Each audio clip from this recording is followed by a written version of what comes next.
Hello, everyone.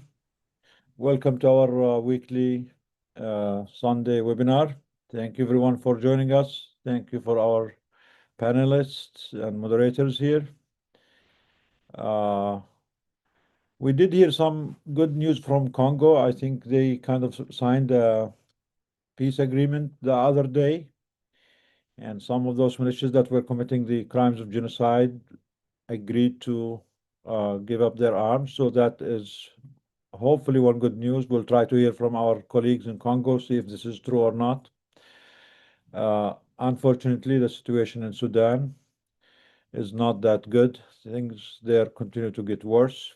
We are even hardly able to connect with our colleagues and our teams that are in Sudan. So far, they have been the hardest to get, and the situation is getting worse every day.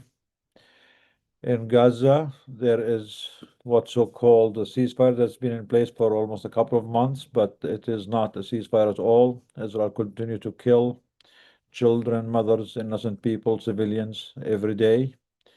The humanitarian situation is still terrible. And for some reason, I don't know if the weather is even being used as a weapon of genocide. For some reason, Gaza has already had 3 or 4 winter storms, which is not usual. And actually, they just start having another winter storm today. And you're talking about almost 2 million people with no homes, no shelter, very old, torn, summer type of tents that does not protect them from rain, from cold, complete destruction of the civilian infrastructure. The healthcare still struggling a lot.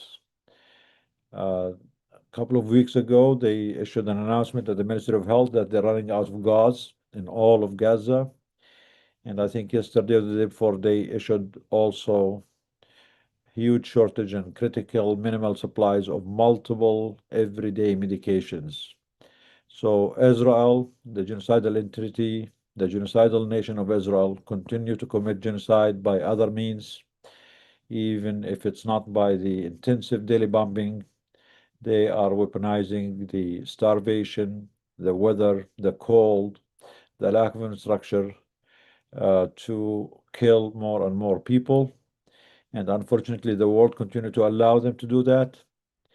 That's why we are here, because we want the voices of the victims of genocide, whether in Gaza or in Sudan or in Congo or Rohingya, to be heard by everyone. We want to amplify their voices. We want to be their voice.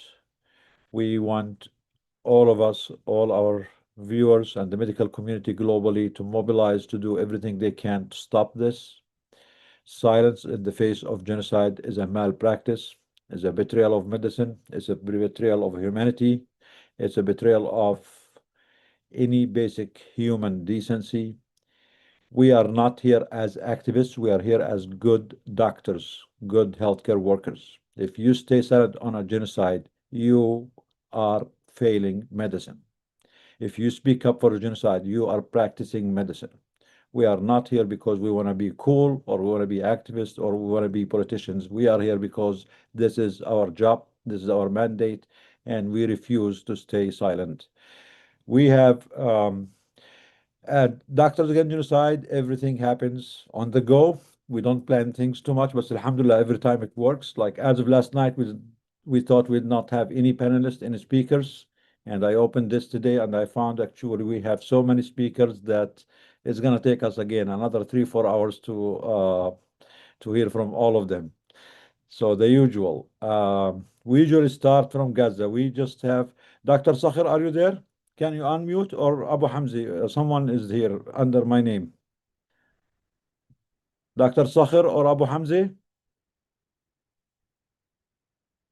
For the meantime, Maisa, if you want to introduce Farah, have Farah speak since she's also late for her and from Gaza. Yes, yes, it's my honor to introduce Farah. I was actually introduced to Farah by Dr. Yiping Ji, who's here with us today. A couple of weeks ago, I was in Cairo and I had the pleasure of meeting with Farah, who is, as every other student from Gaza, a remarkable and an exceptional medical student. Farah was, I think you've been in Cairo for the past over a year. And we had a really lengthy conversation about the state of the medical students in Egypt, but also the state of the Palestinian people in Egypt who have been evacuated for medical reasons, and the lack of care that they are receiving. So Farah is here to share with us her insights and her observations. And as an exceptional student and a leader, Farah has also been organizing to support the community in Egypt. So thank you so much, Farah, for joining us. I'm so proud of you and all of our students, and I look forward to hearing from you. Hello, everyone. Thank you so much, Maisa, and thank you, Dr. Nadal. The pleasure is actually mine. Thank you for having me today. It's such a pleasure to be among amazing people who work tirelessly to advocate, to speak, to do something about the atrocities that have been committed against the Palestinians so far. Um, I'm gonna speak out of personal experience so far. I am a sixth-year medical student. I was forced to leave Gaza back in February 2024 as a medical evacuee accompanying my father, who passed away 2 months ago. May his soul rest in peace, inshallah. And this is like just I will try to highlight the situation of the medical students so far since we left Gaza back in 2023. So as all of you know, after October 7th, everything ceased, including our medical education. Most of the students over the night turned from medical students to acting doctors in hospitals in Gaza, trying to help as much as they can. Most of them haven't had to leave their houses and spent countless nights at the hospitals, acting as the only doctors in the emergency departments and sometimes even in surgeries. Some of us, around like 200 students, were fortunate enough to leave Gaza Strip around February, between like November and February 2024, November 2023 and February 2024. And since then, we came, most of us, to Egypt, trying to find a way to resume our education because, like, we all believe this is the only way we can ever be useful to Palestine and to actually do something in our lives, give back to the people who have lived horrible, horrible circumstances so far. Between February 2024 and like August 2024, we knocked on every door possible. We went to private universities, public universities. We tried contacting any kind of country that can cross our minds, asking for opportunities to be able to resume our medical education. And unfortunately, most of the time we were faced with a big fat no, or like you need to drop a couple of years in order to integrate into the system. We were required to follow normal regulations in an absolute abnormal set of circumstances, which was very hard to comprehend for us. Around August, through the efforts of multiple initiatives and our deanship at Al Azhar University, we were able to we were offered placements in South Africa, at the University of Pretoria, University of Johannesburg, University of Wits, and University of Cape Town. And University of Oslo as well has offered an exchange semester for 10 students. This was like the first lifeline for all of the students. And of course, the focus was mainly on the sixth-year medical students and fifth-year medical students. Yet we have fourth years who are still like trying to resume their studies online. At the time, I was a fifth-year medical student.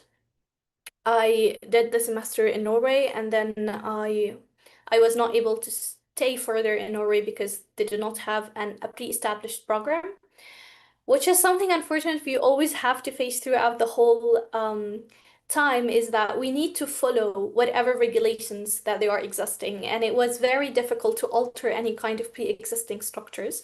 So we try to work around whatever there is, and I think this is the best you can do in this world. I think hopefully we can change that at some point.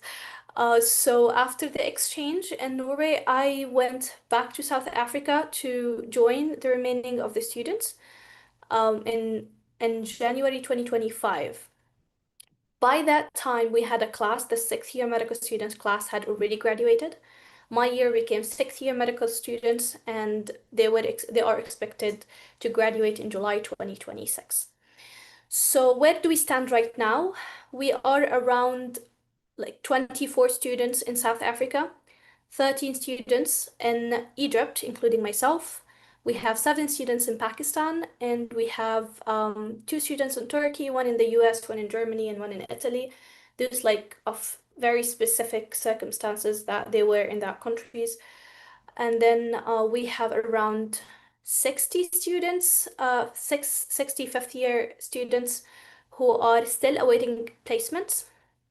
Fifth-year medical students, they're expected to be placed either in Pakistan or Malaysia. And we have 40 students, fourth-year medical students, who are currently in Malaysia and expected to finish by, in the next 2 years.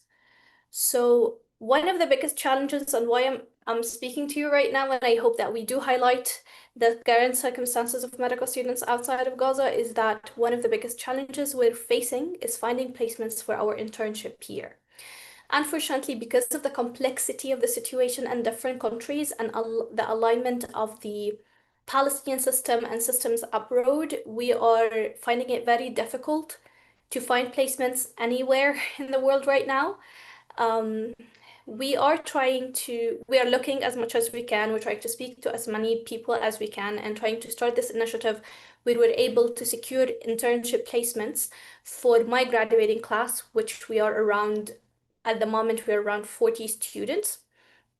We're hoping that through the network that we have, or speaking and advocating for our situation, we would be able to work out something where we're able to finish our training. We essentially need to be trained for 12 months, following, according to the Palestinian Ministry of Health, to cover the 4 majors in medicine: surgery, internal medicine, pediatric, and obs and gynae. And yes, so this is where we stand here. And there are so many things I can speak about. So please, if you have any questions that I can answer out of what I've been through so far, or my work, whether with the Palestinian evacuees here in Egypt or the medical students and advocating for their rights, I'd be happy to answer. And thank you so, so much for listening to me. Farah, we're already very, Yes. very, very proud of you. MashaAllah. Thank you. You Thank you. are Thank you. the best advocate for your colleagues and for the people of Gaza. And Thank you. every time we say, we get a little bit surprised how much Gaza has skills, how much their people are more resilient and smart and educated and high achieving people. And every day, every time we have this webinar, we get surprised even more. So thank you for being with us. Thank you for advocating Thanks for so your much. colleagues. Thank you. Um, Tell me exactly the internship. What is the problem that you have when you apply for the internship? You just need to find medical school to accept you, or there is an issue with equating the certificates that you have, the training that you have. What is the exact problem? Okay, so the internship here is mainly regulated through the Ministry of Health. It has nothing to do with our medical school. So once we graduate, we're officially medical school graduates, but we need to do 12 months of training in order to get our Palestinian medical license. And according to the Palestinian regulations, we are allowed to do that outside of Palestine, as long as it does align with the pre-existing structure in the Palestinian Ministry of Health, which is, to train clinically at a hospital that is recognized by a foreign Ministry of Health, or like a university hospital abroad. So when you're like, where are you now? You are in Egypt, yeah? Yes, I am in Egypt. So did you apply? Did you try the hospitals there, the universities there? What is the problem? Are they not offering you the opportunity to do the internship? So in Egypt, there's one university, it's the university I'm currently training in, Ain Shams University, that have a program that accepts foreign students to do internship. But the issue with that first is that it requires the students to pay for this internship, and it costs around $650 a month. And that is like a lot of money for medical students to pay. It equals around $8,000 per person per year for this internship to be done.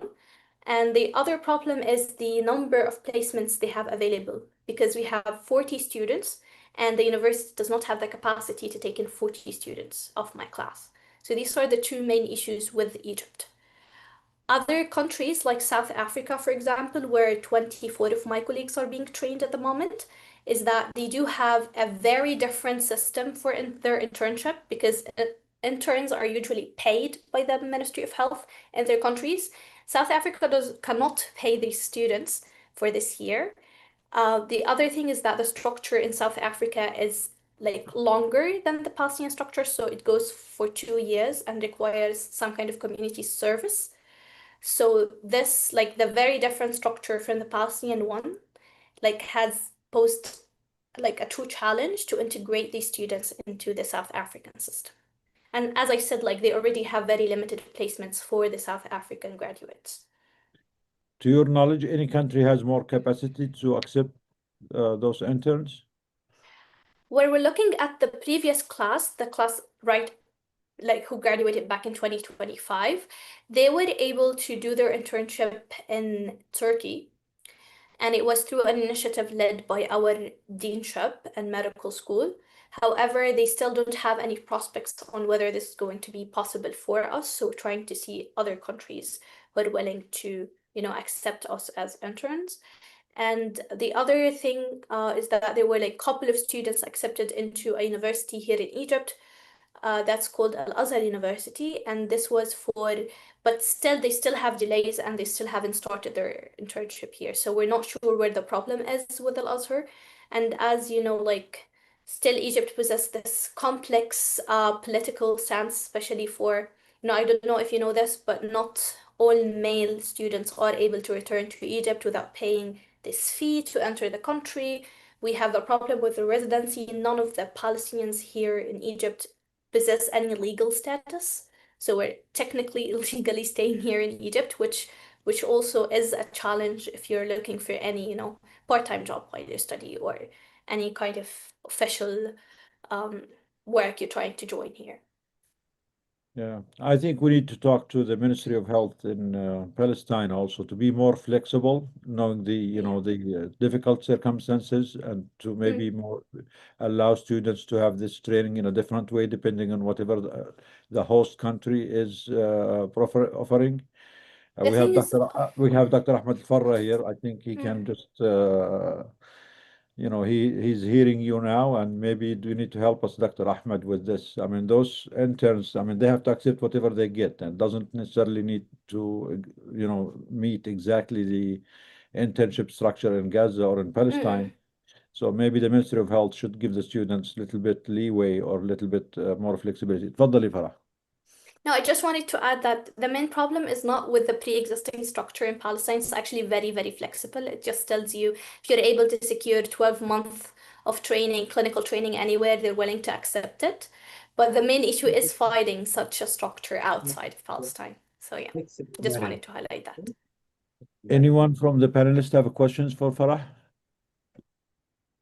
Yes, تفضلي Dr. Suyang. Farah, I'm not trying to pile on more work for you, you see. Do you know roughly for your year and the year behind you, how many medical students need placement? For my year, we're around 40 students. For Yeah. the year, like After you? after me, around 65 students. So initially we say that for the next 2 coming years, we got to think about 100. 100, right? Yes. Okay. So if the funding is taken care of, would it be easier to find placement? Because I heard that Turkey is supposed to agree to fund, and so should be able to take you all without asking for money. Is that true or not? Yes, they did. And another initiative covered the living cost for the students. The country that needs money for taking us in is Egypt, and that is per the university regulation and the placements that they have. Yeah, but Egypt has got limited spaces, so even if we find the money, still cannot take care of all of you. But Not the 100, no. Turkey, can they take some of you? Yes, but this would be still dependent on like how they're dealing with the current cohort, because the current cohort only started a month ago, so we don't really know how Yeah, it's a they dealt pilot. with the students. And Okay. also language is a barrier because, you know, Yes, I know that. I know that. Yeah. And when you It talk doesn't about the seem to be 40 in Malaysia, yeah. is this the 40 of you or the 40 plus the 60? Because Malaysia has actually trying Yeah. to find funding for 40 students because they have been approaching me, you see. So I'm Yes. so glad you're here. So at least you can help me understand. Yes, the 40 students are fourth year medical students. They're 2 Okay, years fine. Okay. younger. So Yeah. they're there to There's a finish third. the whole Yeah. 6 year program. So they're still like very early on for Okay. the Okay. internship. I understand. Okay. Thank you so Dr. much. Thank you. Thank you. It doesn't seem language is a barrier for you, Farah. Yiping, do you have a question for Farah? Farah, English is so good, can go to any English speaking country and really She, fit in well. Okay. she needs to teach me English. Yeah. Yiping, do you have a question for her? I do. It's well, first of all, it's really good to see Farah. We met in Cairo in Egypt last year when I was trying to go back into Gaza and the Israelis destroyed the Rafah border in May of last year. But silver lining was I was able to connect and meet Farah. Um, a bit of a different thought. I know Mesa kind of mentioned it earlier, was just like the conditions in the hospitals in Egypt, where evacuees from Gaza are in these hospitals, these different hospitals across Egypt, where there's different levels of conditions and care.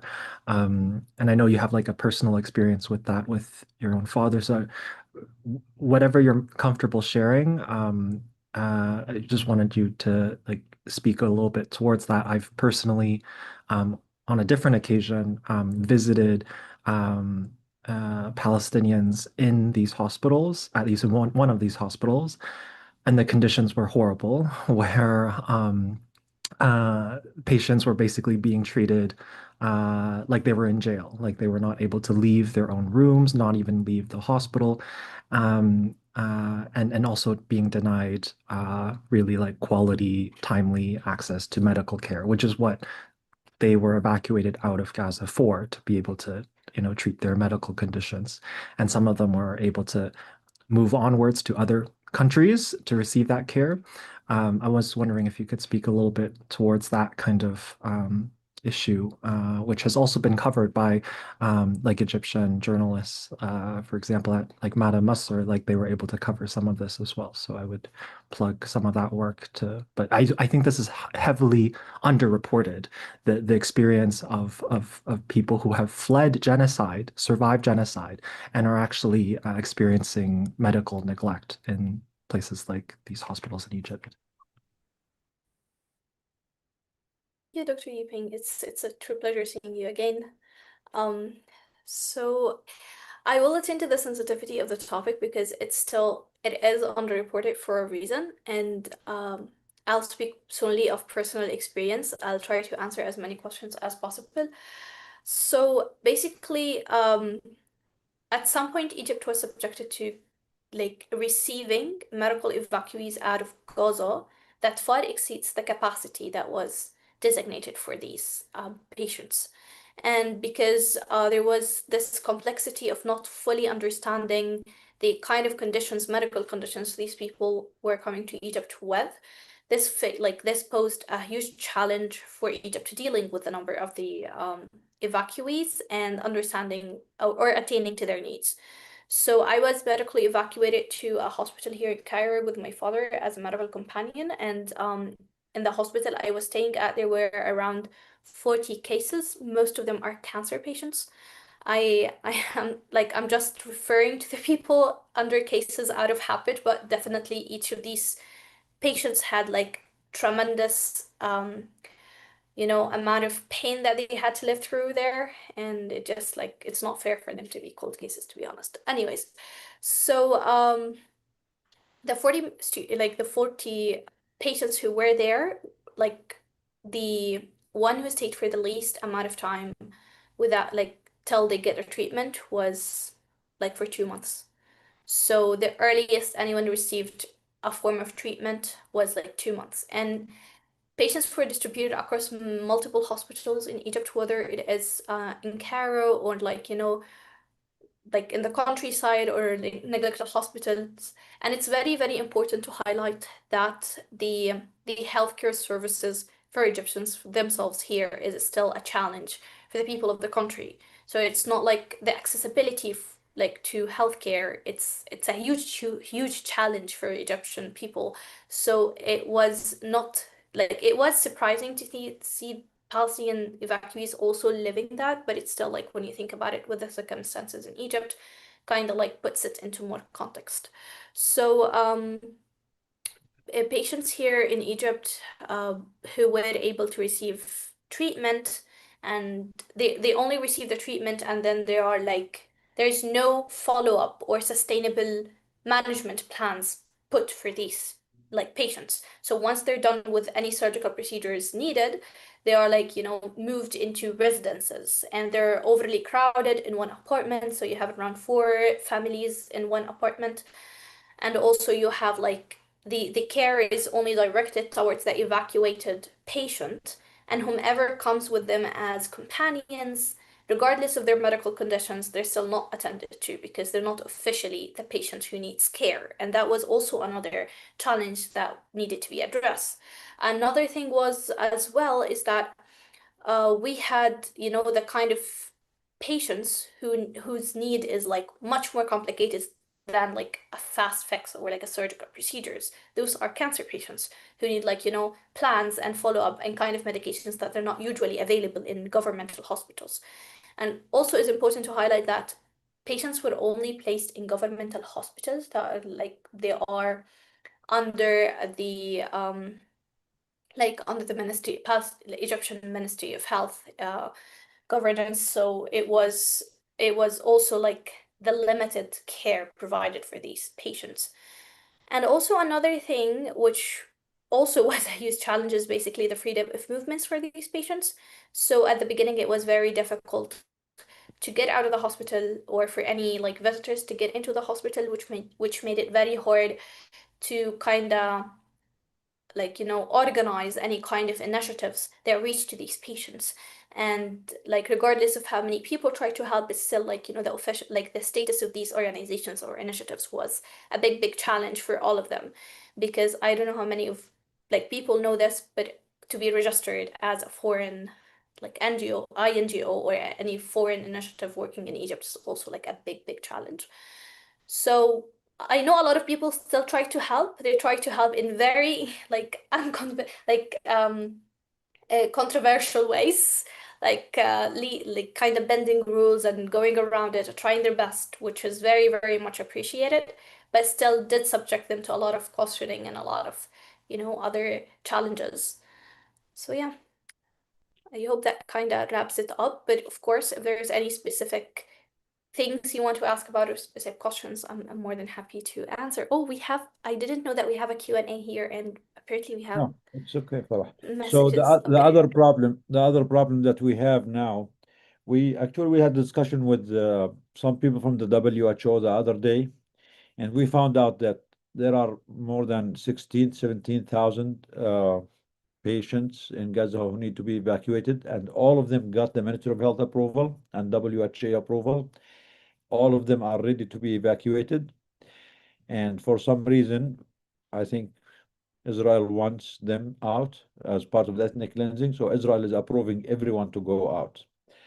The problem is no case will be let out of Gaza unless there is a hospital somewhere in the world that is willing to accept them. So the problem now is there are no countries, despite all the outcry that these countries we're talking about the victims of the genocide in Gaza and the empty rhetoric, empty statements.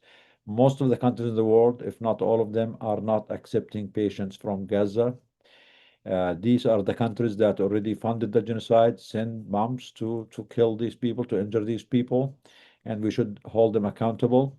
I think as doctors and healthcare workers everywhere in the world, wherever we work, every one of us who works in any hospital, any institution, should approach their hospital. Once we get approval from the hospital that they are willing to treat a patient, connect us. We have the data from the WHO They are willing to have you pick any case or few cases. As Farah said, Egypt alone does not have the capacity to accept more than 16,000, 17,000. These are only the people who got approval. There's at least another maybe 5, 10,000 people who did not get the approval yet or paperwork. So the actual number is going to be more. And I don't think any country in the world, to be fair to Egypt, but any country in the world can accept this. In the beginning, it seems Qatar and Turkey did accept a good number of cases, but not anymore. Egypt is already, as Farah mentioned, unable to deal with the people who are already there. So we need to reach out to European countries. They said that as of now, the only one that accepting cases is Italy. But even in Italy, you have to have an approved acceptance from a hospital somewhere that they are willing to accept the case and to treat them. So please, for our colleagues, wherever you are, in the West, in the East, in the United States, in Europe, reach out to your colleagues, reach out to your hospitals, see try checking out what is the pathway to get, them to accept cases from Gaza. If they are showing any willingness, then everything else becomes easy. The WHO is willing to coordinate with anyone, wherever they are. If they get an approval from any hospital that they are willing to treat and accept this case, the paperwork is complete and they are ready to evacuate the 16,000 patients immediately. Everyone now is waiting on finding a place that they can accept them and treat them. So this is a call for everyone. Please try your best. Okay, I was trying to connect with Uh, Doctor from north of Gaza, but he has a problem with connections. Dr. Sakhar Hamad from Kamal Udwan. He has a problem with Dr. internet. Nidal, Yeah. can I just make تفضل a أشرف. quick comment تفضل here? Dr. Yeah. Ashraf. تفضل. Yes. Yeah, regarding the countries that are accepting, my brother-in-law in Canada is working with a plastic surgeon in Ottawa, and they are in the process of getting 2 children with amputation to be transferred to Canada. So I think Canada is one of the potential countries that can be accepting patients right now. I know they are working on it. It's not 100% sponsored by the Canadian government, but the Islamic Center in Ottawa is sponsoring them. They are trying to find people to let them stay with them, and so on and so forth. So maybe people in Canada can start the process. I know it's hard in Egypt, but Canada could be one of the potential countries. The physician that's working with them is a plastic surgeon that works with Médecins Sans Frontières, and she had been to Gaza like 6 times. Unfortunately, I don't have her name, but if anybody needs her contacts, I'll be able to get it from my brother-in-law.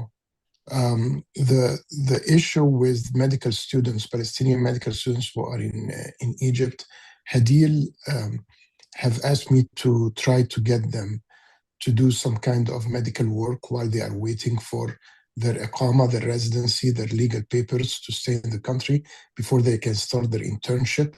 And Hadil's organization actually do have, they do collect, it's for nonprofit, it's a 501c3 organization that collects funds for the medical students in Egypt to finish their training and also for their internship. Internship is not free in Egypt, by the way, they have to pay for it. But the main obstacle for them to get their internship is to get their legal papers, like their visa, to be extended. And this is, of course, it goes through security. And it's mainly the problem for the male students, despite that they got their degrees from Egypt, not even from Gaza. So it's kind of complicated. I try to get in touch with some people in Egypt, and I think it needs much higher levels of connection to be able to speed up the process for them. So these are the 2 things that I just wanted to comment on. Thank you, Dr. Ashraf. And again, I agree that Canada should be, one of the countries. But knowing that there are 16, 17,000 cases that needs to be treated means every country in the world needs to help. No country can take all these people alone by itself. And I really think the United States should be the country that takes the most number of cases because they were the ones who sent all the bombs and all the weapons, and they have the biggest capacity to accept patients. So this is a call for our colleagues, for us here to have a campaign, a strong campaign to the Congress, to the Senate, to hold them accountable. They are the one who killed these people, who injured these people. They should be responsible to treat them. And they can, if they don't have the funds, they can take from the $3.8 billion that they're sending to Israel to buy more bombs and weapons, or from the 22 billion that they sent last year. So there is no excuse. And I think every single country in the world should contribute because if each country takes only 100 or 200 cases, this means, you need at least, more than 100 countries contributing into this. So wherever you are, every country has an obligation, must be able to help, at least accept, a few, 100 or more of these cases. And this is a call for our colleagues in the U.S. Wherever you are in any institution, please check with your administration what's the process. And also when we go to DC this coming week or on the 17th, this should be on the top of our demands that the United States, despite what Rubio said about no visa and stuff like that, they should make an exception for the patients and these victims to come and be treated here. And this is a big, big problem. No hospital alone, no group alone, no country alone can deal with it on its own. Now, we can continue this discussion or we can go to our other colleagues. We have Munzir from Beit Lahia. Munzir, are you there? Then we have Dr. Ahmed. Is Dr. Ahmed here? Dr. Ahmed. أنا موجود. مساء الخير للجميع. منذر لحظة شوي حكيت مع الدكتور أحمد هلا بخليك تحكي الله يخليك. Dr. Ahmed, you are muted. So Dr. Ahmed Al-Farra is from the Nasser Medical Complex in Gaza, Khan Yunis. Thank you for all the work you did with the residents. Thank you for the great passing rate. I think all of them passed the Palestinian Medical Board, which means, as usual, Gaza always proves itself to be exceptional. And Yes. despite all the difficulties, despite being working through the genocide for 2+ years now, all the residents from Gaza, different specialties who sat for the Palestinian Medical Board exam, passed it. And of course, because they are exceptional, they are great people, and because they have attendings and mentors who are great, like Dr. Ahmed Al-Farra. Thank you for all the work that you did with them.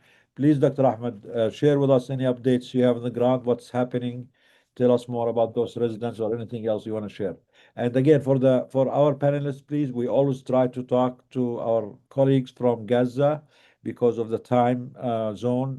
It's late for them now, and because of the unpredictable internet connection. So whenever we get them, we try to talk to them first.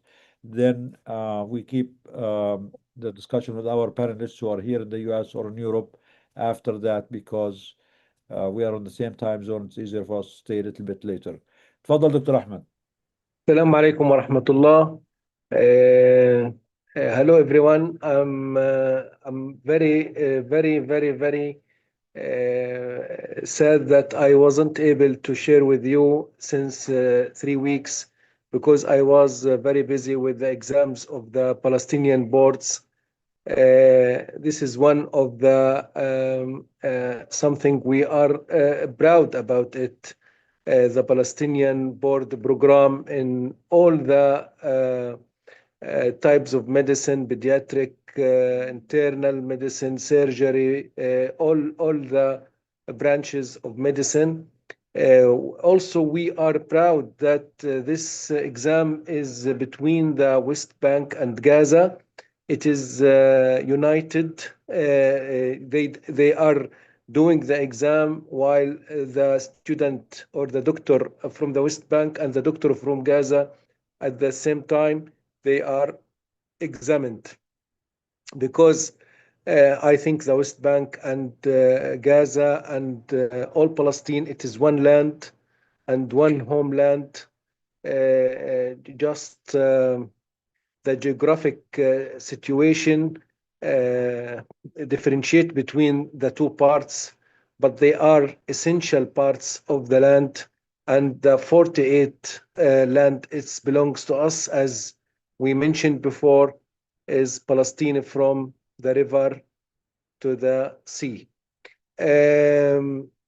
Also, I was busy with my daughter Layla, who succeeded in her study in the secondary school, and she was having a good marks, and she joined the Faculty of Medicine in Islamic University. She's in the first year.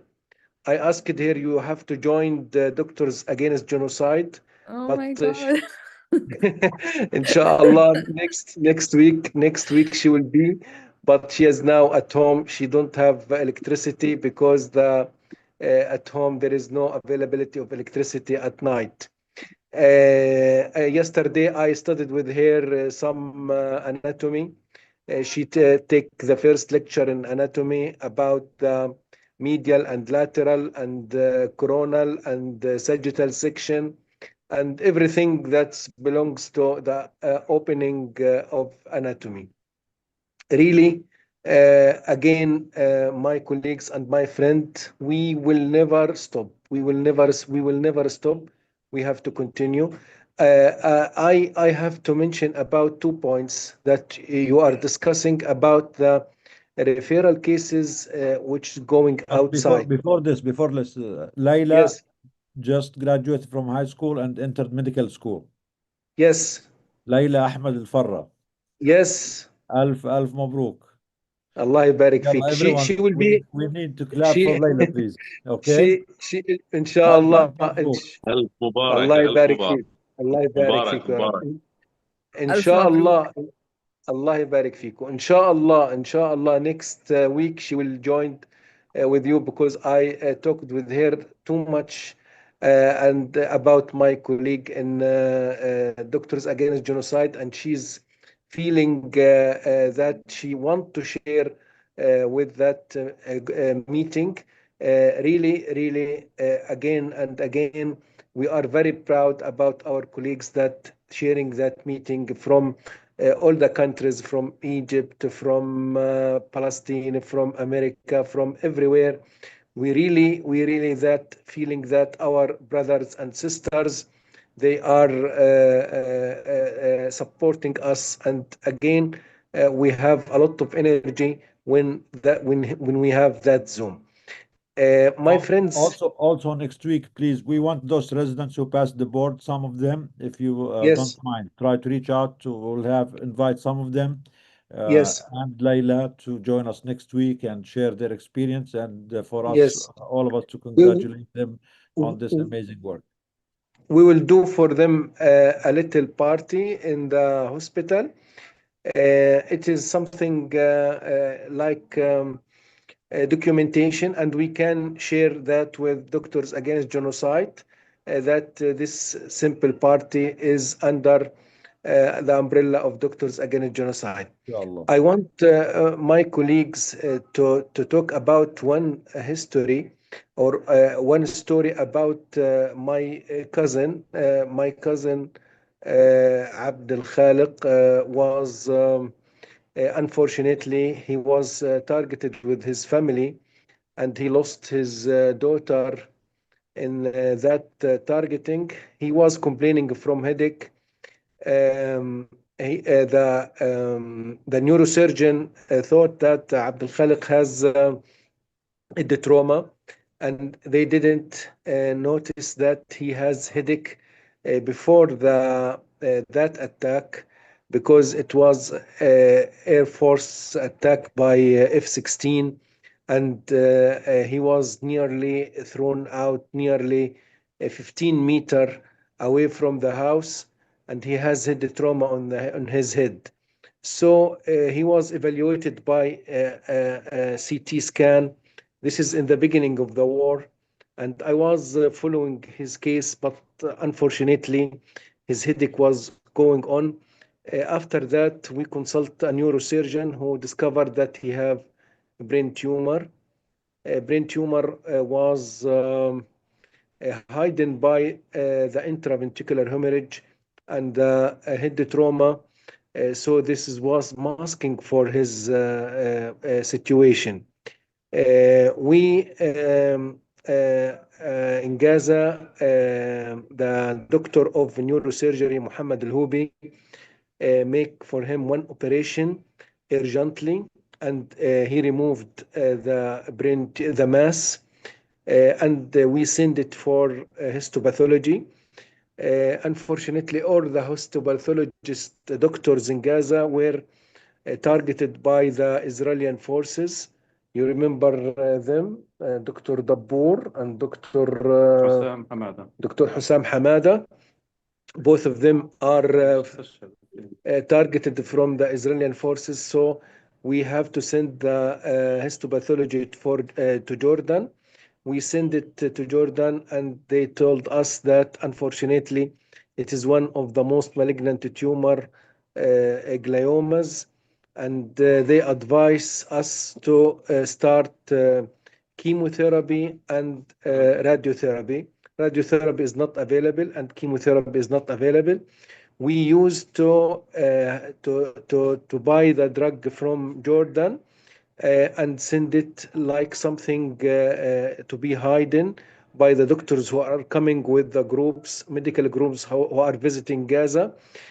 Sometimes the occupational soldiers are discovered that, and they take in the medication. Sometimes they didn't pay attention about it and get inside. So his situation was very bad. Again, the tumor come back again, and the mass was more bigger and more bigger. He has increased intracranial pressure. He has anisocoria. He has some deteriorating level consciousness. So Dr. Muhammad Al-Hubi, a neurosurgeon, again did another operation within nearly 30 days separation from the first operation and the second operation. The second operation also, he removed another mass tumor, and at last someone helped him to get out, and he went to Egypt. He is in Egypt since nearly 9 months, nearly or 10 months. Unfortunately, he was trapped in Al-Aqsa hospital in the south of Egypt for nearly 4 months without doing anything. Nothing was done for him. Not to start, no chemotherapy, no radiotherapy, no, just waiting. We try. Even I called some of our colleagues from Egypt who were used to be my colleague in Egypt. I'm graduated from Egypt, from Ain Shams University. I told him, please, you have to help this guy. He's one of the amazing Palestinian people. He's sacrificed. He was lost his daughter. He was lost his house. He was lost a lot of the family. You have to help him. They did their best, but they couldn't do anything. The regime in Egypt to treat with that cases is very horrible. Just to wait. At last, we paid. I asked my brothers in Saudi Arabia and in the Emirat, please, you have to send money for him to go to the private sector. We tried to get him from the hospital. Even the hospital refused to get him out because they think that he's coming from a place that it is not easy to get out from the hospital and to go alone. But we see someone who's recommended and help us from the security guys there, and let him to get out from the hospital. And we started the private clinic and the private hospitals. We did the third operation for him, and it cost nearly 3,500.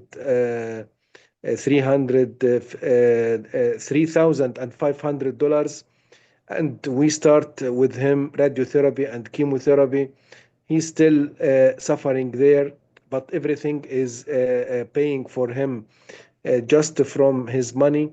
This is one of the examples that what our patients are suffering in Egypt. I want to differentiate between something that all the Egyptian people are sympathized with our patient. They try to help. They do everything to help, but the health regime is very difficult. I used to be in Egypt, and I know that the Egyptian people, they are not receiving the health services as should be. If they want the health services good, they have to go to the private. All the hospital that belongs to the government, that belongs to the something for educational hospitals, it is not highly supplied and not doing a good service. And we think that all the Arabian or East countries, Middle East countries that is supporting their forces more than the health services. This is what is the situation that belongs to the health sector in that countries. So this is one of the example for what happening for the Palestinian people or who is injured or who need evacuation. So I many times I asked a lot of the media and asked a lot of the channels that all the European countries, as Dr. Nidal mentioned, all the Islamic countries like Malaysia, like Turkish, like Qatar, all the Arabian countries that will share that responsibility with Egypt, because Egypt is they are suffering from lack of a lot of supporting the health sector. And this is a huge number of patients that need a lot of care and a lot of surgery that may cost a lot of money, and this share should be distributed among that countries. Dr. Ahmed, Yes. yeah. If you don't mind, we have a special guest today who's going to talk about another genocide. Unfortunately, Dr. Farhana, she's going to talk about the situation in Rohingya, and she has to go. She only has half an hour. So we're going to hear from Dr. Okay. Farhana Rahman for about 20 minutes. Then after that, we'll come back and finish with you and with our colleagues in Gaza, if you don't mind. Dr. Okay. Farhana is at the University of Cambridge. She's the co-founder of Silk Path Relief Organization.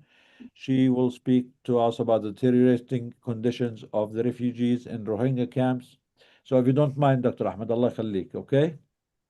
We'll come back to you and Iyad and Munder. And actually, I just saw Dr. Khalid Sir came in for a minute. So Dr. Khalid, inshallah, will join us too. Dr. Farhana, Karama, you want to introduce Dr. Farhana? Sorry, Nidal.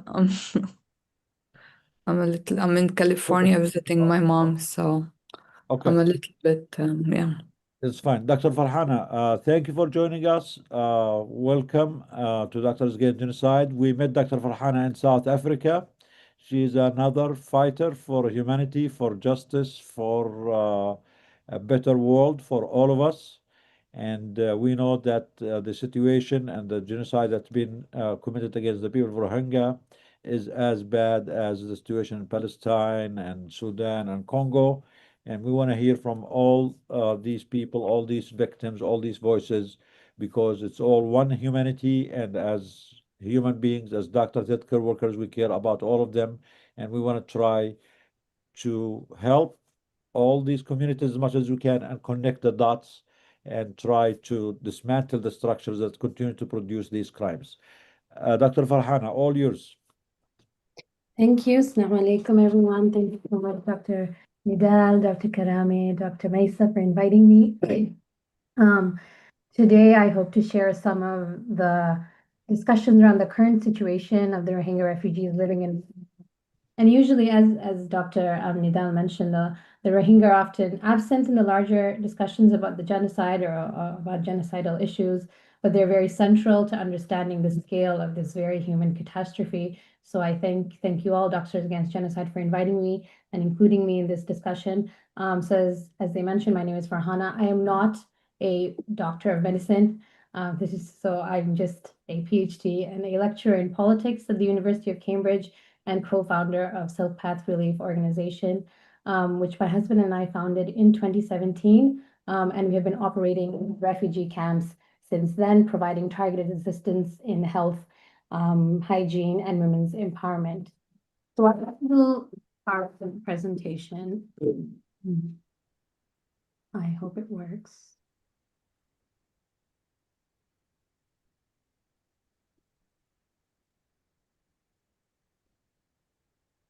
Going to just see if I can do that.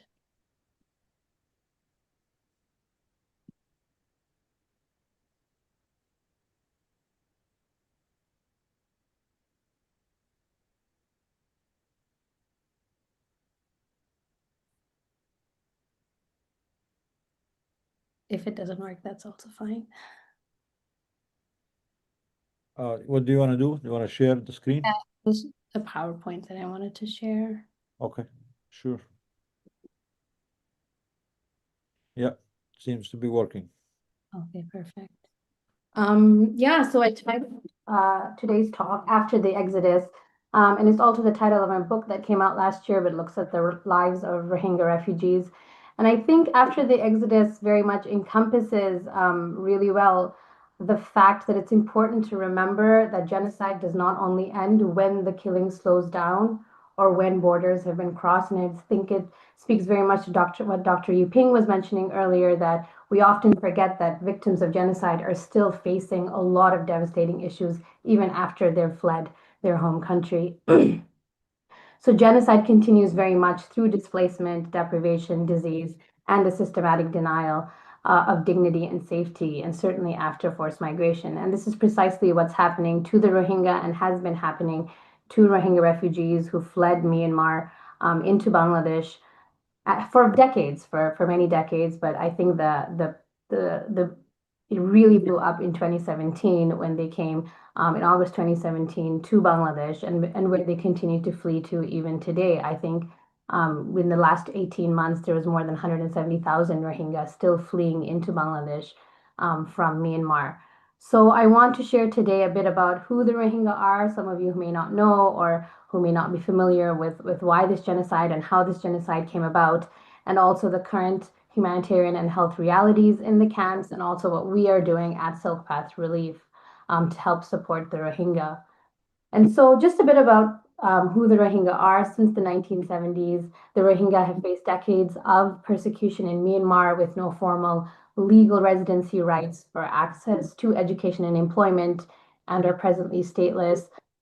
A fresh wave of deadly anti-Muslim violence by Burmese Buddhists in 2017 in Rakhine State resulted in increased displacement of the Rohingyas into inhumane settlements and camps within Myanmar, and also an escalation of violence that took place, including rape, gang rape by multiple soldiers, forced public nudity and humiliation, and sex slavery by military captivity directed against Rohingya, especially Rohingya women and girls. Forced them into displacement. And that's when a million desperate journeys began, which resulted in a mass exodus of over 1 million Rohingyas who left their homes behind, setting off on a dangerous journey into the Rohingya refugee camps in Bangladesh. So today, more than 1 million Rohingya refugees live in these squalid camps, making it the largest refugee settlement in the world. And just to kind of give you a sense of scale, Some camp blocks exceed 40,000 people per square kilometer. So there are families of 6 to 10 to 15 people. We're often living inside these very small, single windowless bamboo and tarp shelters with no ventilation and privacy. And so initially, when the exodus happened in 2017, the camps were supposed to be temporary, but we are now in the 8th year. So from 2017 to 2025, we're in the 8th year of displacement. Entire childhoods are being lived and lost inside these camps, which is completely fenced off. So the Rohingya are not permitted to leave the camps freely, which Human Rights Watch has called an open air prison. They cannot work legally in Bangladesh. They cannot pursue formal education beyond a basic level. And so you have an entire population, almost half of whom are children, growing up without rights, without schooling, and without a future that they can imagine. And so this is what essentially protracted statelessness looks like and what the aftermath of a genocide looks like. And so as you can see from the pictures, the terrain is very hilly and fragile. And so every monsoon season, shelters are collapsing, hillsides are washing away, and landslides injure or kill families. And the monsoon seasons in Bangladesh are very heavy. They're torrential rains that affect and kill a lot of people in these very squalid and deteriorating camps. Fires are also spreading rapidly because shelters are built so closely together. And one major fire in 2021, nearly 10,000 shelters burned within hours, redisplacing over 40,000 people. And these disasters are not rare. They're becoming routine every year. Even a few months ago, there was another fire. And these major fires affect and redisplace thousands of refugees in these camps. In terms of healthcare in the camps, it is currently at a breaking point. Clinics have been reduced. Operating hours have shortened, and essential medicines are frequently unavailable. Humanitarian funding costs, as we've seen around the world, have had devastating effects. The World Food Program reduced monthly food rations from about $12 per person to $10 in early 2023, and now to about $8 per person. There are chronic illnesses, diabetes, hypertension, asthma, which often go untreated.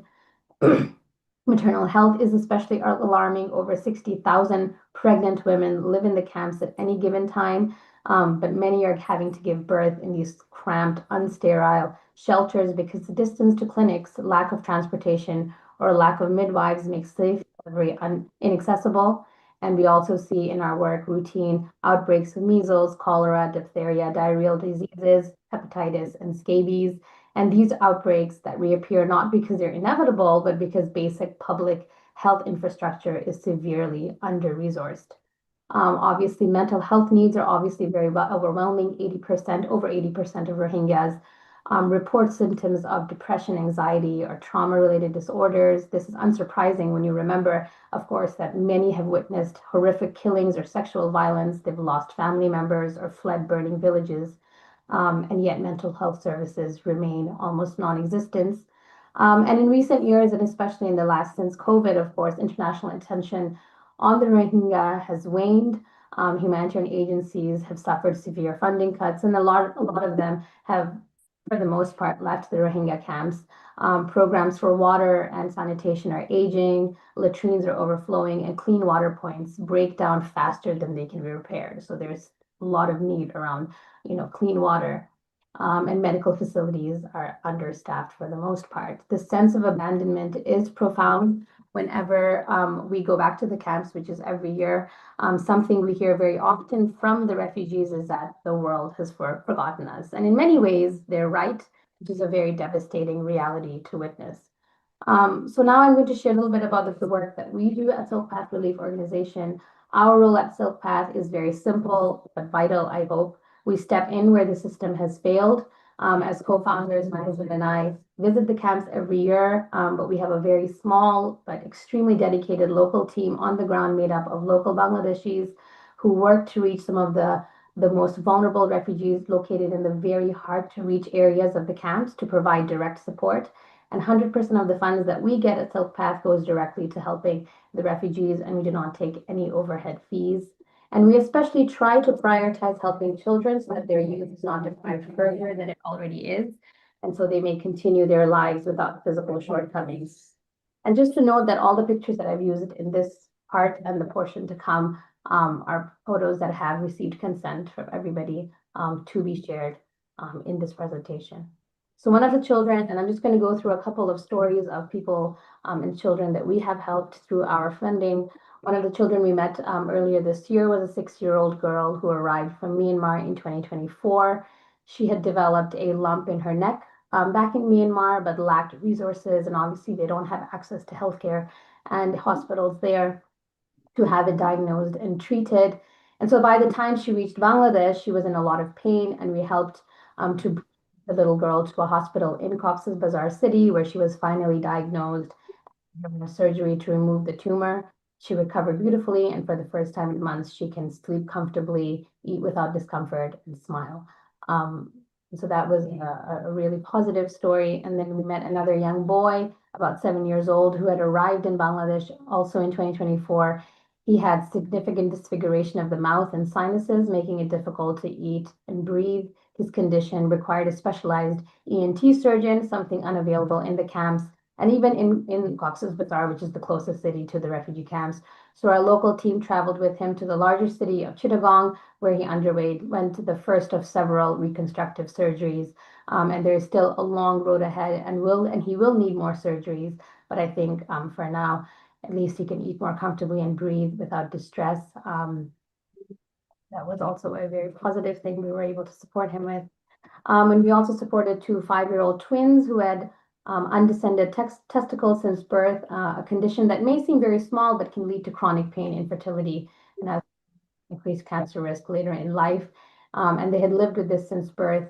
Of course, in the Rohingya camps, there was not a lot of facilities to be able to treat this, but we brought them to Cox's Bazar for surgery, and both boys have recovered well, and they can now grow up without the burden of this very preventable condition.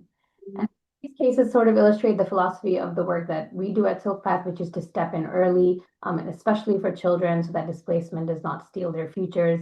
And of course, our cases don't only involve children.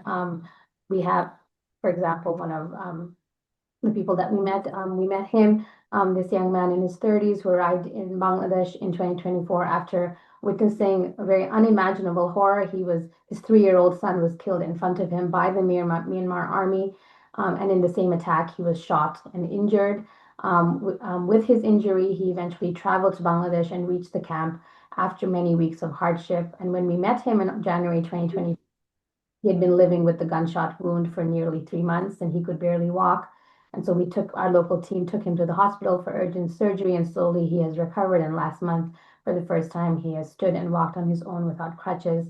So I think this was a very positive thing. And then another woman, this was quite a tragedy and a devastating story that we had learned. We had helped her. She was in her early 20s. She had developed severe piles. She was not able to sit, stand, or sleep properly. We brought her for treatment to the local hospital in the camps, and her symptoms improved.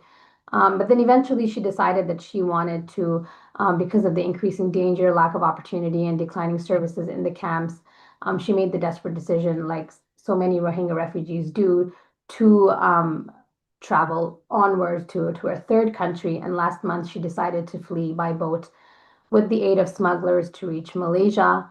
Unfortunately, we have since lost contact with her, so we're not sure if she made it to Malaysia or it was. So unfortunately, that was the story. Her story is very much similar to the story of many others that we have met over the last several years, having worked in the camps where they, in search of a better life, they try to reach countries like Malaysia and Indonesia, and boats have been capsized as recently as last month.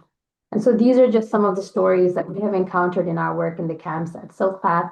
The Rohingya have suffered the violence of bullets and fire in their genocide in Myanmar, but they now also face the sort of violence of abandonment, hunger, disease, and a future denied. And so we are trying in our own small way to fill the gaps where the system breaks down and offer dignity and a better life. And of course, these interventions are very small in the larger scale of this massive crisis, but in a context defined by loss. I hope that we're trying to contribute something. And so I hope all of you are doing incredible work for Doctors Against Genocide in places that are suffering like the Congo and Palestine. But I hope that we can also remember Rohingya in those larger discussions as well. So thanks for listening, and thank you for standing so that we can ensure that the Rohingya are not forgotten in these larger discussions. Thank you. Thank you for this presentation, Dr. Farhana. Thank you for all the great work that you and your team have been doing. And inshallah, we'll meet your husband next time. Also, please invite him to speak. And again, this is a space to hear about all the victims of injustices all over the world, the victims of genocide, of oppression, wherever they are, because I think the solution for all of them is the same. These are all man-made injustices. None of this is natural. I was actually looking at there is a flooding in some areas in Southeast Asia in the last week or two, in Malaysia. Many people actually got affected by this. Hundreds of thousands of people have been victims of this flooding, and they do need help. But it just feels different. When it's a natural disaster, at least we can accept it. It's a natural disaster, and, the world should, help the victims. They should help them out, through this disaster. But you don't feel extra guilt. It's not something we brought to them or anyone else, versus the conditions that are happening due to genocide, that are intentional, that are man-made. It just makes it much more dehumanizing, much more degrading for us. And whenever any human being anywhere in the world is being, deprived of their humanity, of their worth, of their life, made to be disposable, it's affecting the humanity of all of us, because that is our humanity that we all need to defend wherever we are. So thank you, and again, please welcome and join us wherever you get an opportunity. You, your husband, the team. We want to continue to hear about our people, the victims of the genocide, the Rohingya people, the same way we hear about all the other conflicts. And inshallah, as a movement together, we can make a difference by at least the least we can is to present their voice, amplify their voice, and increase the awareness about what's happening. Anyone from the panelists have any questions for Dr. Farhana, please? Any questions for Dr. Farhana? Let me look at the other questions here. Okay.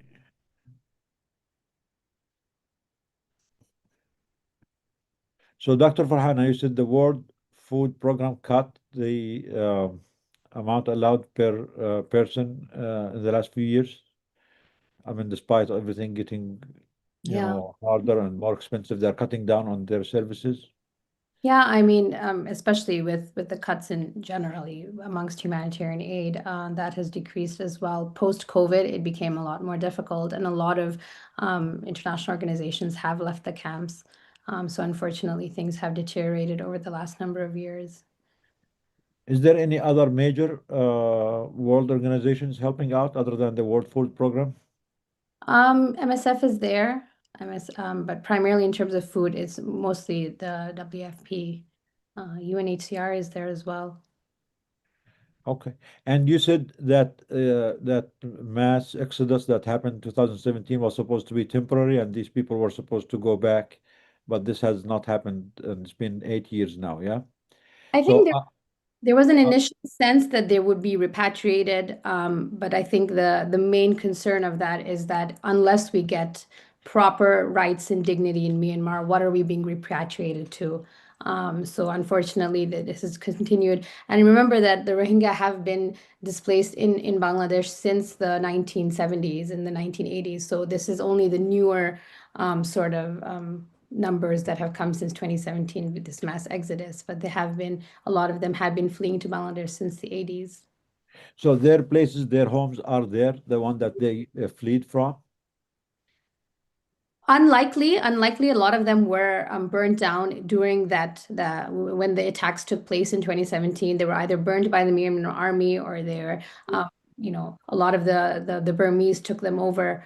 So there's nothing to return to. So when they say that if you want to repatriate us, we have to return to something, either homes or access to healthcare, basic human rights. So unfortunately, they don't have something that they can return to, but at the same time, they're living in very difficult circumstances in the Rohingya camps in Bangladesh. So is there any groups, political groups or activist groups that are pressuring the government of Myanmar to allow these people in? Are there any governments working on this? Is there any campaign that we can help with? Like if you can write up the main demand, because unfortunately we are not very well educated about what's happening. I mean, we're guilty of that too.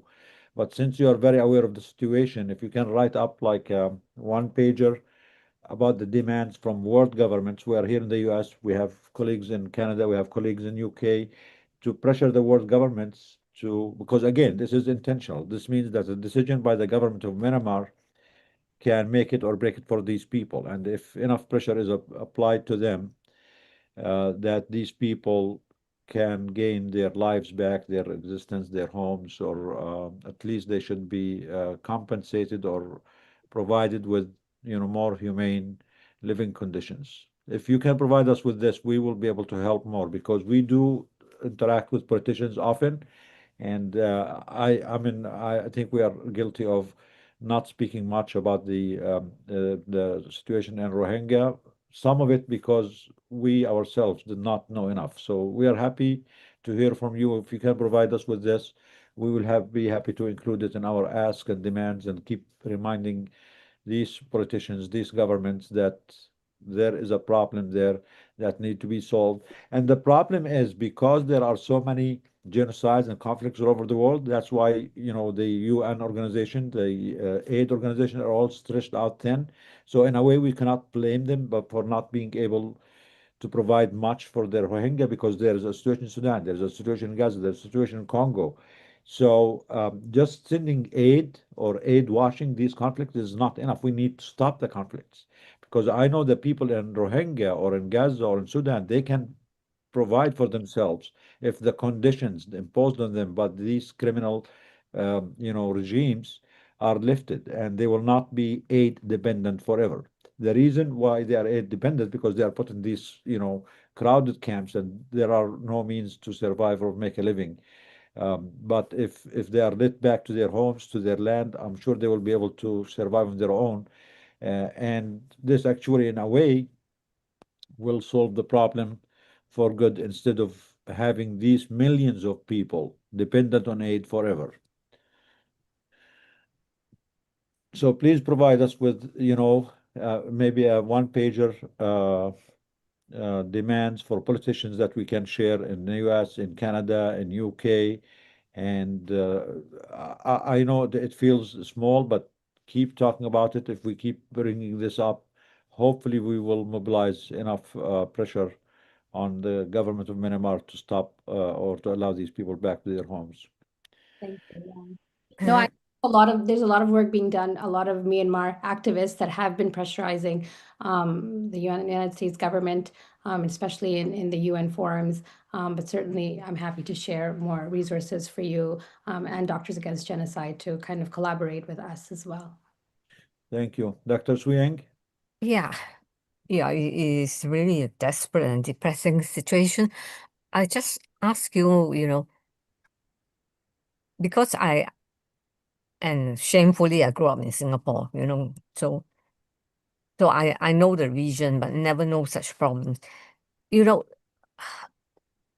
Taking the Palestine experience, the Palestinians are able to tell us how was Palestine like and then their culture and so on and so forth. I'm quite sure the Rohingya people also got their own culture, their own art and all that. So I'm not asking in this that they should. I think it's part of articulating their cause that I really want to, within my heart, I want to connect and humanize them in the way I look at them. Because the trouble with humanitarian work and NGO work is that we present the people who suffer as so victimized that it is those who care becomes very depressed, don't know how to help, and those that are races and so on. You just, just see them as a lot of people that came in, and we should fence them in, anti-immigration and so on. So I think the Bangladesh government will probably say, well, we have given them a place to settle, what else do you expect us to do? But I think unless 8 years is a long time, and do the children try and, or the parents teach the children about how Rakhine was like? Have we got pictures of it, and so on? I'm quite sure what struck you, and all the things you say is not the desperation, but that there's no home to return to. So, in other words, these people, although they're stateless in Burma, they are living a normal life. Maybe they got a house, there are schools to go to and that kind of thing. It will help us a lot to really, connect with them. No, I think that's a very valid point. Thank you for mentioning it. And a lot of that, what work that I do, so I'm not a medical doctor, I'm an ethnographer. A lot of the work that I do is primarily humanizing these people and showing that they have very full lives. So even my book, After the Exodus, is very much about the fullness of their lives, that these are people with homes and families and love and things that they're doing in their everyday life to show that they're people just like you and I. And they, when they're talking to their children, they talk with a lot of nostalgia for a home that once was in Myanmar, and they have songs that they sing that are very much, reminiscent of those Their culture, yeah. and that culture. And so I think a lot of that in the work that I do as well, in my work as an ethnographer, as a sociologist and anthropologist, is very much trying to humanize that in a way that speaks to people. And I hope that does do that in the things that I write or in the things that I share, and in the way my interlocutors' voices are shared in spaces like this. We can get your book online. Yeah, it's online. It's part of the Cambridge We University. can buy. Okay, fine. I'm Okay. happy to share it as well and send it out to you if. Yeah, if you could, because I tell you what, I remember several years ago, all of us were up in arms about the way they're treated, and then they've just vanished because media moves on, right? So I think I'm really grateful to be able to hear you, really. That's the unfortunate nature of this kind of all these genocides, is that it's so easy to move on from something, and similar to what you said, and Dr. Nizal said as well, is that oftentimes the Rohingya are sort of at the bottom of the totem pole. They're brown, they're Muslim, they're poor, so they're not seen in a way maybe other refugees or other victims of genocide are seen. So I think trying to humanize them in that way to show that they have very full lives despite these circumstances is very important. So thank you for mentioning that. Thank you very much. Thanks for educating I us. think, Dr. Farhana, when we met in South Africa also, we discussed at one point, we want to hear from your teams, from the people on the ground, the Rohingya people themselves. So inshallah, at one point, whenever you think you can make this connection, so we can hear them. We want to hear the people too, as doctors. I mean, it's always really more, it's always important also to hear the supporters, the ones who are trying to help them, but also to hear them in their own voice, in their own color, and Of course, inshallah. to hear their narrative. So please, inshallah, next time or whenever you are in the region there, whenever you can make that connection. And again, you're welcome to join us every week, shed updates on what's happening on your work. And you mentioned also there are some smaller medical teams there that are providing for these camps. We would love to hear and connect with them and support them too. And again, we're trying to make all these connections with different communities that are going through the genocide, but it does take time to build, the strong network that we need to get weekly updates from them. But there is always a beginning. As long as we are working on it, inshallah, it will happen, and we will be hearing from them more often going forward. Thank you for joining us, Dr. Farhana, and thank you, everyone. Now we want to go back to Gaza. Dr. Sam, do you have time to wait until we hear more from Gaza, or you want to share your story now? I have some time. It's okay. You have some time?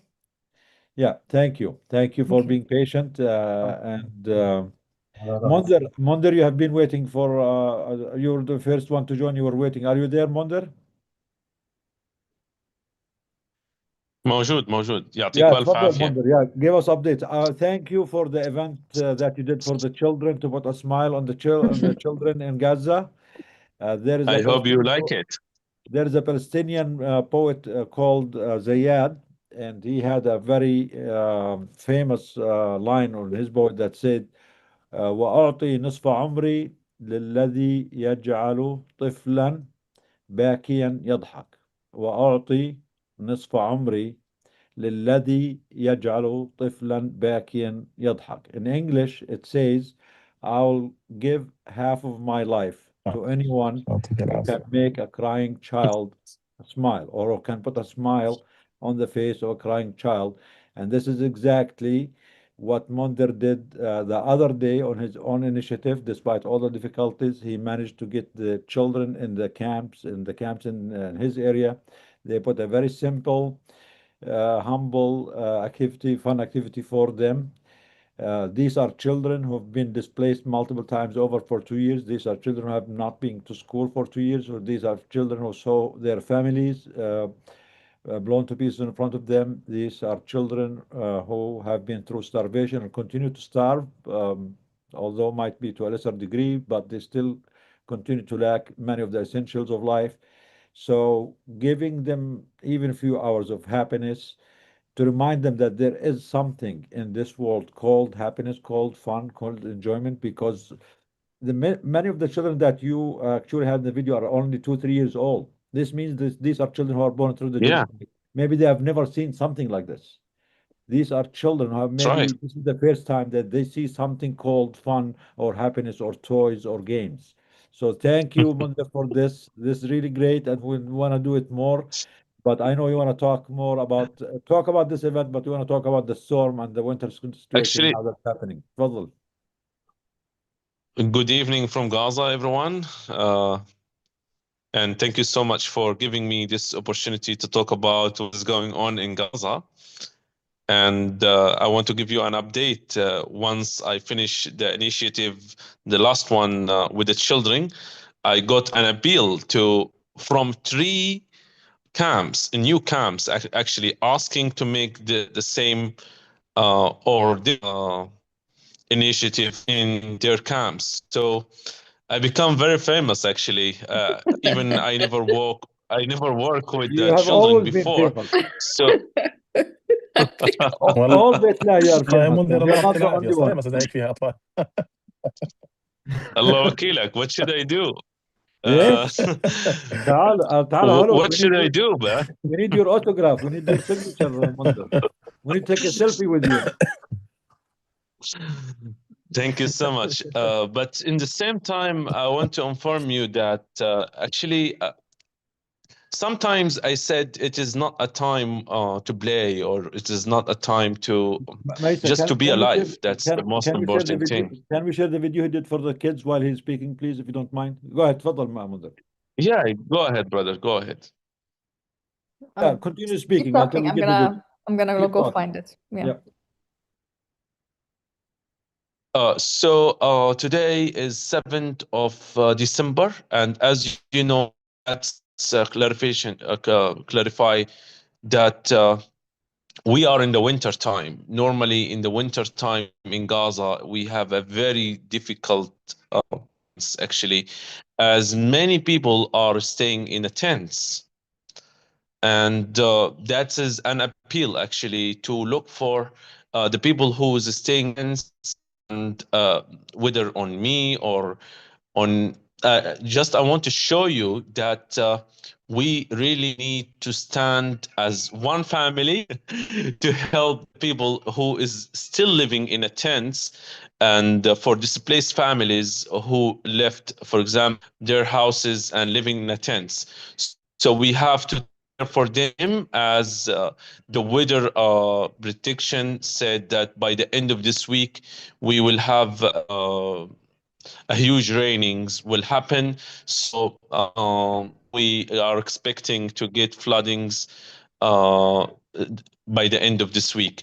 So that is an appeal to all of organization, to everyone, to every human on this earth, to help the people who is still living in tents in Gaza.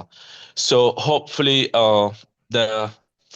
that we can do something for these people, whether with blankets or with new tents or we have to do something for them.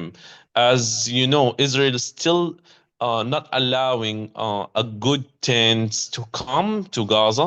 Just only they allow for the one that made in Qatar, which is the bad quality one. And we are looking for actually, as you know, also they are not allowing the material, cement or something like that, to come to Gaza, so we can rebuild something or we can do something for it during this winter time. So this is an appeal to everyone to stand by or to help us. So if we are not dying because of the bombs, we're gonna die because of the cold winter. And this is an appeal for our children, actually, the one that still born or that's still uh, I mean, still young. So that is the situation in general. That is what we're expecting. We are expecting that we will have a very huge raining in upcoming days. And as you know, everyone know that in Gaza we have Mediterranean weather, so we have a very difficult weather during December, January, and February. So that is 3 months. We will have a very heavy rain. We are not ready for that, actually. So that is an appeal to everyone to support us here.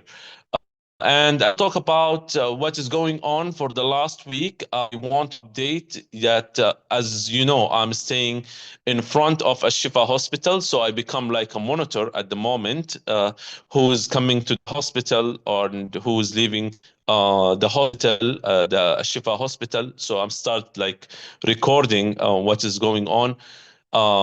Three people, actually, three farmers from Beit Lahia, from my village, yesterday killed, and the Israel break actually the ceasefire.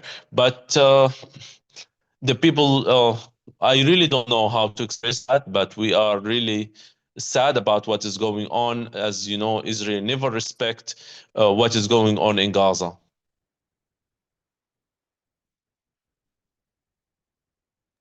I'm gonna play the video now.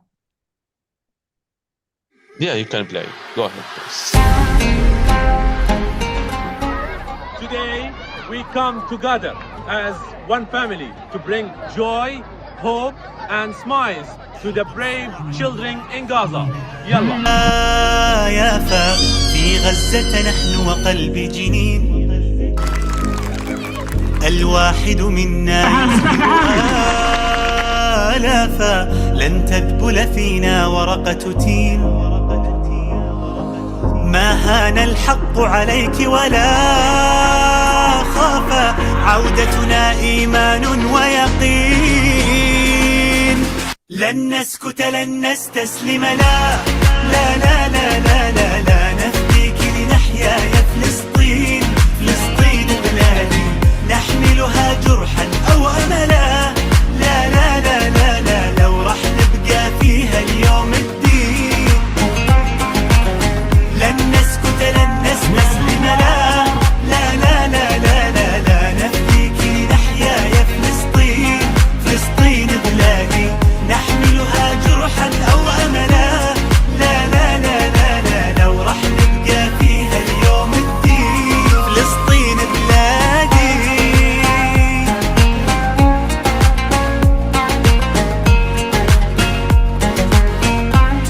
فلسطين بلادي شكرا لدكتور ضد الإبادة على تنفيذ هذه المبادرة الجميلة التي لامست فئة رقيقة ناعمة ولكنها تألمت وقاست خلال هذه الحرب، فخصصنا لهم هذا اليوم الترفيهي للعب والرقص والضحك ناسيين فيها آلام تألموها خلال هذه الحرب الطاحنة. جزاكم الله خيرا وجعل أعمالكم شفيعة لكم يوم القيامة وطريقا تدخلون بها إلى جنات النعيم.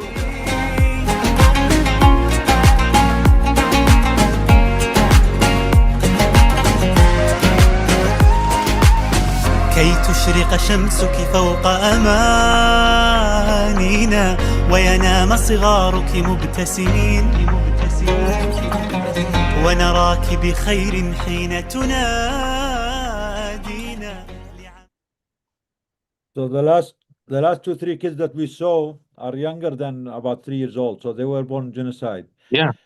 So thank you, Mundir, for this. You are famous. And who's this lady who's talking? She's very, very good speaker. What's her name? Is she part of Yeah, your team or what? yeah, she was my neighbor actually, and she is my son Faraj and my daughter actually with her friend اصحاب اولادها فجبتها Oh, تحكي okay. انه Good. رسالة شكر يعني. Well, maybe you and Yeah, her in the need to same go on a camp. campaign. She is staying in the same camp. Yeah, Is she a teacher? Is she from a Beit teacher? Lahia. She is staying from Oh, Beit from Beit Lahia. Lahia. Beit Lahia is always bringing us لا لا الزلمه على بيت لاهيا great الله يقطع talent. شره من شغله. قصده يقول لك يا دكتور نضال انه كل سكان بيت لاهيا مبدعين في لا كل هو شيء. منذر عنصري، وهو عنصري لبيت لاهيا دائما عارفينه. بس هاي على فكره you need to go on a campaign انت وياها and do all this event with all the camps, all the camps in Gaza. That would والله be good. as I mentioned, brother, after I did this initiative, so I got 3 calls actually. After that, they asking me to do the same one in their camps. So I Please go said, ahead and okay, do I it. will try. I Yeah. will try. I will give it a Please. try. But as I mentioned, my brother, it is not a time to make this again. The most important now to be ready for that the winter. والله ما أنا عارف اترجمها يا اخي، ترجموا لنا Yeah, اياها. I know. The because the weather is getting الوضع harder يوم and من هلا harder. يوم الخميس يعني on Thursday we're gonna have a lot of rain, flooding. What is going Yes, on in yes, Malaysia will be happening in Gaza. Yeah. Okay. That's why yes, we're yes. going to go with Iyad now. Iyad, all Yeah, yours. yeah. I know you Yes, have السلام the most عليكم. Yeah, up to go ahead, date. brother. Yeah. Yeah. Tafadhal. عليكم السلام يا ورحمة السلام الله. عليكم. Is Iyad الله from يعطيك Beit Lahia? العافية. Is Iyad from Beit Lahia? لا أنا من المسمية. Are they allowed to speak Mundir ولا only Beit Lahia اليوم؟ لا لا اليوم he احنا is allowed بنسمع. to speak, brother. Go ahead. حبيبنا منذر الله يعطيك العافية. great الله يبارك efforts فيك. صحيح. وأنا أتواصل معك كمان عشان موضوع الكبار ونشوف شو ممكن نعمل في المخيم في ذي البلح. اليوم زرته وإن شاء الله بكرة الصبح بكلمك شو يصير معنا ونشوف شو وضعهم. First, my greetings to you, my colleagues. First, this morning, occupation forces advance to Beni Suhaila Square, which is considered part of the center of Khan Yunis. Maybe located more than 4 kilometers from the separation line. The occupations minister announced that this area now represents the new border for both defense and offense. And this declaration effectively means that the occupation is seeking to seize control of approximately 50% of the Gaza Strip, impose a complete geographical separation between East and West, and entrench this reality through continued and systematic destruction. I have previously addressed this scenario in detail and warned that it's a deliberate deception. The occupation is not pursuing calm or reconstruction. Rather, it's working to reinforce its control over the eastern areas with a clear intention to prevent any future reconstruction there. The occupation continues to mislead public opinion and deceive those who promote so-called reconstruction plans for the eastern areas. While in reality, these areas remain under direct military attack and control, like what my colleague Wonder mentioned. What's happening is nothing more than an attempt to buy additional time, granting the occupation further opportunity to complete its project of destruction and the imposition of forced reality on the ground. There has no real change in living conditions also, like my colleague Mundan mentioned, except for a small economical privileged segment. We are speaking about 90% of Gaza being crushed without work, without economy, in a place where everything has been destroyed, especially infrastructures that have no ability for municipalities to face the rainy waters within the next few days.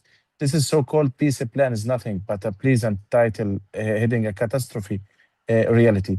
The continued destruction of East Gaza, also Dr. Nidal and Makarik, turning more than 50% of area into a buffer zone, while pushing hundreds of thousands of people into an increasingly congested strip along the western side.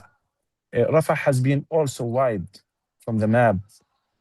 The north is devastated and the east is in ruins. Even the western coast, the only area still accessible, faces frequent attacks whenever the occupation claims a security threat. The temporary schools UNRWA announced today in the official statement, the Israeli is entering warehouses that can enable UNRWA to until today. So when we talk about our expectation, maybe we need more than tents. What's entering is just tiny tents with the lowest quality that cannot meet the bad weather conditions here. No one can believe what's happening in the next few hours or next few days. And so we must increase the pressure to bringing in mobile homes. How will this enter Gaza when not a single heavy machines have been also allowed to clear rubble or level the land? And no one can believe they will entering mobile homes and also the rubble still remain over the ground without any recycling or removing the rubble. So it's just a deception plan. It's not a peace plan. The occupation permits the entry of the latest smartphones and cars, yet and blocks the entry of adequate amounts of nutritious food, meat, eggs, and essential and basic needs that can let our resilience more and more. It allows the traders, the trucks, and simultaneously blocks humanitarian food trucks also. Tightening siege, engineering famine, re-engineering chaos, and they need to force immigration by another way. The Israeli officials still talking today about reopening Rafah cross point in one direction, just go out from Gaza. So they still preventing everything that can support our resilience here, from tents, shelters, nylon, tarpaulins, anything that can support our resilience here over the ground, they still preventing it. And yesterday and day before, they prevent the gas truck from entering Gaza. And you can imagine in the winter without gas also, the catastrophe will increase and our suffering will increase and ongoing. So they try to deceive all of the parties that can monitor the implementation of the ceasefire agreement. They entering merchant trucks, not aid truck. And they account the numbers as all, they entering a huge number of trucks. It's not real. The reality over the ground, the famine is ongoing, the starvation is ongoing, but re-engineer it, and the catastrophe is ongoing. What's the meaning from the continuity for preventing trucks and tents and shelters for thousands and thousands of people? The meaning is clear. They need to increase the suffering, to need to enforce us to be displaced again and again. So when we talk also about the remaining bodies under the rebels, Dr. Nidal, and from the health side, when they leave thousands of bodies decomposing under rubble because no machinery is allowed to retrieve them, the world rushed to bring sophisticated equipment to recover the bodies of the occupations in a clear double standards. Yet the decomposed bodies of our children, women, and elders are left untouched, causing diseases. No one speaks about them until this moment. After more than 50 days of signing agreement, no one do any actions to have a dignity for those martyrs, as all of the world agree under the humanitarian law. Also, we want to talk about economical sectors, fishing, agriculture, industry, everything is gone. And also about waste, and when we talk about rainy waters with a huge amount of waste around our camps, around our remaining homes here in Gaza. I cannot imagine what's the meaning of infectious diseases will cause harms for our children and our elderly people. Given of all of this path forward is unmistakable. Please, my colleagues, we need international pressure must continue, and we need media campaigns must expand and include every details, and we must talk about every specific every piece about the suffering to clarify for all the national community nothing will change here in Gaza, and awareness must stay sharp, and we must do pressure to grant the hope for our children like what you watched in the Mundir videos. It's very nice to see and to watch the smiling over our children's faces. When we talk about the smile for the children, no one can make a smile without aid. It is not a secondary choice, my colleagues. It's a lifeline, and no one must be opened immediately and conditionally. This is our goal. This is our first aims. When I will do some as engineer some calculations. When we talk about a 20 step for implementing peace plan, every step need 100 days. When we multiple 100 for 20 steps, we need 2,000 days. I mean 5 years from waiting to implement peace plan. It is not efficient. No one can believe we must wait 5 years to implement a peace plan. The first things, they must open immediately 14 crossing point and entering directly, emergently, with a humanitarian corridor, all of our basic needs. What's the meaning of still talking for more than 50 days after the agreement signed about tents? It's foolish. It's just a blah blah blah talking about the media. The Israelis still siege Gaza with the strongest way. They prevent everything that can ease our life.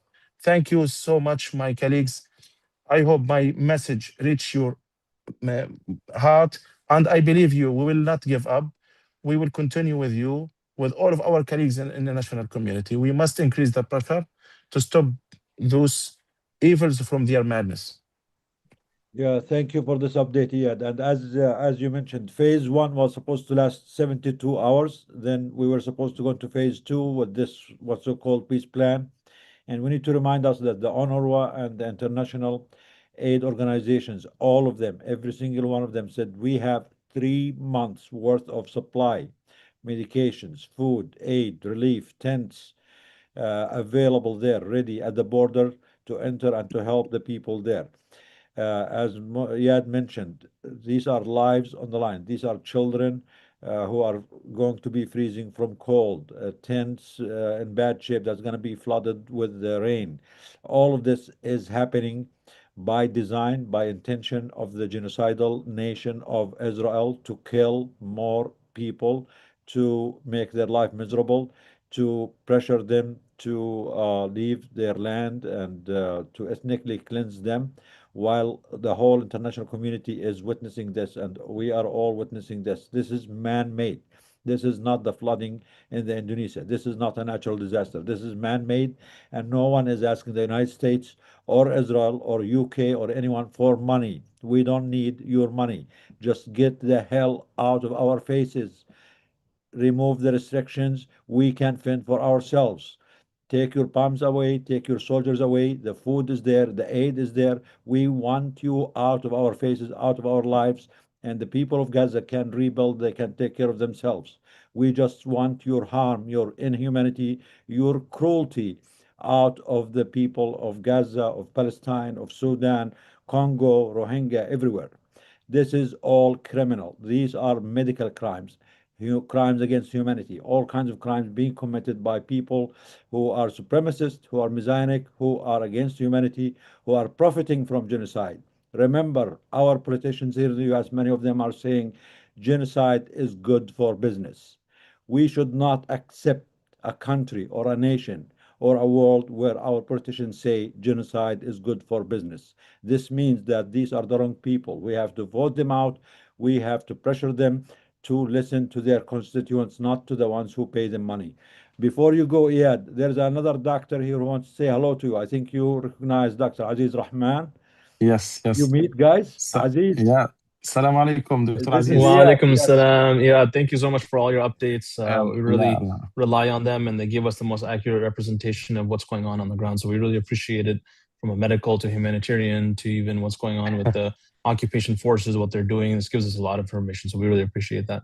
Thank you so much for your attendance here in Gaza and your participation all of the time, Dr. Aziz.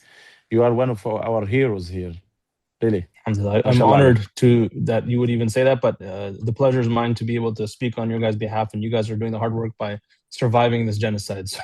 So I mean, really, it's very impressive what you Inshallah. guys are doing with nothing. Thank you so much, and thank you, Dr. Nidal, for your creativity. You still bringing a great people that come here before in Gaza and participate with us here in Doctors Against Genocide. Thank you so much. For those who don't know Dr. Aziz Rahman is a U.S. Doctor, interventional radiologist or surgeon. Dr. Aziz, Yeah, who that's has right. Interventional radiologist. multiple missions to Gaza.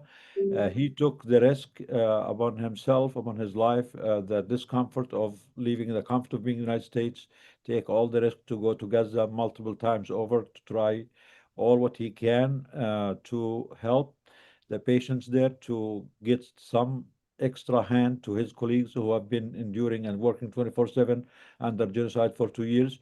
So the people of Gaza and us as Dr. Against Genocide are proud of Dr. Aziz. He's doing a lot more than that. He's supporting the community, he's supporting his colleagues, and he's been a great and a strong voice on behalf of our colleagues in Gaza and the victims of genocide in Gaza. We're really grateful to have you, Dr. Aziz. And if not committing a genocide is bad enough, our countries, especially here in the United States and in the West, are also suppressing the voices who are trying to speak against the genocide. So they want us to watch them commit genocide, commit crimes against humanity, and not say anything about it. And if any one of us dares to say anything, they will go after you, they will punish you, they will try to do anything to make your lives miserable. And we have an example of this, Dr. Sam Shekali. Thank you, Sam. I know you've been patient. Thank you for joining us. Dr. Sam Shekali is also an American, a U.S. ER doctor who's practicing here in Chicago. And because he tried to speak against the genocide, being a good doctor, a good defender of life. We go to school to protect life, to defend life wherever it is, and it is part of our mission as doctors to speak against crimes. This is not politics, this is not activism. This is a medical duty, a medical obligation. Those who do not speak are the ones who should fear consequences. They should fear malpractice and failing their mission and their profession. People who speak up should be rewarded. So, Dr. Sam, I'm gonna let you introduce yourself and tell us what happened, what journey, what hell they put you through just because you wanted to be a good doctor or be a good human being. Hello, everybody. My name is Dr. Sam Sheikh Ali, and I'm honored to be here. Finally, be able to join this Sunday. I've been wanting to join for some time, and thank you for all of the incredible work that Doctors Against Genocide has done, and for everything that the participants have been doing to stand up for justice. I'm going to briefly tell my story. So I'm Southern Lebanese, born and raised in the United States. Grew up in the Southeast, and then currently living in the Chicago area as an emergency physician. And essentially, this all started when I would speak out against this genocide, which, as Dr. Nidal had mentioned, is, in my opinion, an obligation upon every one of us that has taken our oath to help humans. And as I continue to call out people's propaganda. And by people, I mean other physicians who are trying to excuse genocide, applaud genocide, and just make some horrendous statements about Palestinians, about Arab in general, about Muslims. I started getting some backlash, initially just from these US physicians. And they ended up eventually going to these different doxing organizations. Some of you may have seen my face on a few of these pages, which I wear as a badge of honor. So I've been doxed by Stop Anti-Semitism, by Physicians Against Anti-Semitism, amongst others. And they tried to have me lose my job. So they essentially mass emailed and called my place of work, trying to have me fired, as I've done to many people across the country. But I refused to stand down.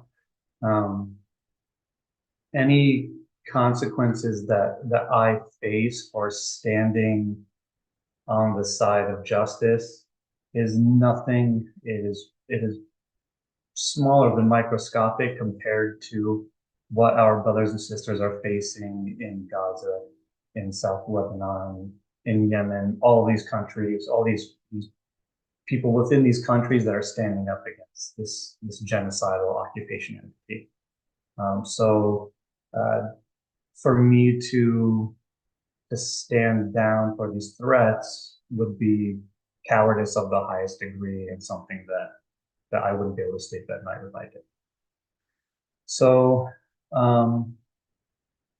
I did get investigated at my place of work, and thankfully they found that, and I say this humbly, clinically my work is excellent, and my professional status is strong. So they failed to get me fired from my place, which of course angered these doxing groups and these xenophobic physicians that were trying to have my career ruined. So it was escalated eventually to the American Board of Emergency Medicine.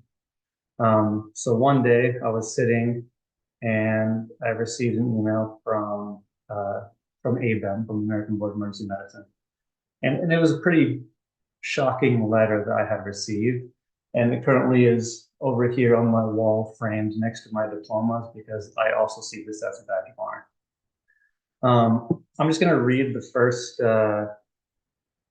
line of this to kind of show how absurd it even started, to the point where I was questioning if it was a real letter that I even got.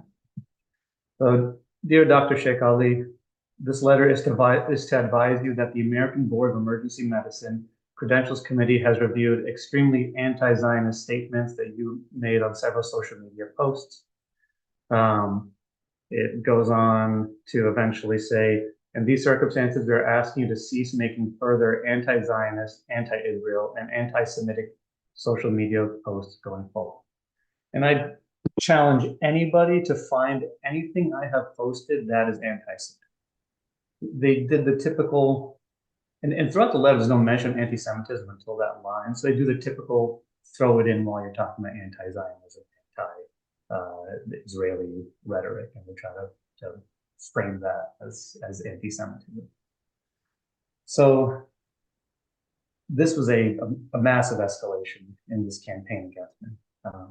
To potentially lose my board certification, something that I have spent tens of thousands of hours to earn, thousands of dollars of taking board exams, my years of medical school and residency, caring for in the most underprivileged and underserved populations within the U.S., and for them to try to threaten to take that away for speaking out against genocide, for speaking out against a foreign government is absolute insanity.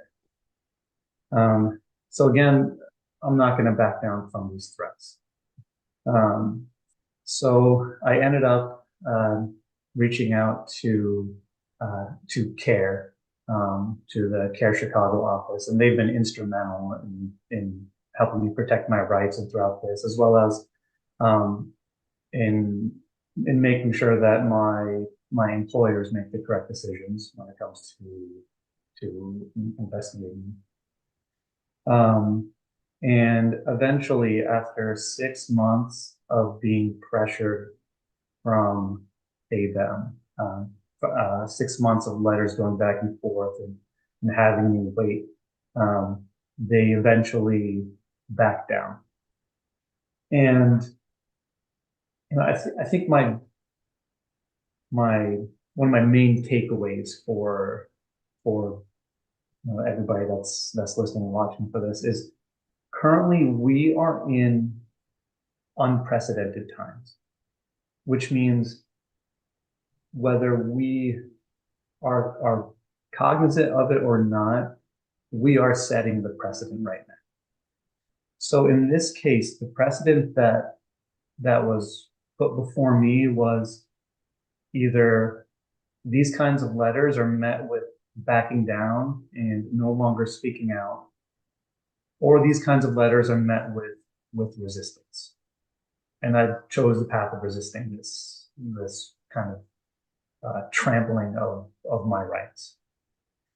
And ultimately, it so far has worked out in my favor from the aspect of I'm still holding my board certification. And I would argue that even if they took my board certification, I would still say everything's in my favor, because I'm a believer of if you do something with the intention of goodness, then anything that comes as a result is good. To bring it back to a verse of the Quran that has kind of guided a lot of my life these past few years, from Surah Rahman, هل جزاء الإحسان إلا الإحسان. Can there be a reward for goodness other than good? So for me to stand against genocide, to stand up for justice, whatever consequences I face, so be it. It's what was meant for me. And I know that I can march forward with my head held high. So I want to make sure that all of us continue to march forward. We're going to be threatened. We're just going to be consequences. The propaganda machine of the Israeli occupation entity is crumbled. That's because we're speaking out. And that means they are, and we see it now, how much they're trying to really put this propaganda into overdrive. So we need to continue to push forward and speak out despite these threats, despite these consequences, so we can further set that precedent of, hey, we're not going to stand down when we receive these kinds of letters, when we receive these kinds of threats. And we are people of resilience. We're people on the side of truth, on the side of honor. And we're not going to let people that are supporting genocide try to set the moral compass, because they don't have a moral compass. It is up to us to set that standard.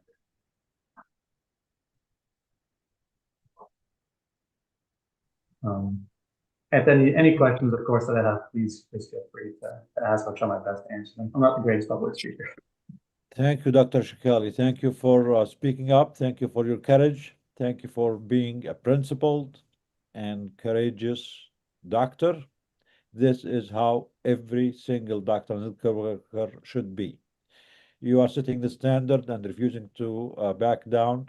We are proud of you, and we want, you're a role model for all of our colleagues who continue to be silent. Unfortunately, 2 years into the genocide in South Lebanon, in Palestine, in Gaza, in Syria, in Yemen, in Sudan.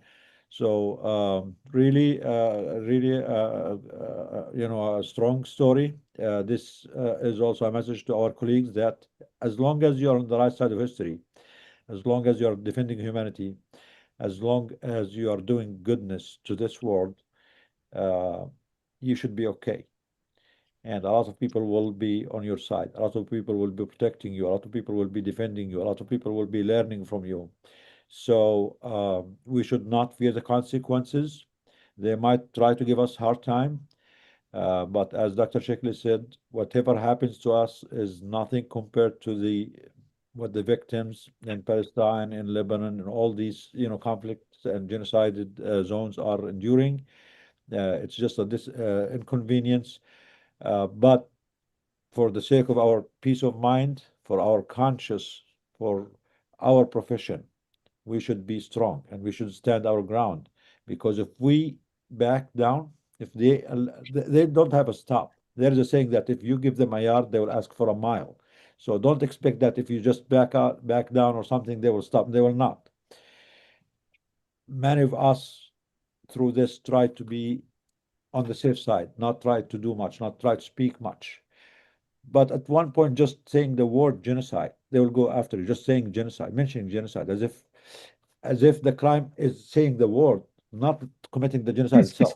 They are making like committing the genocide itself is more kosher and more legal than saying the word genocide. They are criminalizing us and trying to ruin our lives for naming the crime. And they need to be allowed the free space and the silence of the whole world for them to commit the crime. Then cry victim, cry wolf over and over again. And the world is sick of the eternal victims, crying victims of the world while they continue their killing. If you want us to shut up and stop talking, maybe you can start by stopping your crimes. How about that? That's a good start. Stop the crimes, allow the food in, allow the aid in, stop bombing Lebanon, stop bombing Gaza, stop bombing everywhere. Then maybe we can talk after you are held accountable too. Everyone who supported this, enabled this, need to be held accountable. Not Dr. Shekli, not Dr. Meribeth, not Dr. Yiping. We did nothing wrong other than being human beings, good doctors, fending for life, for humanity, for our patients, wherever they are. So thank you, Dr. Shekli. Anyone has a question? Yiping, do you have any question? You went through a similar. Okay, we'll start with Dr. Suyang, then Yiping, because Yiping is a colleague of yours. He went through the same ordeal. So we have John and we have Suyang, then we come to Yiping. Okay, John, go first. Yeah. Yeah, Sam, in addition to my thanks, it's very personal for me because I too was ABEM certified before I retired. And I remember how hard they made me work for that certification, renewal 3 times. An incredible amount of work because I was grandfathered in. I was old enough to be grandfathered in without a residency. And they really, really made me work. So I valued it so highly. And to see you stand up to them like I hope I would have, really, really appreciate that. Second point I want to make that we need to remind ourselves, in addition to just being on the right side of history, is that, and we've got to hammer this to everybody we talk to, is it's going to be easier now to resist than any time in the future if we don't resist.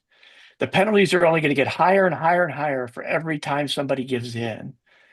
And we just got to remember that. Now is the least price we're going to pay for being right. So thank you all. Thank you so Before you much go, for your John. kind words. And that's a very important reminder for us. I'm very appreciative of that if we don't speak up now, it's going to be so much harder moving forward. Yeah, thank you. John, also Dr. Brewer has been a victim of their silencing campaigns. He tried to go a mission to Palestine, the West Bank, a few months back, and because he was speaking against the genocide here in the U.S. With Doctors Against Genocide, with multiple other organizations, Israel detained him, and they ended up not allowing him and deported him back. Which is also another badge of honor. We are proud of John and for not backing down and for continuing to speak. Unfortunately, because of all the long hours of detention and deportation and stuff like that, he ended up having some health consequences. He ended up having to have a surgery on his back.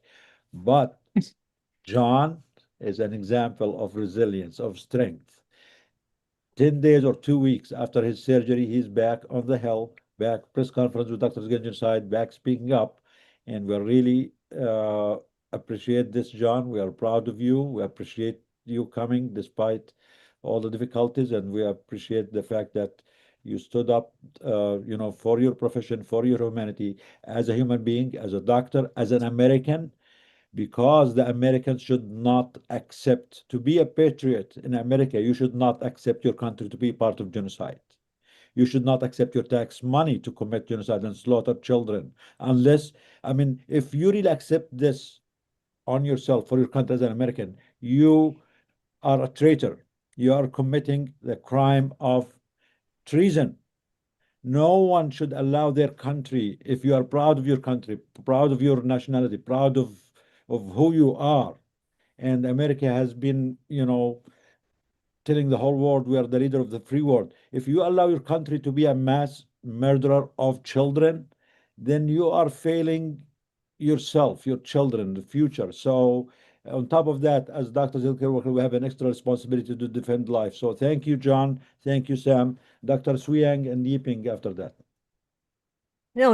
I just want to thank Sam, for articulating the case so well. I think all of us here, have gone through so much of this kind of, silencing, blackmail, trying to make sure that you get deregistered and so on. I've got 43 years of it, so I don't want to talk about it now. I've seen the inside of at least 4 Israeli prisons. But really hearing Sam talk is very, very inspiring. Thank you so much. And, I'm glad you started so young. So there's a long road ahead, but it will be a wonderful journey if you continue this way. I lived 33 years without knowing Palestinians existed. You see how powerful the lobby is. The fake news, the silencing, and so on. And it's nothing like being on the receiving end and realizing that, this propaganda of lying machine and so on is actually enabling genocide, ethnic cleansing. So people like you, like John, and many of us have, we are proud that we are able to stand up against it.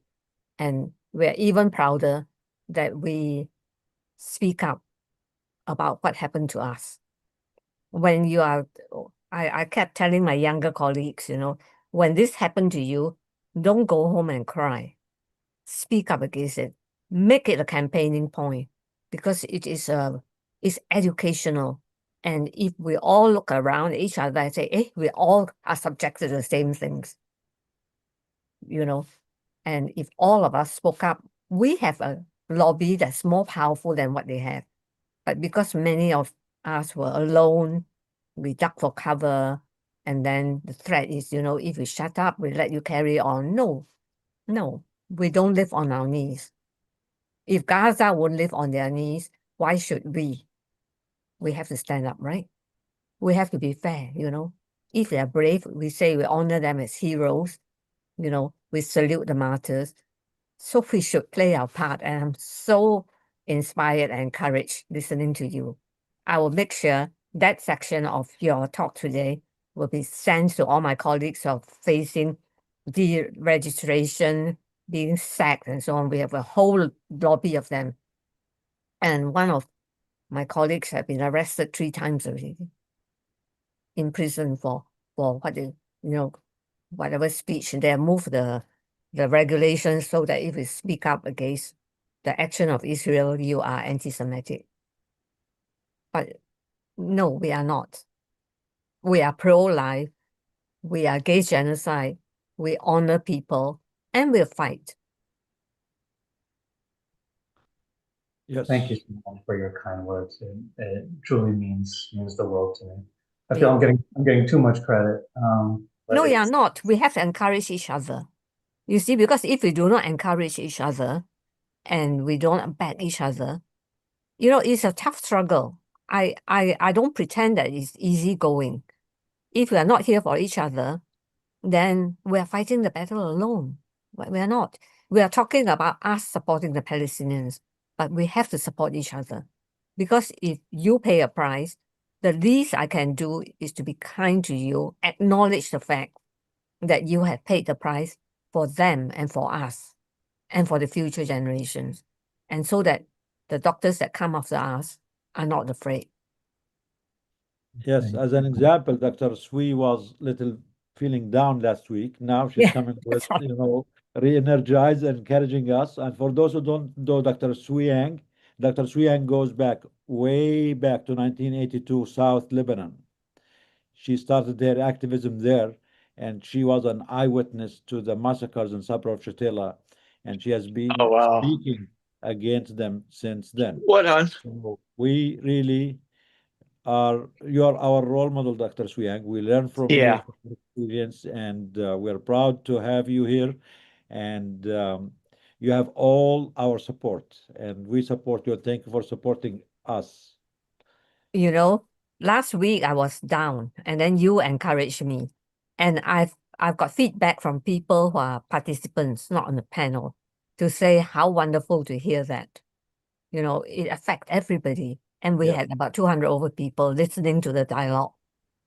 And we're all sick from genocide. Yeah. Literally, the whole world is sick of genocide. Yeah, we have to What these fight it. criminals are committing is they're making the whole world sick, mentally sick. Us, our children, our patients, our neighbors. My patients here, every single visit in the last 2 years has something to do with mental illness. In the first few months, people were not able to sleep, were not able to eat.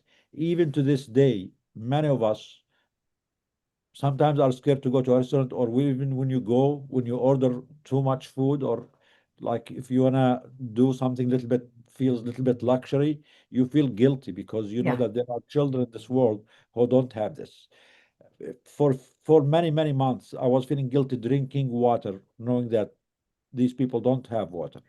Now winter is here, and it's cold in Michigan. We have snow, and it's really cold in winter. But at least we're sitting here. We have houses. We have heat. We have the means, the infrastructure to protect us from winter.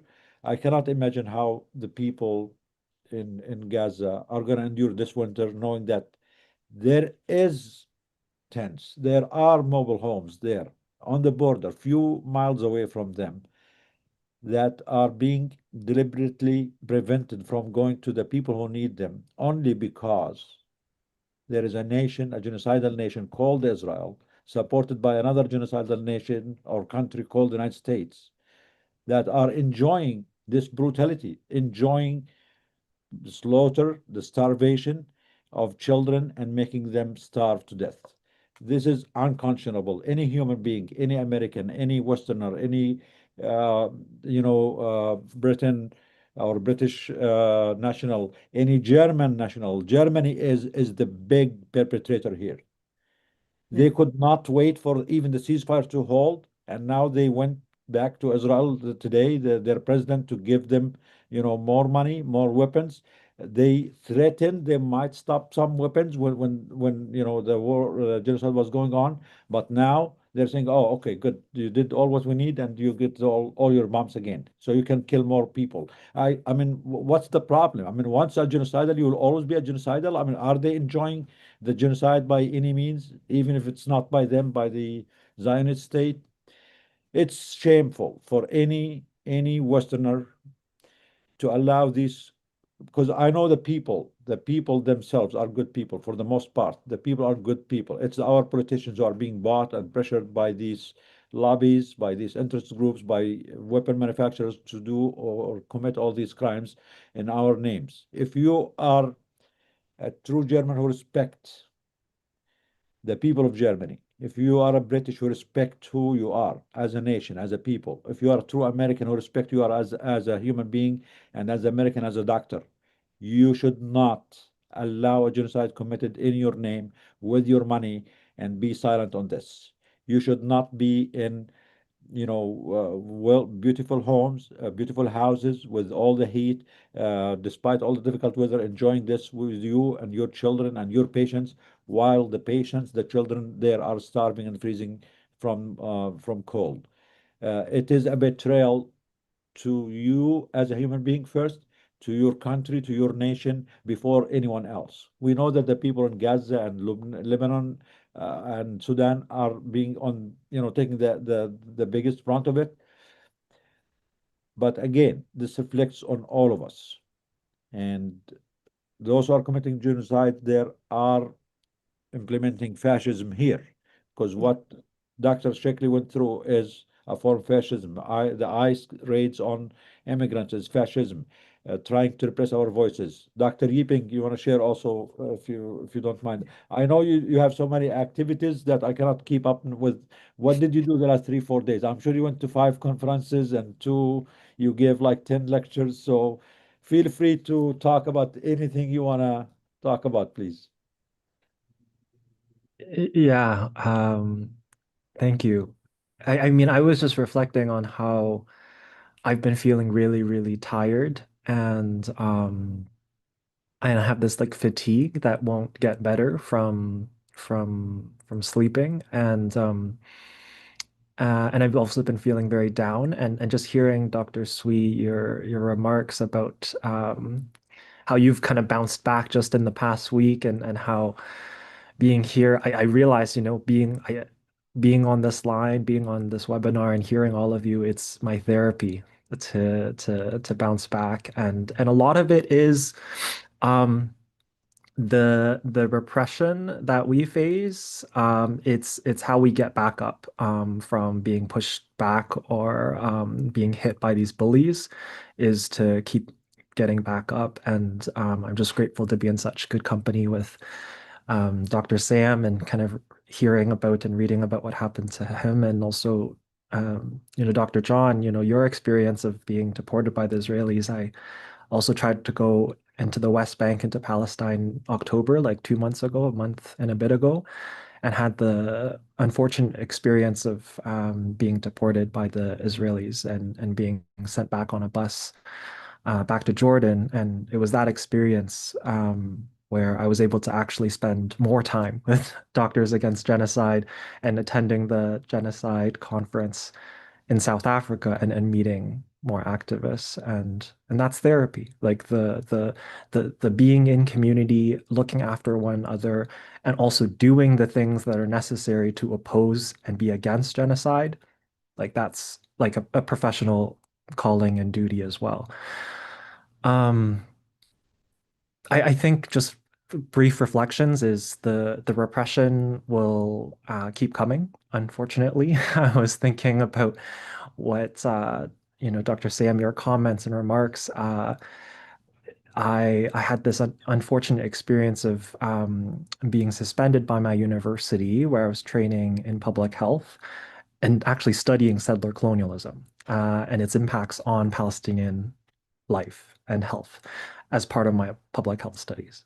And they suspended me and then they reinstated me without an apology. And now, almost 2 years later, we have still waiting for a hearing date where I've taken the university and this physician that doxed me initially, that kind of started everything, to a court, to a human rights tribunal. And so we're waiting on that to take place. And the university has actually put forward motions to try to dismiss the case entirely, there's factual errors in their own motions. And it seems like the court is not even entertaining. Well, we've kind of submitted our own submissions against these motions, and each time the university has been unsuccessful in dismissing the case, having the court dismiss the case. So the case will go forward, I think, which is significant because I think we need to not only protect ourselves from these bullies, from these Zionists, from these racists, from these white supremacists that want to silence people who just want like equality, right? And equity in this world, right? We all see the value of every human life in this world. And there are some people who are racists, bigots, and Zionists who only value certain lives in this world, and they actually devalue other lives, and they see certain lives as subhuman. And this is what we have to call out, and that's why they want to silence people.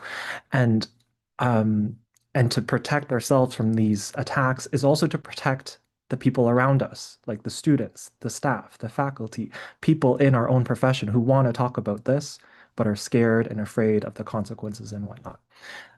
The last thing that I'll mention is uh, my own college has even investigated social media posts about me because there are people who are not my patients who have complained to the college and said they're my patients and said the social media posts that I shared are anti-Semitic, are hateful, inflammatory, etc., inciting violence, right? When I'm seeing a lot of inciting violence from Zionists, and they're not getting really the discipline that I think it was required in this moment, where we have genocide supporting colleagues in the medical profession. But with that aside, even the medical college so far has actually dismissed these complaints, right? Where I've said things like death to Zionism and death to capitalism and death to settler colonialism, because these forms of oppression are are are forms of structural violence and actually create the conditions for death and destruction. And so wanting that ideology to be dismantled and abolished and die is actually life affirming in this world.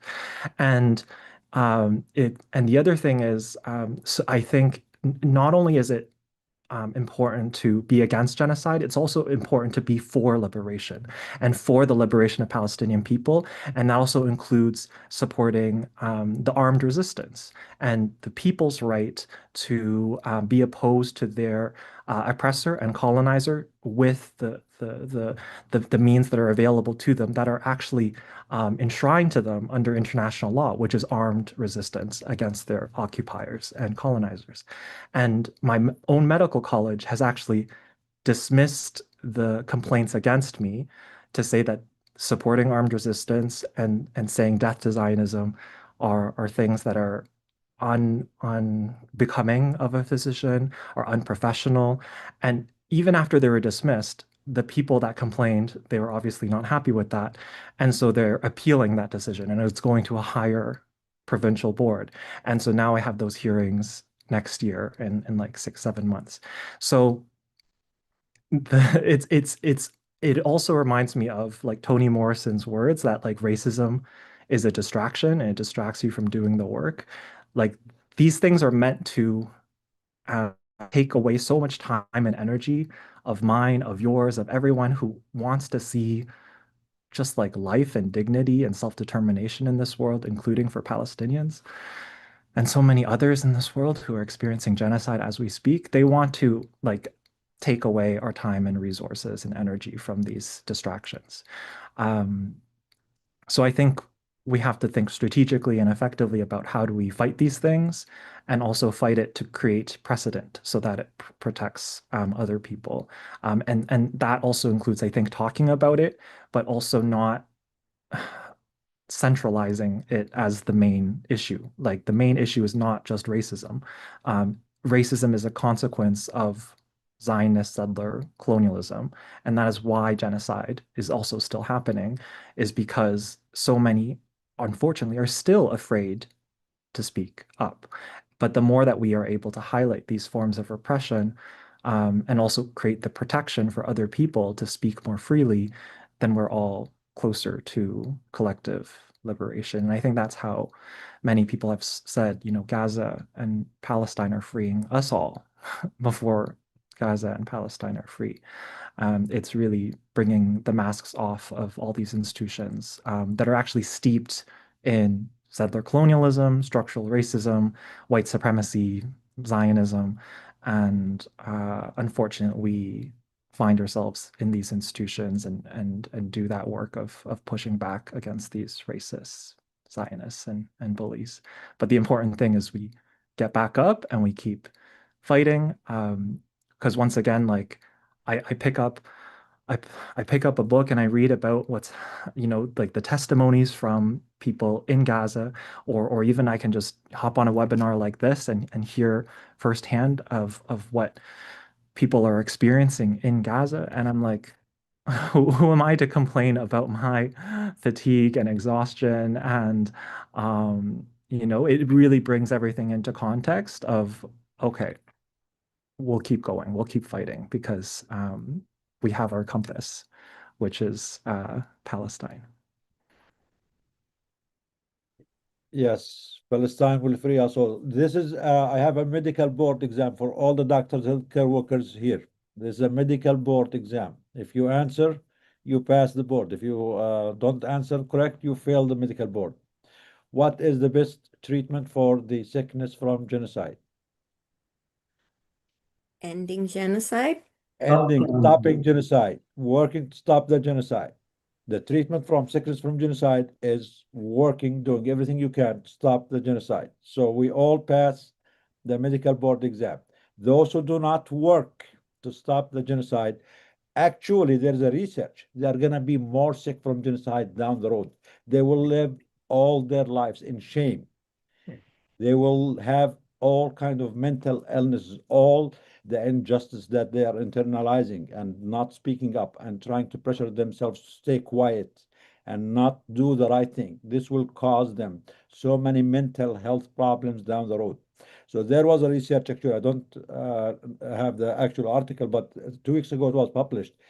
People who speak up against the genocide, against injustice, who go out and protest, who speak, who talk, who do everything they can, they are much more healthier mentally than people who are forcing themselves to stay quiet because they are scared from this, from that. Because at least we are venting out, we're trying. Just the fact that trying to do something, whether it's effective or not, whether it's big or small, at least you are at peace with yourself. Those people who are self-censoring themselves and pressuring themselves to stay quiet are having so much turmoil inside their minds, their conscious, and that is going to have consequences. So if you want to be healthy, if you want to pass the medical board exam, you have to work against the genocide. Stop the injustice, the genocide everywhere. So thank you, Dr. Yiping. I want to say something. Yes, go ahead, Dr. Sweet. No, it's special one for eating. Something like, I take your point that if you get entangled in a registration, deregistration, fighting bushfires, it's very exhausting. But look at it this way. If you treat every one of them as a campaign, then it's different, you see. When BMA canceled me at the beginning of this year, and Harvard canceled me as well, and then BBC canceled me, and so on and so on, I just, and there's a genocide in Gaza. I just don't know what to do, you see. I cannot be fighting all this. So when BMA actually canceled me, it was fantastic. I said, I can't handle this. My lawyers dropped me and said, look, they are suing my lawyers as well. So I said, fine. We are not going legal. We are going to call a rally, and all of us are going to descend on the pavement of BMA at midday, and you bring your drums, you bring your loudspeaker, and I'm going to make a big speech, and then we invite all the press. That's a way to do it. Create a platform. Every time they cancel you and they do that to you, it is a platform they've created for you to talk about silencing, to talk about enabling genocide, to talk about Gaza, to talk about Palestine, to talk about colonialism. That's how you turn the arrows and the spear back against them. Then you feel a lot better, less tired. Thank you for that. I think it's so important for us to be strategic in how we talk about these things and bring them up. Like when I first got that letter from ABAM, I wrote out something like it was vicious. It was lengthy, and it was a very strong thing. And my wife, who's like the logical, smarter half of us, she was like, like, hold on, because I wanted to go public with it pretty quick. She was telling me, wait a little bit. We need to do this strategically, reach out to CARE, do everything step by step. And in retrospect, she was right as usual. And had I went public immediately, I do not think it would have had nearly the impact that it did compared to kind of waiting, allowing the lawyers to do their things, to have our letters go back and forth. And once I reached the stage of, so like the final letter we sent them was a 4-page letter. 2 pages of it were sources for our footnotes because they were trying to say that I was making essentially like unfounded claims about like the Zionist entity. So we provided all those facts, and that's when they sent the letter backing up. And I think had we not been more strategic about it, and had we not waited and done everything in a more bulletproof way, it probably would have gone back on, and then I would not have been able to have the impact that I was seeking to have when it was finally time to make it go public.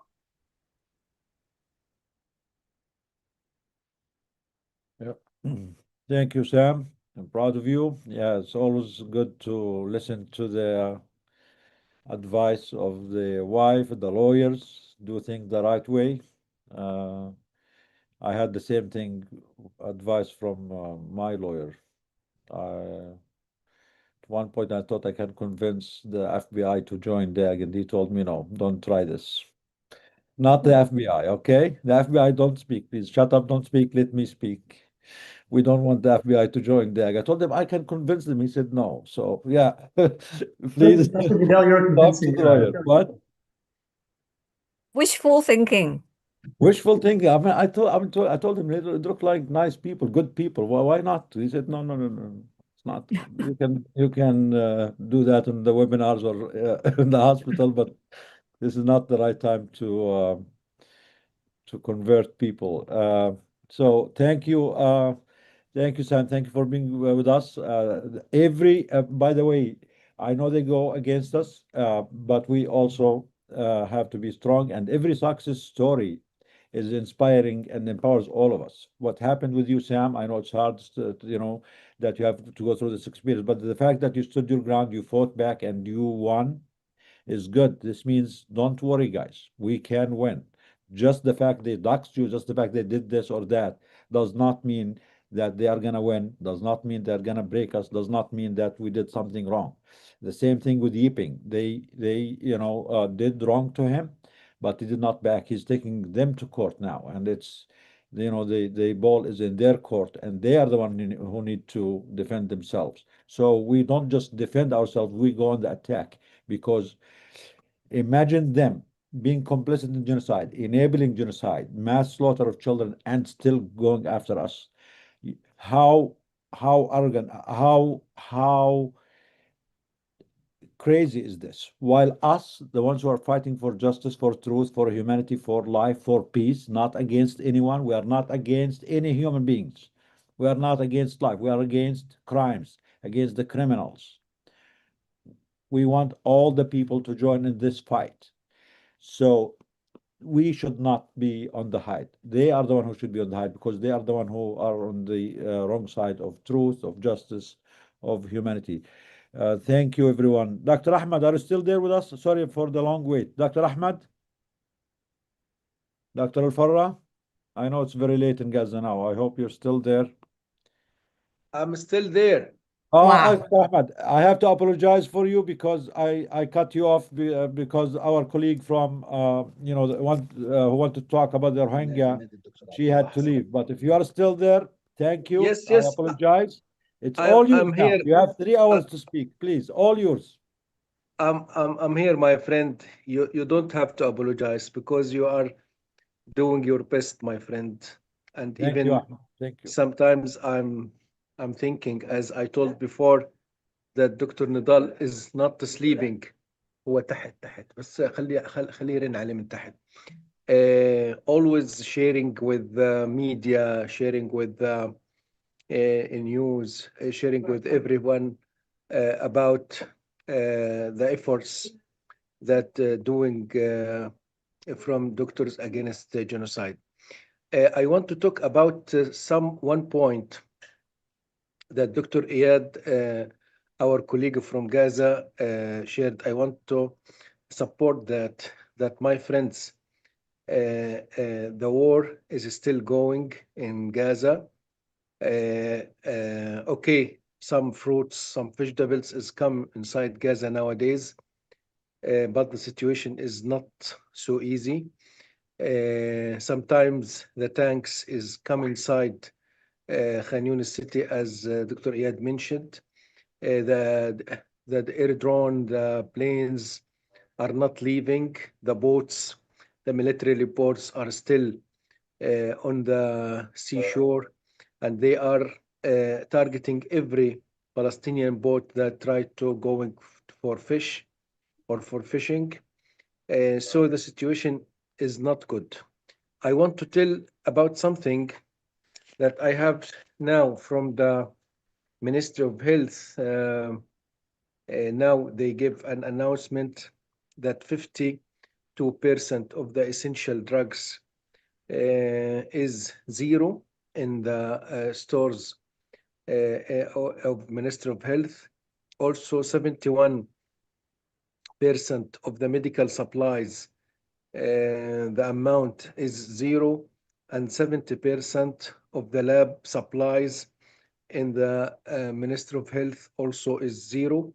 Last week I was on Al Jazeera. I told them that among the war, there is sometimes the situation is better than after ceasefire in comparison that belongs to the health sector. I'm not talking about the targeting. I'm talking about the supplies and treatment and the drugs in the health sector. Why among the war it was better? Because in the beginning of the war, I think Rafah crossing was open, and there is a lot of trucks that get inside the gate, and there is a lot of drugs were available. But nowadays, just the food is coming, okay, but it is with high price. What I mean, now I'm asking one of the my friends who's dealing with the chicken. The chicken is coming to Gaza, is freezing, okay, is frozen, sorry. قديش كيلو الدجاج يا مصعب المجمد؟ Okay, 1 kilo is 35 shekel, so it equal nearly $11. $11. It used to be before the war. قديش كان سعره قبل الحرب؟ Yes, it was nearly $2.50. So we are talking about 5 folds the price before and the price after. Also, we have to mention that the eggs, nearly 20 eggs, is nowadays is sold by nearly 50 shekel. That nearly $15. It used to be nearly 12 shekel. We are talking about $3 or $4. So yes, so I think that everything in Gaza price nowadays is nearly 5 folds that it used to be before the war. This we have to mention about that, and we have to review about that, and we have to mention that a lot of money is paid for the trucks to get inside Egypt for a man whose name is Asam al-Arjani. He's receiving nearly $150,000 for each truck to get inside Gaza. This is like I don't know what kind explain it. It like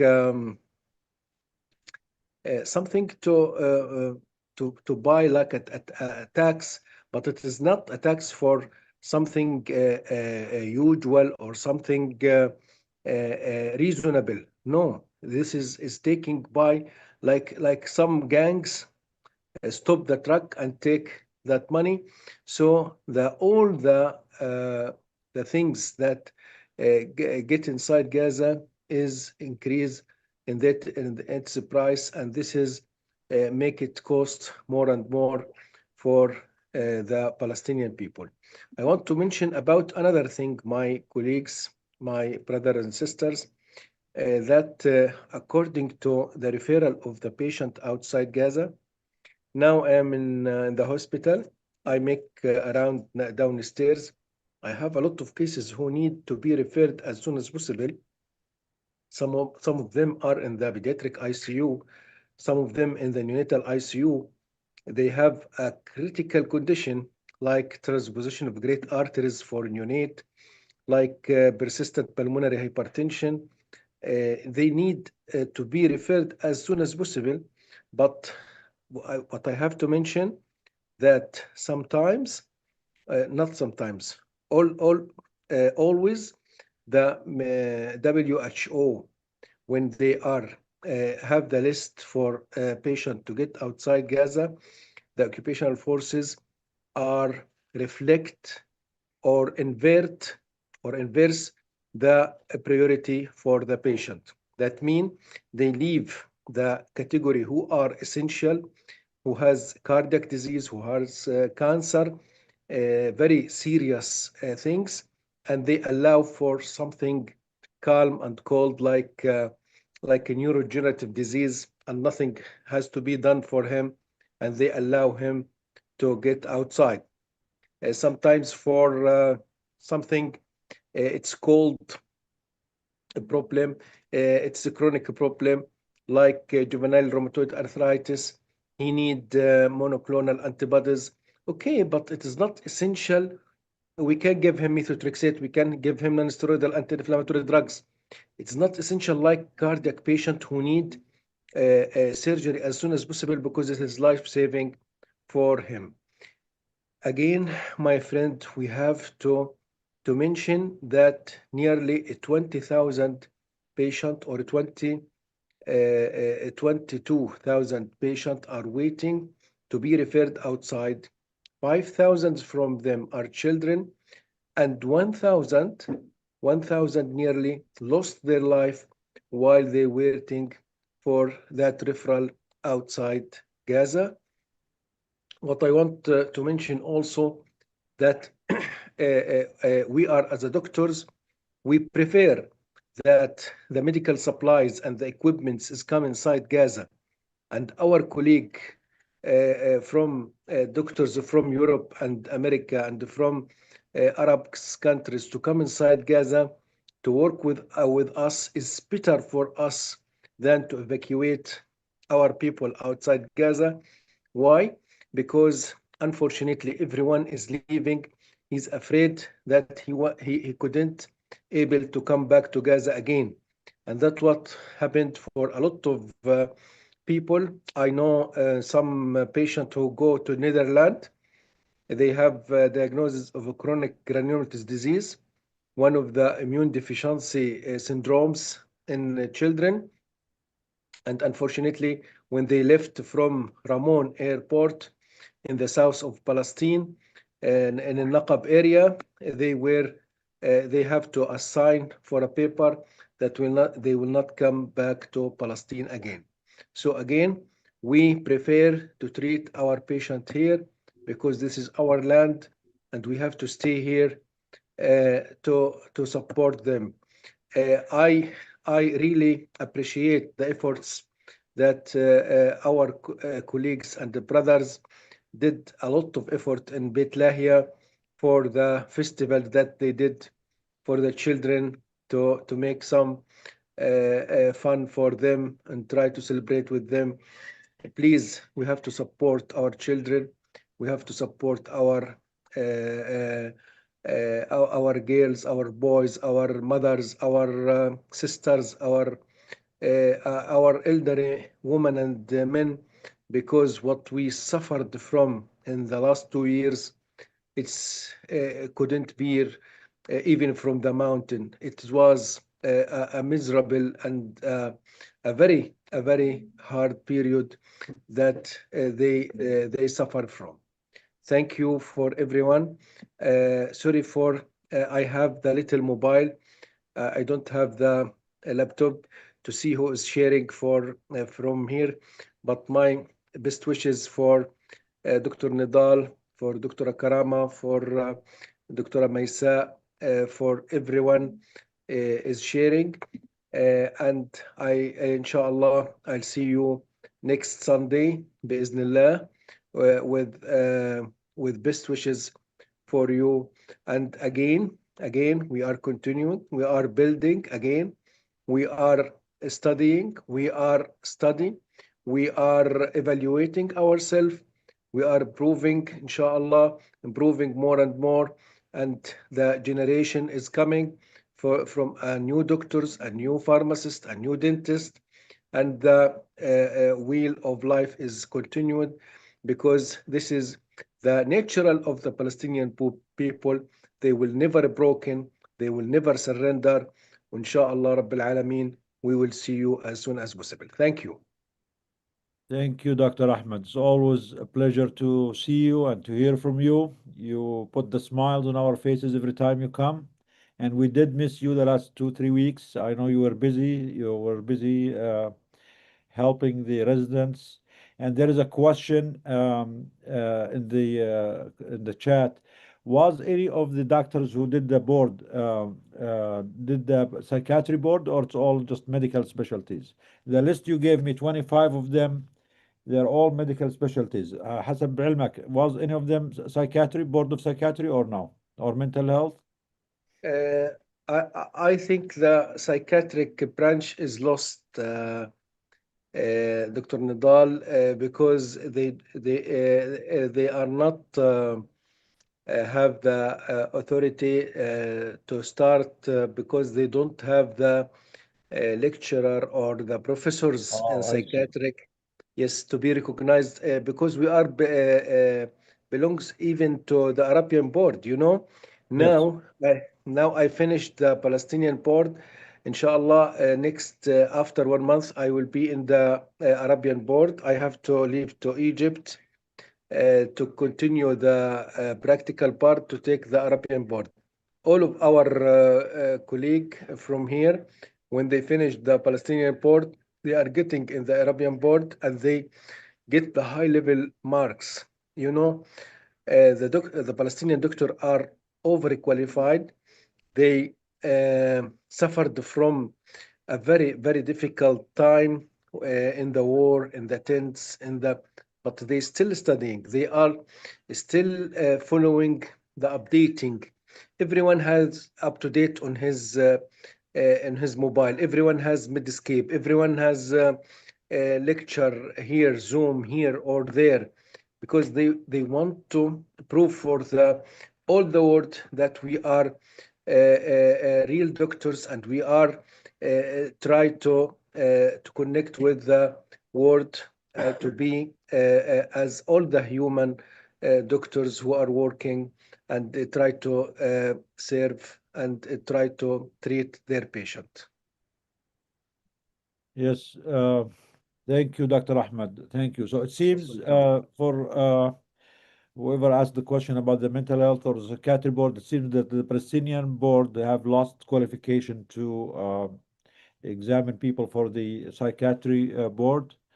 This might be due to loss of many doctors who used to train for that board, or many of them might have left Palestine. So maybe those who are interested in mental health, because I think the people in Gaza and Palestine need mental health support and treatment, being through the genocide for 2 years more than anyone else. So maybe this is a call for our colleagues, the psychiatrists globally, the mental health professionals, to try to reach out to their colleagues in Palestine, in Gaza, provide their expertise maybe to have this board reinstated again so they can train more and more doctors in Palestine, from Gaza, from Palestine, to do and to go through these boards. And if I want to summarize the calls from today, the situation in Gaza is still terrible. The genocide did not stop. They're still continuing and committing the genocide by other means, by starvation, by not allowing enough aid in, not allowing enough medications in, not allowing enough medical supplies in, not allowing any winter shelters and winterized tents and mobile homes to go in. As Dr. Ahmed shared, Ministry of Health just issued this call in the last day or two that many of the essential medications, more than 50% of the essential medications, there is zero stock anywhere in Gaza of these medications. These are very simple things to get in Gaza. They are not allowed by purpose, so we need to pressure for this to allow the medications in. Regarding the evacuations, I think the WHO said they have the records of 17,000 who are ready to go out. Dr. Ahmed said 22,000.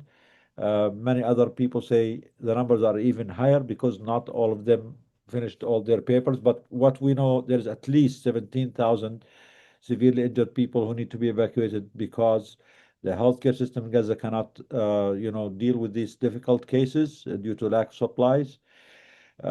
And these people are ready to go. This is a call for every colleague here, wherever you are. Every country, every hospital, every institution in the world is obligated to accept patients from Gaza for treatment. Every country, every hospital should take at least few patients. These are 17 or 20,000 or 25,000 people. No one country alone can do it. They all have the approval to leave immediately. They just need an acceptance from a hospital, from an institution. So please reach out to your colleagues, to your institution, to your administrator, and start checking at least what is the process for this hospital to accept, patients from there.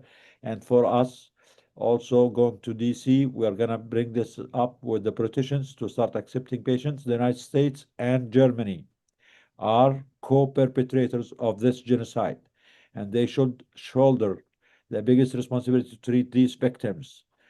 Shame on Germany again. Even Trump is ashamed to do what you are doing now in Israel, congratulating them for a genocide and giving them more weapons. And even when half of Europe, half of the European countries ended up leaving this contest, this Eurovision contest, because they don't want a genocidal country to be included, Germany stood out and said, if Israel is not allowed in, Germany will not participate. This is very disgraceful. Shame on Germany. The second shame will be the United States government. So please reach out to your institutions, to your hospitals. We need every single hospital to accept patients. No excuse, every single one. You are watching this, you are supporting this with your money, with your silence, with your taxes. You have an obligation to treat all these victims. It's not a charity, it is an obligation. You are obliged to accept patients. Also, the situation in Sudan is getting worse. We need to advocate for the victims there. We missed our colleagues from Congo today. They had to leave because they lost the internet, but the situation in Congo also is getting worse. Although from the news, I heard there was some peace agreement, but it seems the criminals on the ground are committing more massacres there. We heard from Dr. Farhana about the situation in Rohingya, so please keep those on your mind too. We heard many questions that we need to encourage more doctors, more healthcare workers to do medical missions to Gaza, to Palestine, to Sudan.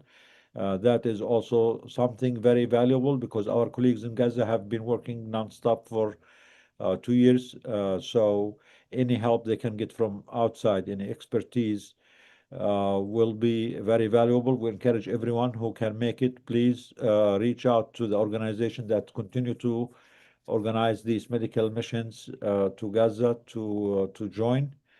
Unfortunately, they're still declining. Many of the doctors, one of them was Dr. Yiping only 2 months ago when he tried to go.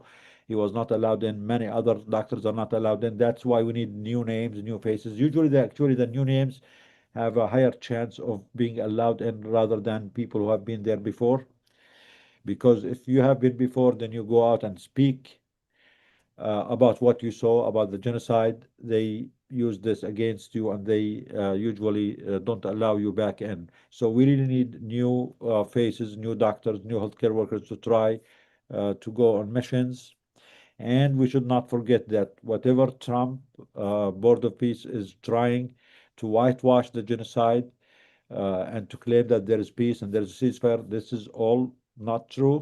They continue to kill every day. There is no peace. The people are still suffering. And more importantly, those who committed the genocide need to be held accountable.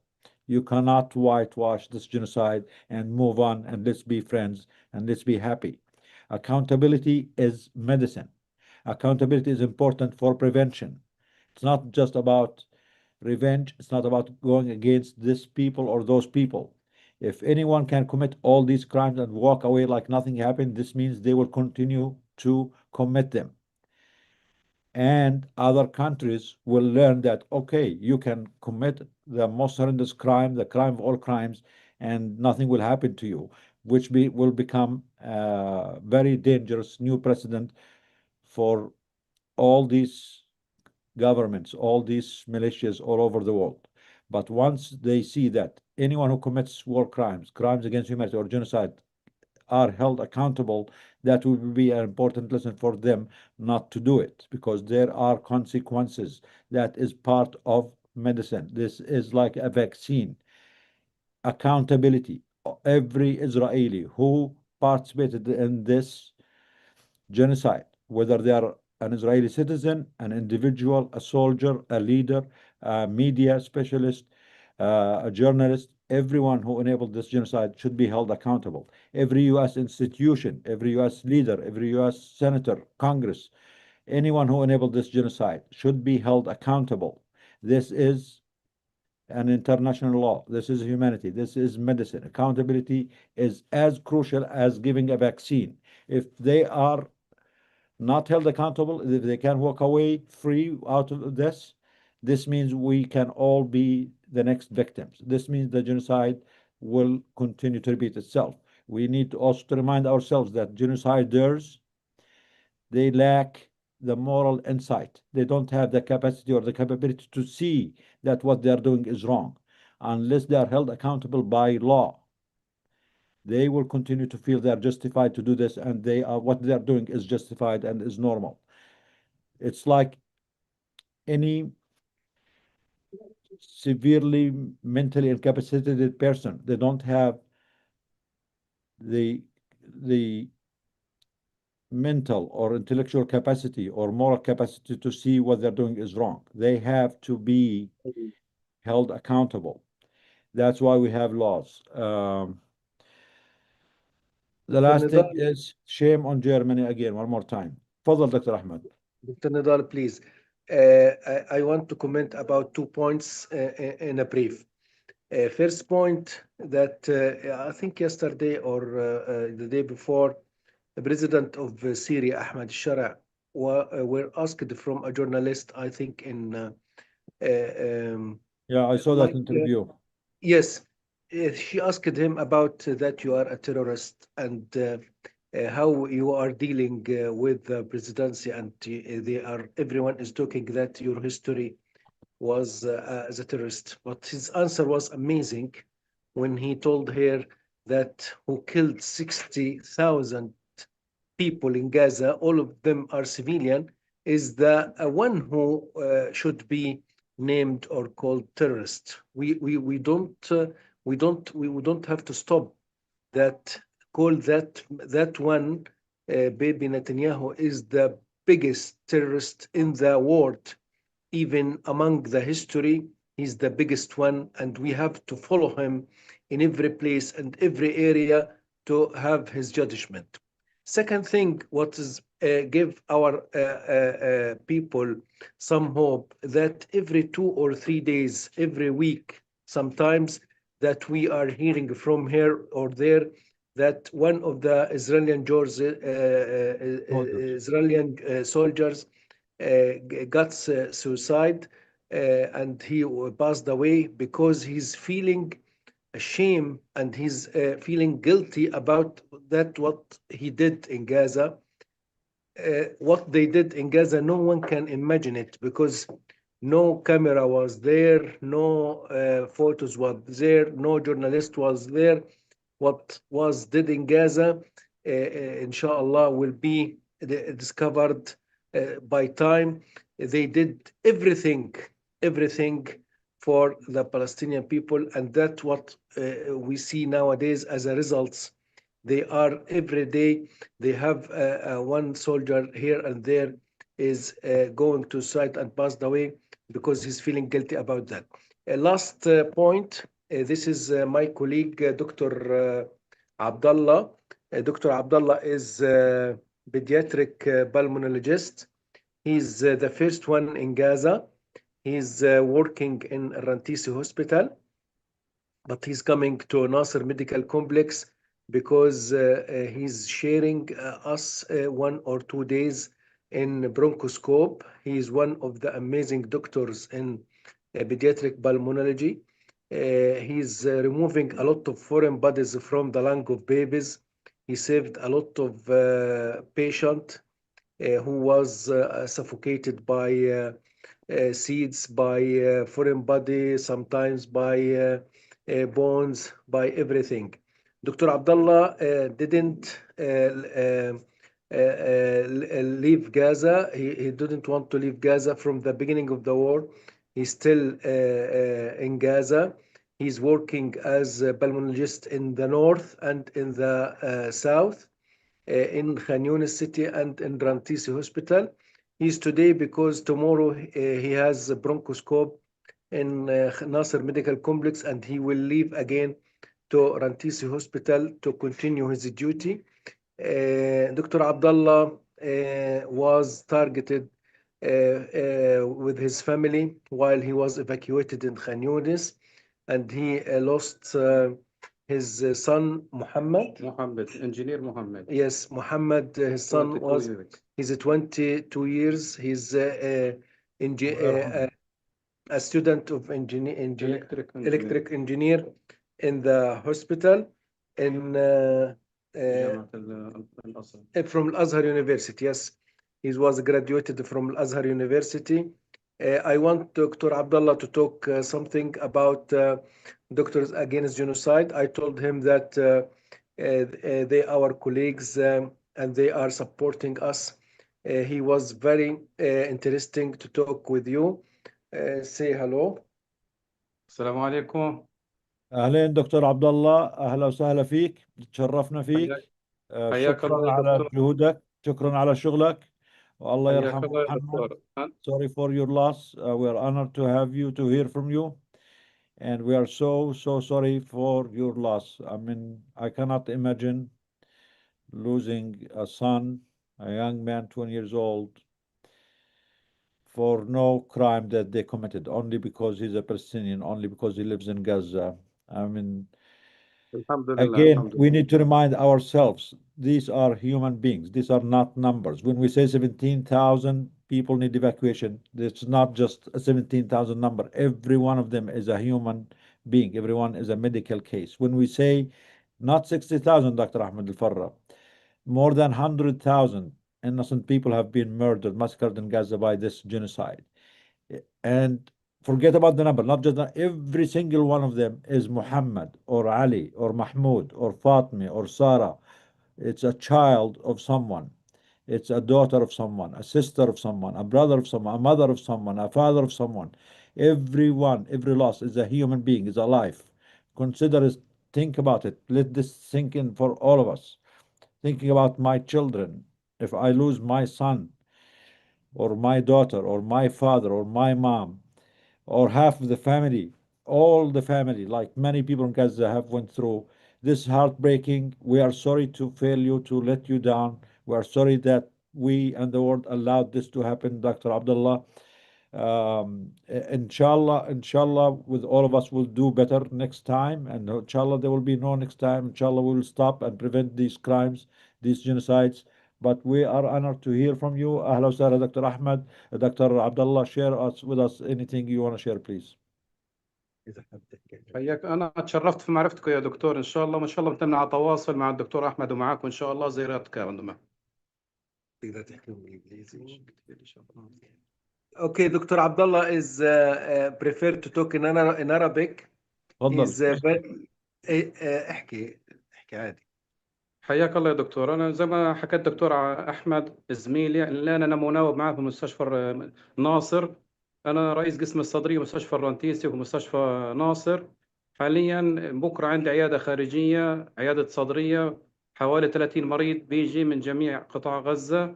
امراض الصدريه عند الاطفال اللي اقل من 12 سنه، اي طفل عنده مرض مزمن اقل من 12 سنه من ناحيه الصدريه بكره عنده في مراجعه. وعندنا يوم ثاني ليوم المناظير. طبعا المناظير الفايبر اوبتيك برونكوسكوب، طبعا حالات كتير، كل اسبوع بنعمل 3 4 حالات عمليات، طبعا تحت بنج كل اندر جنرال انستيزيا.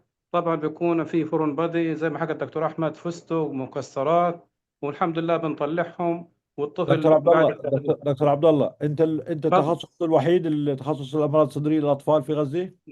نعم في So غازا ستريب. Dr. Abdullah is the only pediatric pulmonary specialist in Gaza. He has to run and cover few hospitals because he's the only one specialized with this, and he's dealing with all cases of children who have, pulmonary diseases, and they are doing also the procedures for children who need intervention like bronchoscopy, removal of foreign bodies, or any intervention they need. Dr. Abdullah, احنا بنعرف مستشفى الرنتيسي was attacked and was shut down for a while a couple of months ago. Is it نعم. back to work now, or did you open it back again or no? يس، هي خرجت عن الخدمة، لكن الآن تشتغل حوالي بقوة 50%. طبعا الأقسام الحساسة، قسم العناية المركزة، وقسم الحضانة، وقسم المناظير، قسم الاستقبال، ما يخص الاي تي، ما يخص المية، كله تدمر. وحاليا رجعت لكن بشكل جزئي فقط. قسم مبيت 20 سرير emergency، وعيادات خارجية. لكن الأقسام So الهامة زي غسيل الكلى، زي العناية yeah. المركزة، الحضانة لسه واقفة لا تعمل. So Dr. Abdullah worked primarily at Rantisi Hospital, but he also comes to Nasser Hospital to cover 1 or 2 days a week. Rantisi Hospital, as we remember, was attacked and was bombed a few months back when they attacked Gaza City and went out of service. Because of our heroic colleagues in Gaza, the medical teams, the doctors, they were able to open the hospital again, but it's only running at about less than 50% of its capacity. And all the important units, the ICU, the dialysis, الأقسام الحساسة يا دكتور، الأقسام الحساسة. the important units are still not back in service because they destroyed most of the equipments in these units, and they don't have the supplies to start it again. This is also highlights the need to allow medical supplies and medications and medical professionals to go in Gaza to help rebuild and reopen these hospitals. They are trying their best with the means that they have. They opened the general units in the hospital, Rantisi Hospital, but the critical units, the ICU, the dialysis, many other specialized units, they are not running back again. تفضل. الحمد لله. والآن قسم المناظير في مستشفى مجمع ناصر الآن الحمد لله كل أسبوع نعمل 7 عمليات مناظير. فالقسم المناظير في مجمع ناصر قائم وبصحة جيدة الحمد لله. The bronchoscopy unit at Nasser Hospital is working now. They do it once a week. They do about 7 procedures of bronchoscopy in that day. تفضل. ربنا يوفقنا جميعا إن شاء الله. دعواتكم لأهل الله غزة. يخليك. شرفنا دكتور عبد الله. What is your call? What is your message? شو رسالتك للعالم? What do you need as a doctor, as as a Palestinian, as someone who's living in Gaza now? What is your call for us, for the doctors, for the people all over the world? شو مطلبكم من كدكاترة كزملاء في العالم كله؟ الوقوف بجانب أطباء قطاع غزة وترميم جميع المستشفيات، حيث معظم المستشفيات الرئيسية خرجت عن الخدمة بما هي مستشفيات الأطفال. فبنطالب إن شاء الله يعني توفير المستلزمات الطبية بشكل عاجل، لأنه الكادر الطبي موجود، لكن بدنا مستلزمات طبية للعمل وإنشاء مستشفيات من جديد إن شاء الله. So Dr. Abdullah call for us, the medical community globally, is to stand up with the people of Gaza, to stand up with their colleagues in Gaza, to add pressure to rebuild the hospitals that have been destroyed over 2 years of genocide, to allow medications and supplies in so the people of Gaza can rebuild, and so the doctors there are able to help and provide proper health care for their community.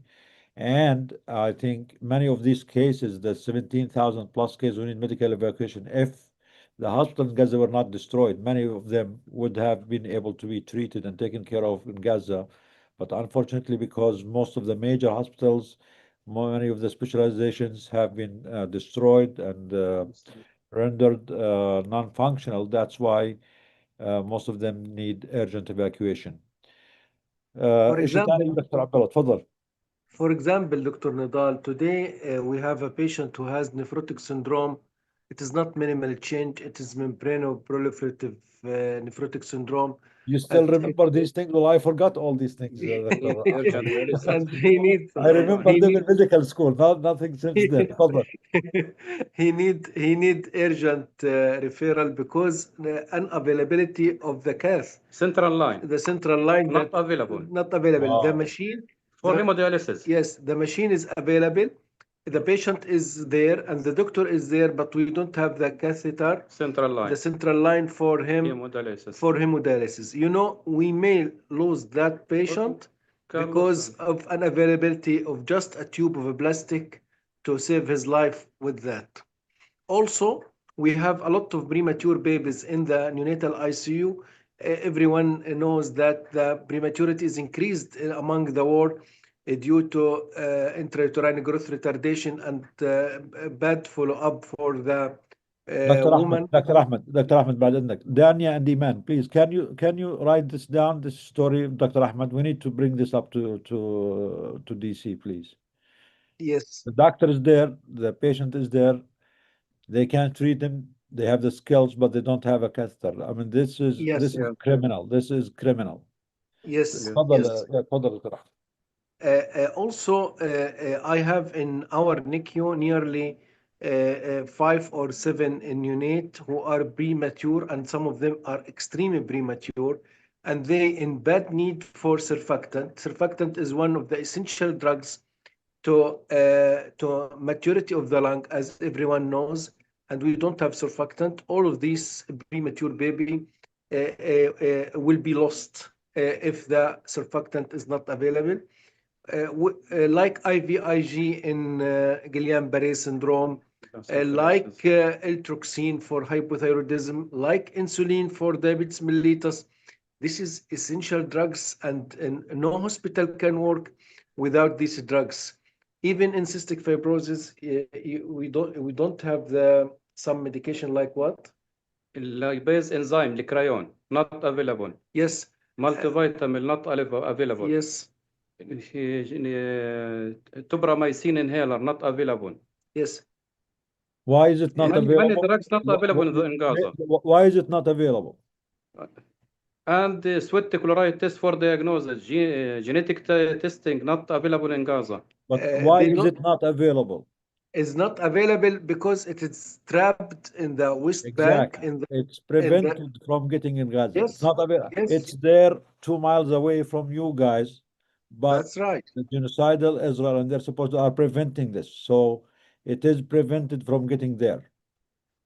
Yeah, thank you for Yes. sharing this. This is important. Inshallah, we'll, this is a call for all of us to speak on behalf of our colleagues, to share their stories, what they're going through. Imagine Yes. yourself being a doctor and you have a patient in front of you who's dying in front of your, view, and you know how to treat them. What is preventing you from treating them is either a lack of a medicine, a lack of, an injection, or a lack of a catheter. And you imagine, the suffering that these patients go through because they're not getting the required treatment, and the suffering that the doctors, the healthcare workers are going through because they don't have the means, the most basic things to treat their patients. Dr. Nidal, you are internal medicine doctor. You are geriatric doctor. You know the essential for L-troxine for the patient to have hypothyroidism. You Yes. know, L-troxin is the orchestra of the hormones of the body, Yeah. the metabolism of the body. You can imagine that all the patients who have hypothyroidism in Gaza, they are sleeping, they are constipated, they are bradycardia, they are in their beds sleeping, they can't walk because they don't have L-troxin. Can be At lethal what too. I mean, they can die out of Yes, yes, yes. hypothyroidism and myxedema and Is, all these things. is this happening in any place in the world? Is this happening in Rohingya as we saw in the reports, or in any place in Sudan? I think that that is the big terrorist. The occupational forces is the big terrorist among the history and among the world. They are really, really targeting the Palestinian people, the Palestinian child, either direct targeting or indirect targeting. Now they are targeting them with indirect targeting. It is more serious and more suffering for the Palestinian people. I agree. I agree. I mean, it hurts more when you know that these things are being done intentionally. Yes. We know we are all gonna die one day. We know that there are terminal illnesses that whatever you do for them, they're still gonna die. But that's gonna be a natural death. But knowing that your patient or your child or anyone dies because of something as preventable as this, something that can be fixed with very simple pill. Thyroxine is it's a generic pill. It has been around for almost 100 years. It's like it's dirty cheap. You can buy it by the tons, and the people in Gaza who are needing these medications are not having them because the genocidal state intentionally is depriving them of this, and this is happening on our watch.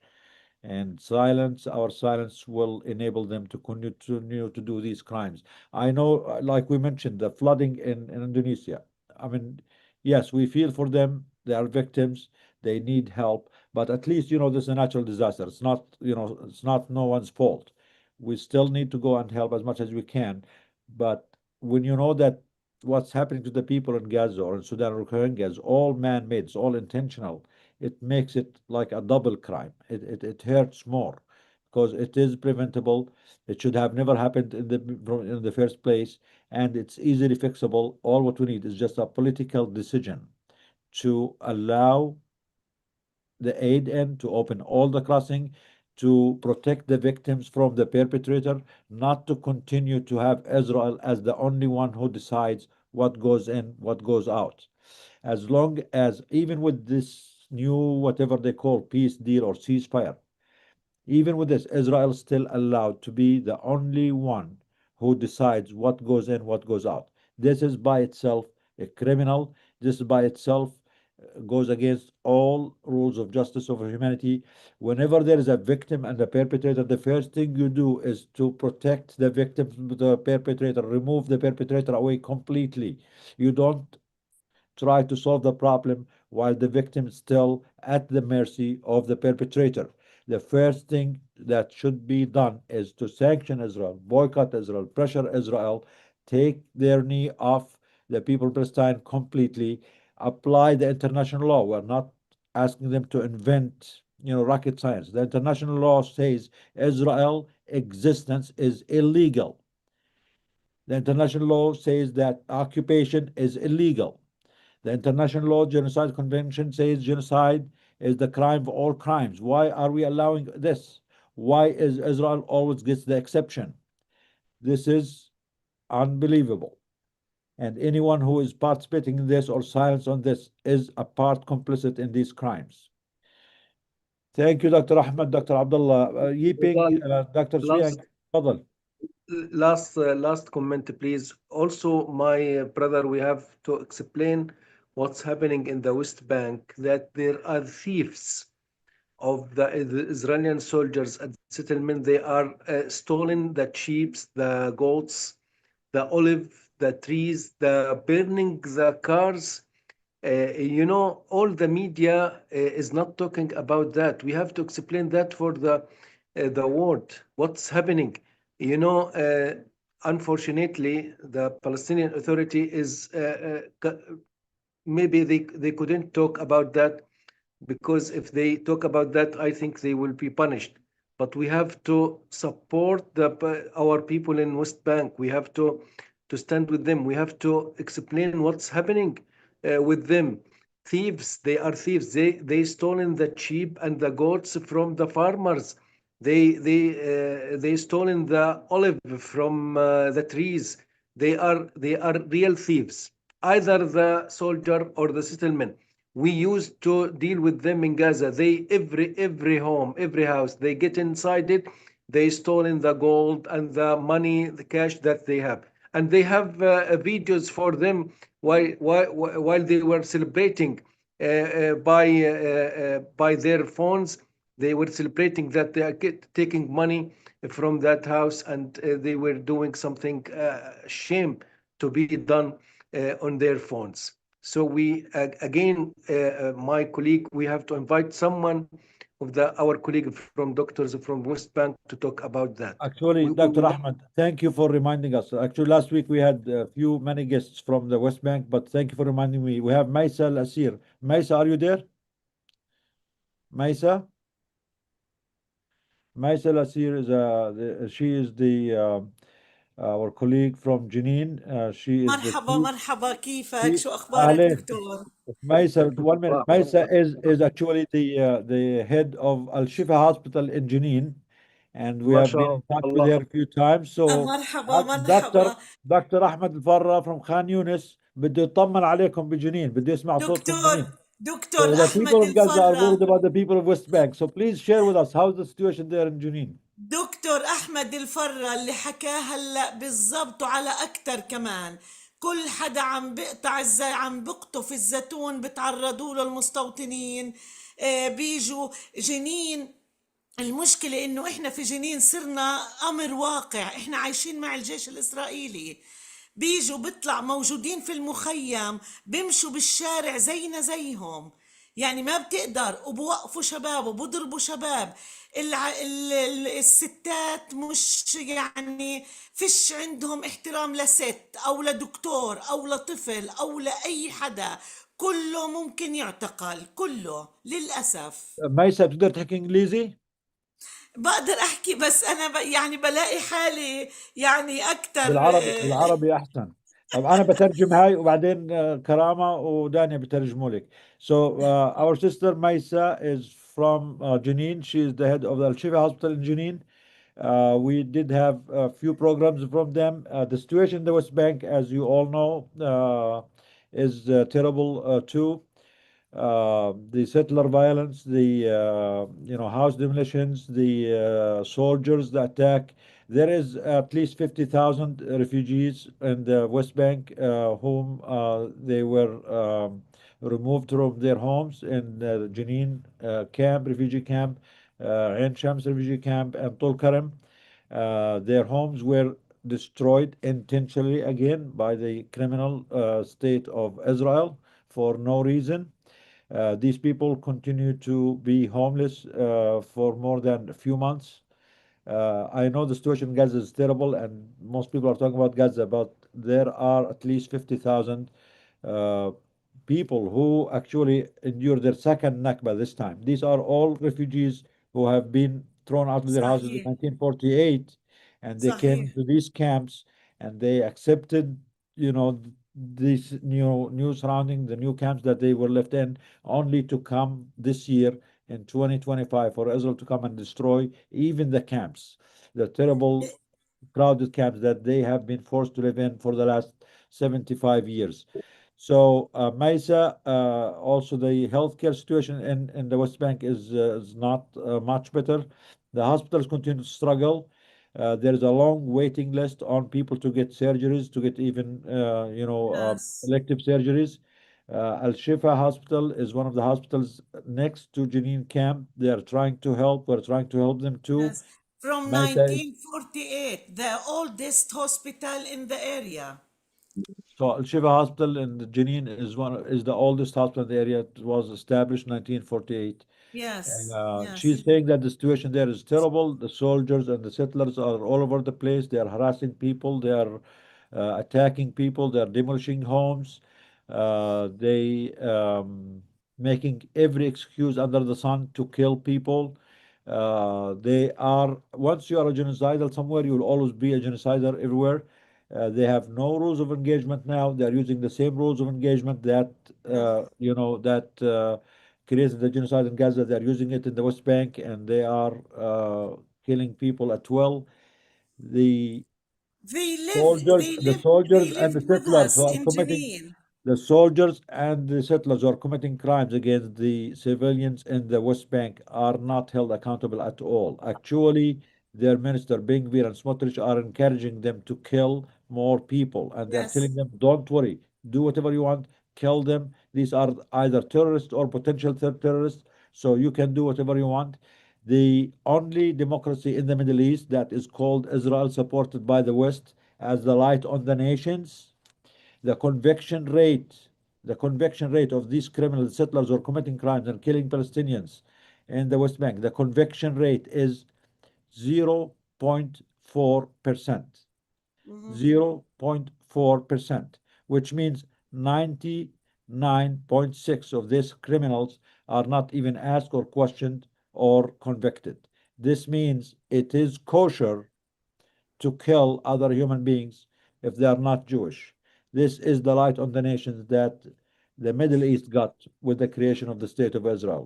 تفضلي ميسم. بدي اقول انه كتير يعني شو بدي اقول لك، بنكون ماشيين بالشارع، ما بتشوفوا الا الجيش معنا بالشارع بالطريق.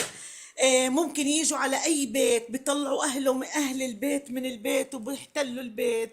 كتير كتير يعني احنا عايشين معهم. دكتور انت فاهم، يعني احنا مش زي رام الله ولا زي نابلس. احنا الجيش موجودين في المخيم وموجودين بسوق جنين، يعني ممكن انت تشوفهم بسوق جنين اي وقت اي وقت. يعني احنا صرنا نخاف نعمل اي نشاط. والمشكلة انه هلأ الدكاترة اللي عنا صاروا يفكروا بيهاجروا. يعني في عنا دكتورة نسائية مشهورة كتير بتحكي معي، بتقولي أنا ما بقدر أضلني هون، أنا كل يوم بيجوا على منطقة الجابريات بيطلعوني من بيتي، فأنا مجبورة إني أطلع برا، بدي أروح على الإمارات، على السعودية. يعني أنا ما بقدر أضلني هون، أنا مستقبل أولادي بهمني. يعني كتير في شباب عم بيتركوا البلد وبيفكروا يهاجروا، وهاي مصيبة So, yeah. تانية. So, Maisa is saying that people in the West Bank also feel unsafe, even inside your house. Soldiers or the settlers can come anytime. They can terrorize you, terrorize your children. In the market, they can do the same. In the hospital, they can do the same. They can take over your house and throw you out. They can demolish your house. They are everywhere, and their crimes are escalating, especially in the last 2 years since the genocide in Gaza started, and since this genocidal government of Ben-Gvir and the settlers are there, and their plan is to kill as many Palestinians as possible and force whoever stays, the remaining ones, to leave their land, to leave their country, as part of the ethnic cleansing program. And many people, as Maisa said, when you feel threatened for your life, Yes. for your children, for your safety, sometimes, we cannot blame people when they start thinking about, moving out or immigrating.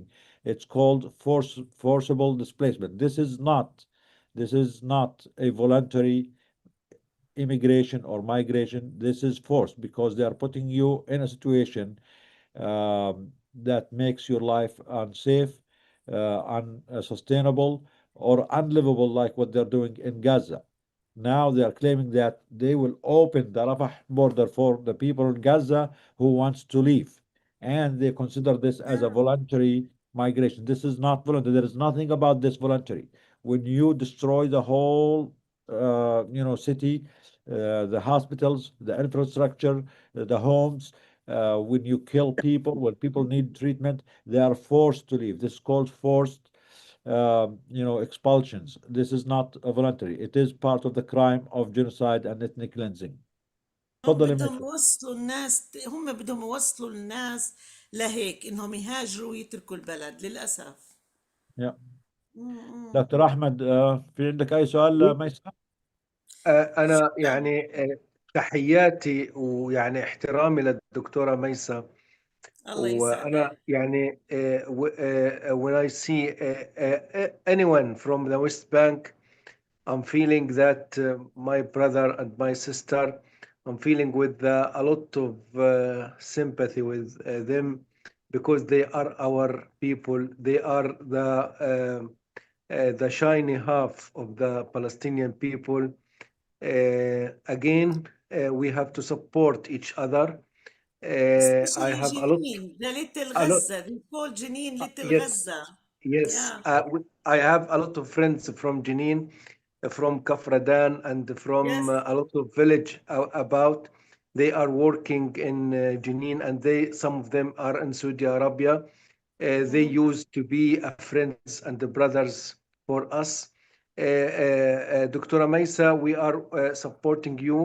When they open the borders, we will evacuate and we will leave, but we will not leave outside Gaza. Inshallah, we will leave to Jenin and to أهلا Yafa and to Haifa. وسهلا.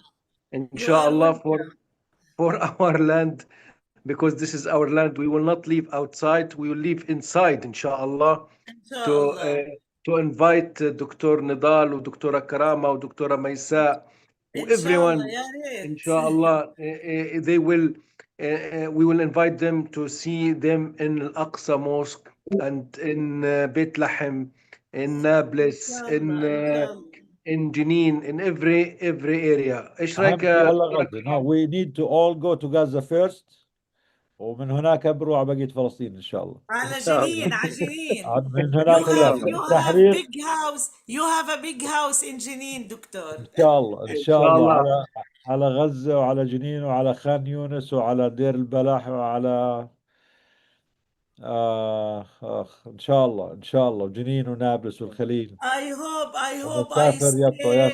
I stay strong, إن because شاء والله الله. يعني I am very tired والله العظيم. أنا دائما بقول خلص أنا شو مقعدني هون، أنا بدي لا يا أروح. دكتور، لا احنا يعني بنتعلم منكم الصبر. هذه أكيد أكيد. هذه بلد رباط، واحنا يعني هذه بلدنا، واحنا أكيد يجب ان أكيد. نبقى فيها ان شاء الله. إن وان شاء شاء الله الله يا طبعا. دكتورة بنشوفك على خير، وبنجتمع بحضرتك وبدكتورة كرامة والجميع في الضفة إن وفي كل شاء الله. فلسطين ان شاء الله رب العالمين، لانه إن هذا شاء الله. وطننا ومش حنغادر وطننا ابدا. أبدا أبدا. يرونه بعيدا ونراه قريبا ان شاء الله رب العالمين. مين إن لازم شاء يغادر؟ الله. طيب مين لازم يغادر؟ يغادروا اللي اجوا من أيوه بولندا، اللي بالضبط. جماعة كانت بولندا ستي وأوكرانيا هم يرجعوا على كانت بلادهم. كانت ست تفلي بناتهم من الجمل، كانوا يبعتوا بناتهم لست في يافا عشان في جمل في شعرهم، يروحوا يغوروا ينصرفوا تاني على بولندا.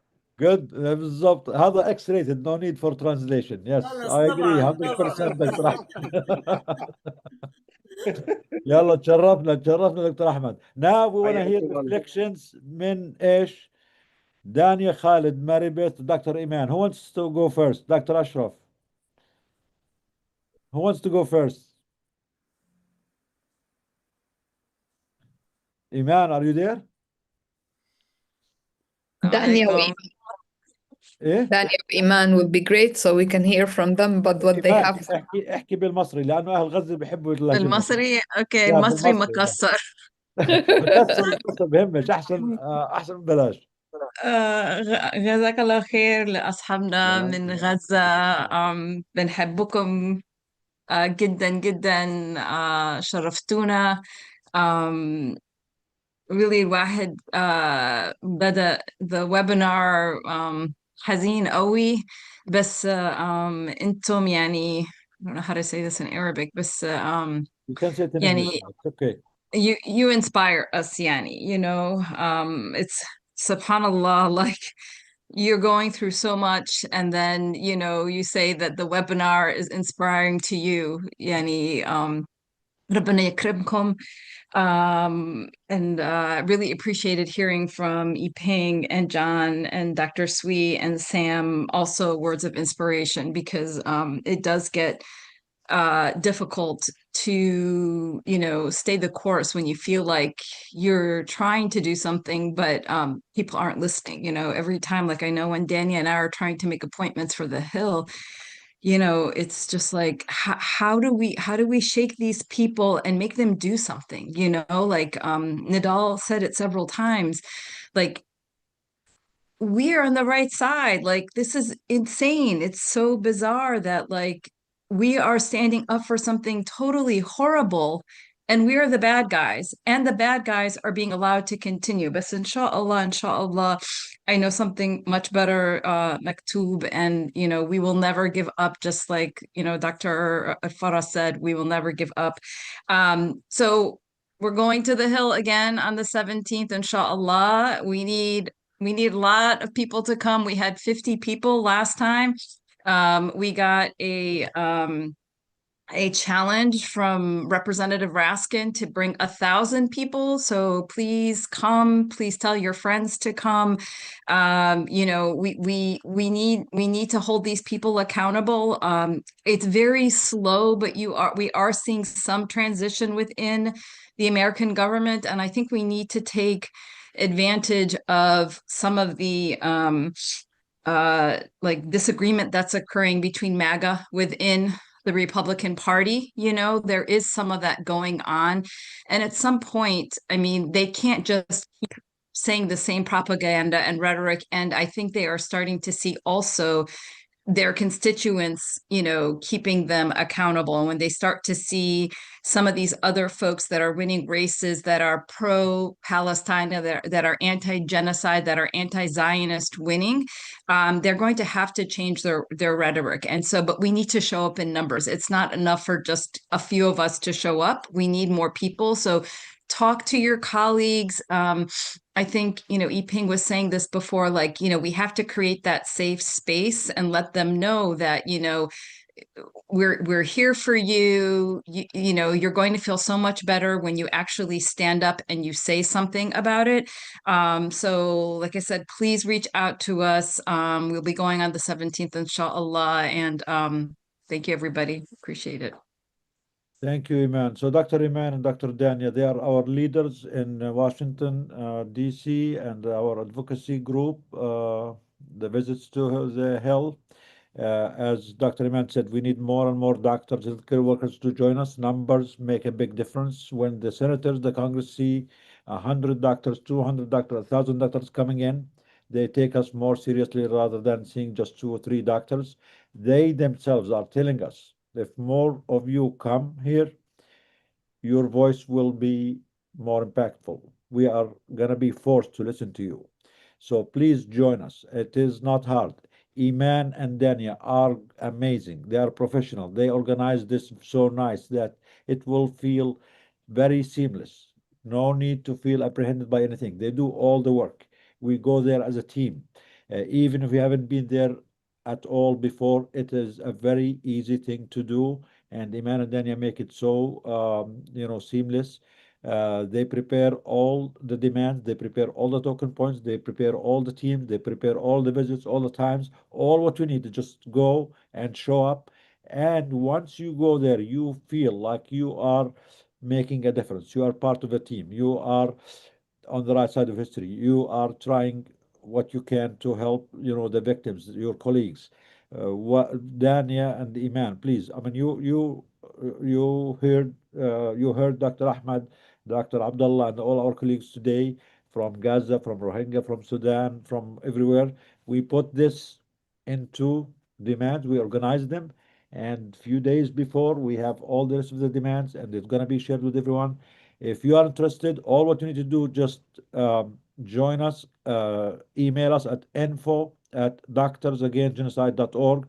Send us the email, and we will add you to the group, to the WhatsApp group, where Dr. Iman and Dania and Karama and Maribeth put all these actions together and organize them. Again, we're going December 17th.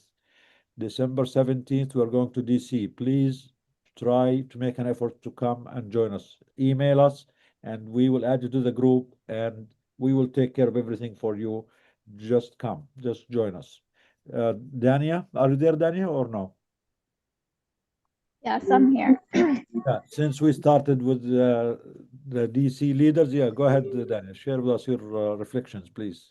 Yes, I was actually catching my breath. I know Dr. Mesa is not on the call, but the suffering is just on such another level. And on days where I feel exhausted, like Dr. Yiping said, is like they're living it. They're way more exhausted than we are. Sorry, Daniel. Sorry, Daniel. We're here for you, and thank you for doing all what you do. You're doing amazing, you and Iman. We are proud of all your work. I'll come back to you in a minute. Let's go to our Maribeth, the medical student who's going to graduate in a few months and become a full doctor against genocide. And she already graduated from the army, so she's also a soldier against genocide. Army can have good uses too to stop the perpetrators, and Maribeth is going to show us how. تفضلي Maribeth. Well, whoever it was earlier who said someone was getting into how Nadab Jabor history as a terrorist something, I was like, I mean, that's really not fair because the only one who has an established history with that is me. Let's be real, being in the US Army. I'm the only one who's ever a terrorist. Yeah. I think that's fair. I think that's fair to say. But you did not know at that time, and you're trying to do all the Right. right things now. Right. What is it? Hold on, let me think of the phrase. You are trying to undo all the wrong. Well, I think you can't so much undo what's done. Yeah. But when you've seen behind the curtain of imperialism, you have a moral obligation to address the damage of it. Absolutely. Because otherwise you're still using people to assuage your own guilt. And so you really need to clean that out in yourself. Like, get right. And so I would like us to take a moment. Maybe we can laugh about how really foolish some of these people are who like write letters to take away someone's board certification. And in that letter, they write, you said things against Israel and you said anti-Zionist things. And it's like, you are the best player on the team right now by writing that down. Because you are showing us your bias and therefore making it an even easier way to set the precedent that Dr. Suyang had said before. Or was it Dr. Suyang or was it Sam's? But somebody, in living in unprecedented times, we have the opportunity to set the precedent. Yeah. Yes. Same. And so when people say stupid stuff out loud or commit it to paper, they're already doing some of the work for us. Right. Like, I didn't know I needed to pledge my allegiance to a foreign nation in order to keep my board certification. Funny you should mention that. There goes your standing. Be quiet, move aside. Let us grown-ups do the work. Anyway, let's see. That's a real good one. Yeah. But now it has had me thinking as I'm interviewing for residencies, which residency programs I've interviewed at that have unionized as residents. Because I think it's highly likely I may need union protection at some point in the future. Yeah. Yep. You must. Yeah.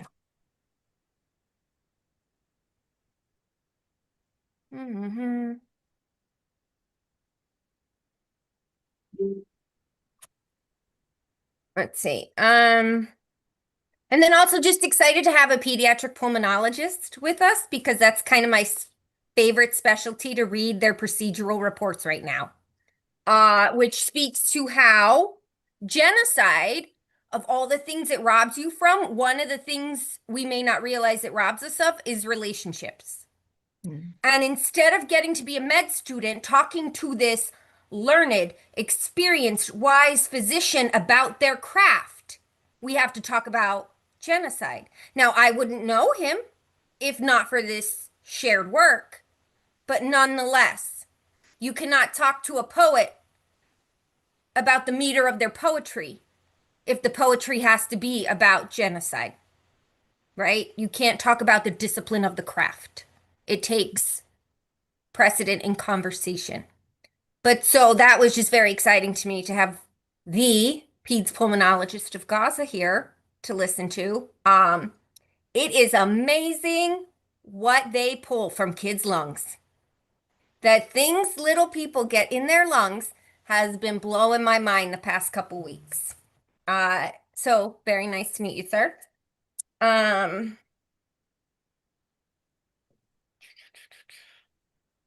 then, yeah, I think those are just my only reflections. Looking forward to the upcoming Hill Day.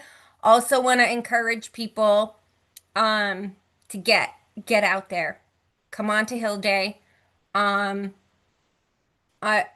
honestly, we're all even better in person. So come on, join us. Ahlan. Yeah. Ahlan. What Yeah. what was the song? What was the song? Your favorite song, Maribeth?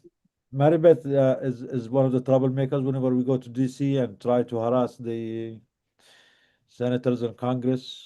Wow. That was my first dag. We got in trouble for yelling at Congress people. Yeah. So I started to sing Unariku. And then they're like, no, yeah. And then they. Can you say it again? No, you did this last time, and it tricked me. Where Yes. you kept If you you cannot kept being like, speak Arabic, Maribeth, you what cannot was? graduate. Speaking Next Arabic time, is mandatory for. next time she'll practice it and she'll Yeah, say no. it. Well, so that Wednesday back in March, he would be like, Maribeth, what was the name of the song you were singing? And I would be real serious, and I was like, oh, Unadikum. And then an hour later, he would ask me, and I'm like, Unadikum. And it wasn't until later, telling the story to someone else, that they're like, do you think he kept asking you that just because he liked hearing you say it? And No, actually, maybe. Maribeth, I mean, memorizing this song is mandatory for graduation. You cannot graduate from medical school without learning Arabic and the song Onadikum.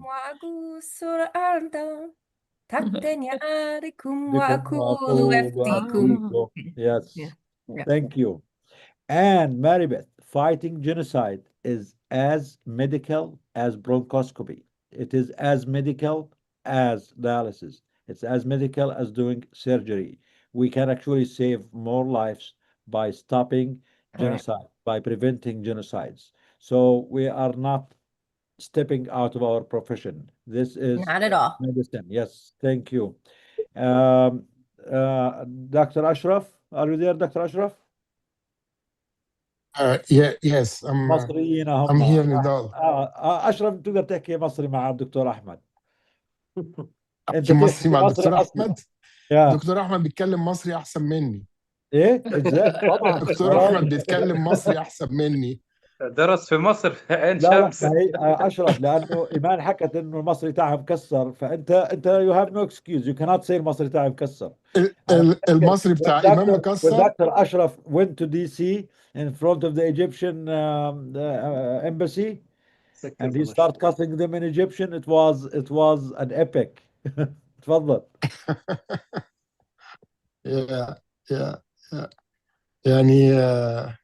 يعني what I'm seeing right now is a universal community. This is amazing. Wallahi, it's amazing that we have a universal community now that is working for a very noble cause.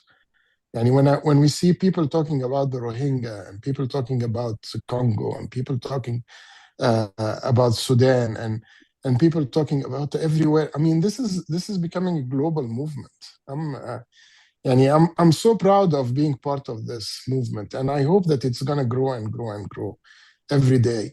And the more it grows, the more power we will have, inshallah, in changing the world. I'm talking about Gaza as being number one cause, but I see us making a change for the rest of the world, making a better place on this planet for all humanity to live in. This is my hope one day that we can see that. And I couldn't have imagined that a group of physicians starting this movement with 3 physicians, Nidal and Karama and Maisa and few others, that it's going to go and grow and to be that I mean, it's strong, but it's getting stronger by the day. And this is something very optimistic. That's give me hope. Give me hope in humanity and giving hope in the goodness of people all around the world. This is, I mean, I can't say enough about how proud I am in being part of it, despite that I know that my participation is not that great. But alhamdulillah, I mean, and I encourage whenever I meet someone, I encourage them to join. I just met a professor on my way to Canada from Columbia University, and she's in the media business. She knows Rashid Al-Khalidi. She knew Edward Said. I mean, she worked with them actually. And she was very passionate. She had a pen saying, keep your hands off our students. And I mean, what are the chances, like 2 years ago, that you would sit on an airplane and the person sitting next to you is a pro-Palestinian person, a person that really feels the pain of the Palestinians and support the movement, the pro-Palestinian movement in the US. I mean, this is, I mean, like when people say that Gaza had freed us as human beings. I mean, this is practice. We see it when I go to the No Kings protest in Muncie, Indiana, small town in Muncie, Indiana. I found dozens of students going and protesting and carrying the Palestinian flag and shouting for Palestine. I mean, unheard of. When those kids go and do a hunger strike because their administration doesn't want to divest from Israel, I mean, this is so. I mean, this movement is a global movement, and those who are missing being part of it, very, very soon they are going to be regretting it. They're going to be not only regretting it, but there are going to be consequences for those who don't join with anything, with just any minor participation might give them like a passing ticket to not being cursed for their complicit or for their silence. But for those who, and this applies to people everywhere, including in the Middle East, including in my home country, in Egypt.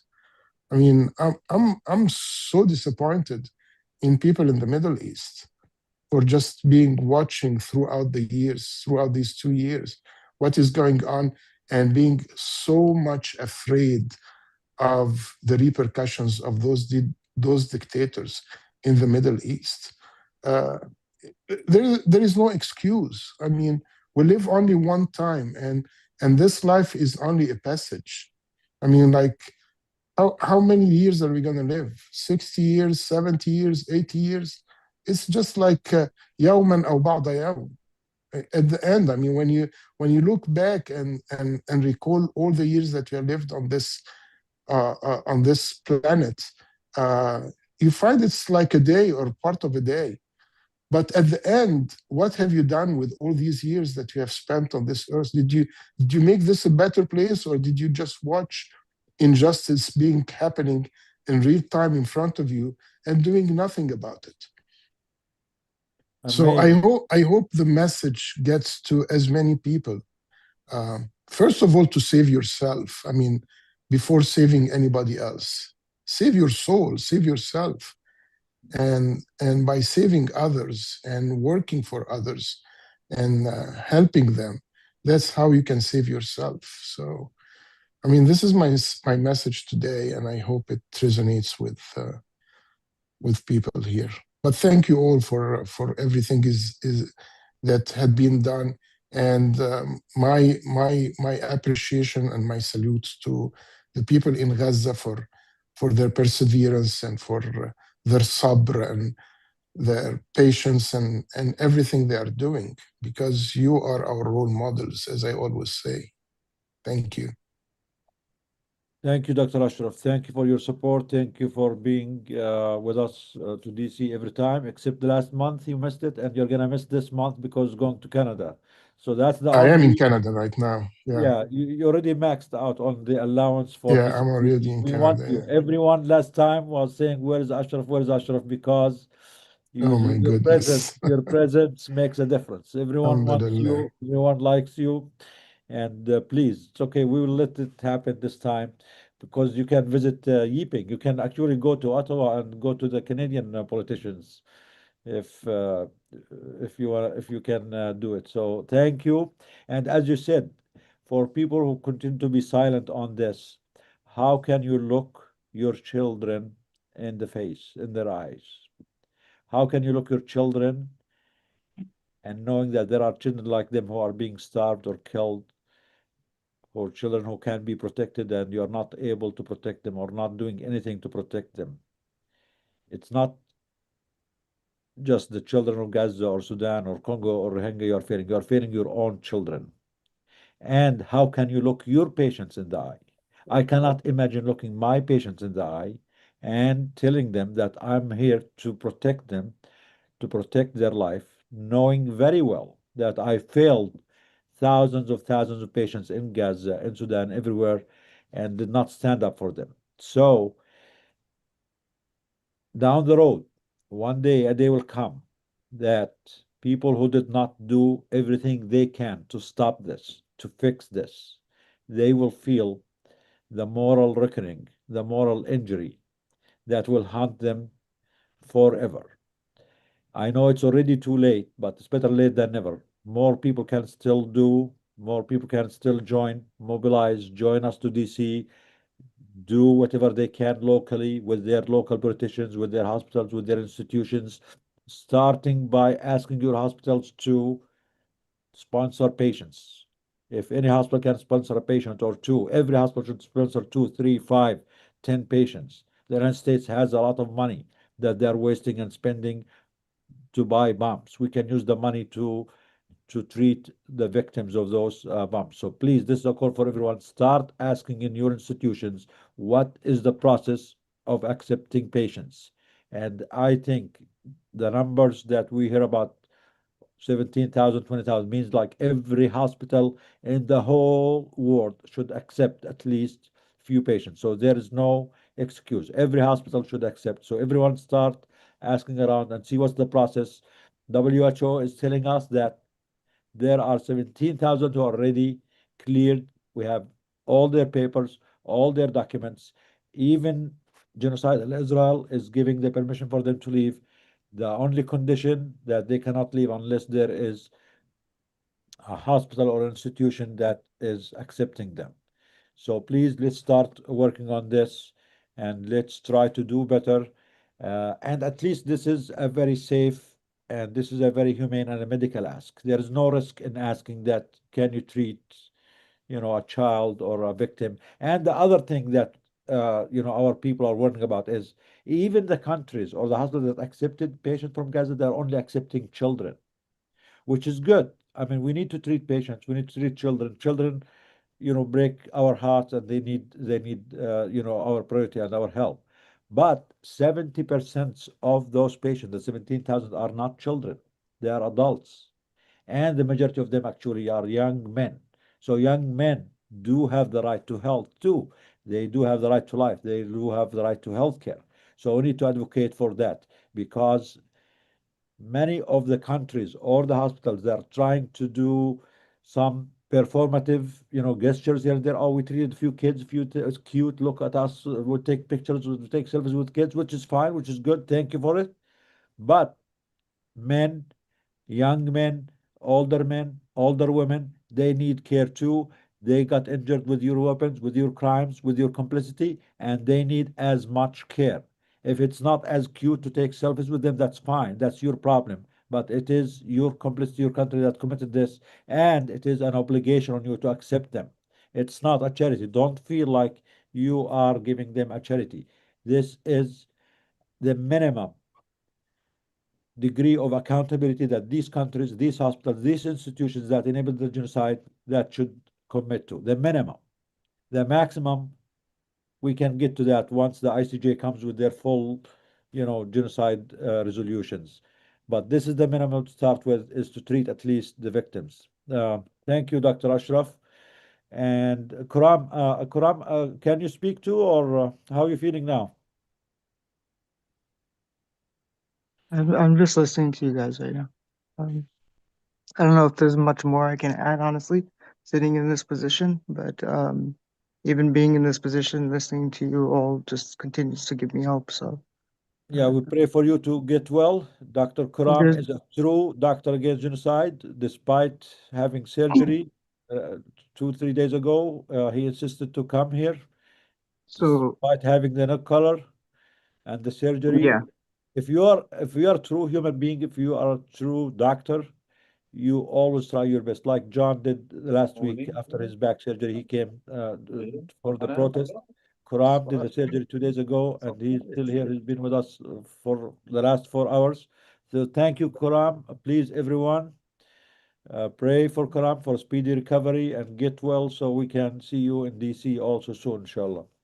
Inshallah. There's a couple things. Yeah, There's go one ahead. thing I've been working on.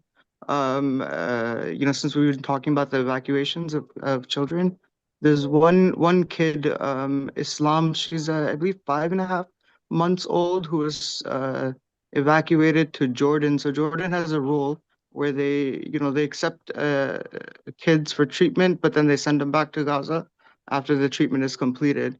So this kid, she needs a open heart surgery, and they're sending her back because she's basically too malnourished to receive the surgery. So they're sending her back to Gaza until she can, get nourishment, and then have to resort to be evacuated again to get the treatment, which makes no sense. So we've been trying to do what we can, to see how to keep her there and receive treatment there instead of having to be sent back. Yeah, I mean, if you can share her details, please, in the WhatsApp group. Maybe we can check with some colleagues there in Jordan to help with this. I mean, this should not happen. This is also so cruel. Yeah, yeah. Share the information with us, please. We have some connections there in Jordan. We should be able to help Okay. us. Just Okay. thank you, Karam. Inshallah. No problem. Thank you, guys. Thank you. Get well soon, inshallah. We'll see you. You've been doing a lot of work with all this pain, even in Chicago, with against ICE and against the campaigns against those poor communities. So really grateful for you, Karam. Thank you. Yeah. Okay, so we have Dr. Swiyang, Dr. Yiping, and Dr. Karama Kumarli. Who wants to Well, go first? can I also put a bit out to come back to Danya when she feels ready and to tell us about her event in New York that she recently was at? Okay, let's go to Karama first, then Dania, then we will close with Dr. Yiping and Dr. Swiyang. Karama. Yeah, hi everyone. Sorry, I have been silent, but very powerful presentations, and thank you everyone for being with us. Just want to say that our work is not done. This whatever ceasefire is not a ceasefire. It's just we know that the escalation is ongoing, especially in Palestine. So we need all hands on deck. We cannot just unfortunately, we cannot just relax and go on and say we have done our job. That's not how it works. We have to be persistent. And as much as we care about Palestine and Gaza, along the way, while we're doing this work, we connected with other communities that we care about just as much.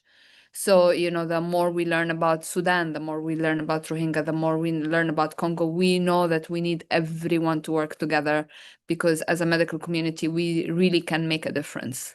And I just want to end with one thing or one thought. Mary Beth, we love Mary Beth because she brings so much to the table. Her personality is so engaging. She's full of energy. And her career in the military is gives insight to so much. And I'll tell you, Mary Beth, we get occasional emails from military service people who see you and who actually want to join Doctors Against Genocide, learn, think about what to do. We also hear from medical students, from doctors who reach out to us wanting to do more. And the limiting factor for us is our capacity. So we need to get more teams working together and building together. And we're very, because, we started as a small group, we really like to know people in person before we start doing things together.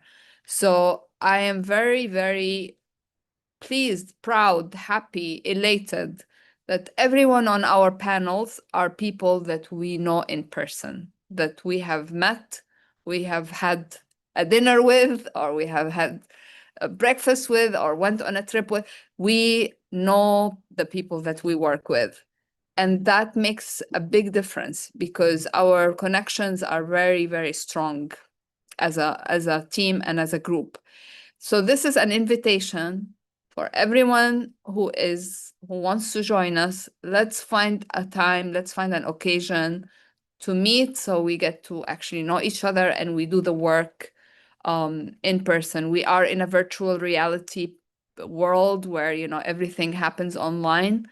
But from our experience, nothing beats in-person connections. Yeah, thank you, Karama. This is an invitation for all of them to join us December 17th. Is this what you're trying to say?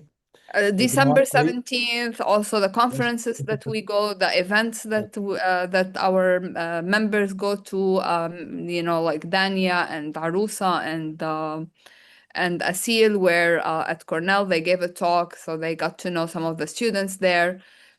What I'm trying to say is that we do encourage people to have events in person so that we can get to know each other in person. That builds trust and builds a completely different type of relationship. Thank you, Karama. So we're going to go back to Dania, and I have good news for Dania. I have a new customer for you. Dr. Yiping is coming from Canada on December 17th to join you Oh on my Gaza Freedom. God! So we're going to be famous. Oh But my does that mean, Yes. wait, does that mean Mice is coming too? Because No, they typically Mice has Because been they out get this one, you time. get both. I mean, the only place that's still better than going to DC is being in Palestine. So I'm not gonna push Maisa to come, leave Palestine just to come here. She's in a better place. But if you're Yiping, you're not in coming? Palestine, Yiping, yes, Oh Yiping my is coming. So goodness. we're gonna be famous, all of us. I Let's will make it. announce this. Yeah, I'll come. Yeah, I, all the fans. I haven't been to one. I haven't been to Yes, one of please. the DAG days on the hill. So So I'm gonna add you to the Fantastic. DC Hill or Hell. Is it Hell or Hell? Which one? What's the right spelling for it, Maribeth? Nizam. DC Hill or Hell? It's hell. Days on the hell. Days on the Hell. So we'll add you to the group and we will put things together, inshallah, Yiping. Okay, Dania, all yours. By the way, we cannot afford to be exhausted, so I apologize for that little moment. It's just a lot sometimes to kind of just hear our people over there, and it's just very hard. So we cannot afford to be exhausted. We have to keep going. Do not apologize for your own humanity, my love. No. Thank you. You are leading by example by displaying that moment. Thank you for sharing that. Thank you. So- I second that. Thank you. So on We're all Thursday, still human. Thank you, Dania. I'm sorry. I said we're all still human. Thank you. So on Thursday, Dag had the honor of speaking at Cornell, the prestigious Cornell. We were hosted by two brave student organizations who, from my understanding, have tried to have advocacy events and have been shut down by fellow students who apparently are pro-genocide. So this event was successful. They were able to have it on, but just kind of hearing what they had to go through to have it go on was really touching. And if any of you are familiar with Cornell, it has a highly selective acceptance rate, and to hear that these students took these risks, I mean, there's nothing more energizing in the world than to hear these students with very promising futures put it all on the line to advocate, to speak on this. But one thing I wanted to share was I shared the panel with fellow DAG colleagues, Dr. Asid, a children's hospitalist, Dr. Arusa, a hematologist, and Dr. Talha Khan, who had just returned back from Gaza. And he shared testimony. This was his second. He was denied entry a previous time. So it was such a, we discussed how good we felt after the event. And, I feel like sometimes we over intellectualize these feelings. And I think the reason we felt good is, if anybody's been to New York City around this time, the holiday lights, the energy, and for us to be in this space with these students, I think there was like maybe 40 to 50 students there, in an institution, that has done nothing to stop this. And for us to discuss just what's happening, I think that felt very special for us to share this space. And the student intifada movement will always just hold a very special place in my heart, because like I said, these students have very promising futures. I mean, not everybody gets accepted into Cornell Medical School, and for them to keep pushing and trying to hold these events is just, I can't tell you what it did for all of us collectively. And yeah, I think we need more events. I think, these people that are enduring genocides all over the world, they tend to feel forgotten about. And I think we can't let that happen. And I think in this small space that we shared, I think that's probably where that good feeling came from, is that we are not forgetting about them. We are talking about them. We are talking about their pain. We're educating people on what they're going through and providing them with ways to take action and ways to do something. And that's the key is, I'm very consumed by this. And even just sitting and hearing my colleagues present, it's just so emotionally overwhelming. But I think like the key is to provide each other with, okay, what do we do next? Like, what responsibility do we hold? And sharing that space, like I said, with the students, was just extremely powerful and good for the soul. But that's it. Thank you so much.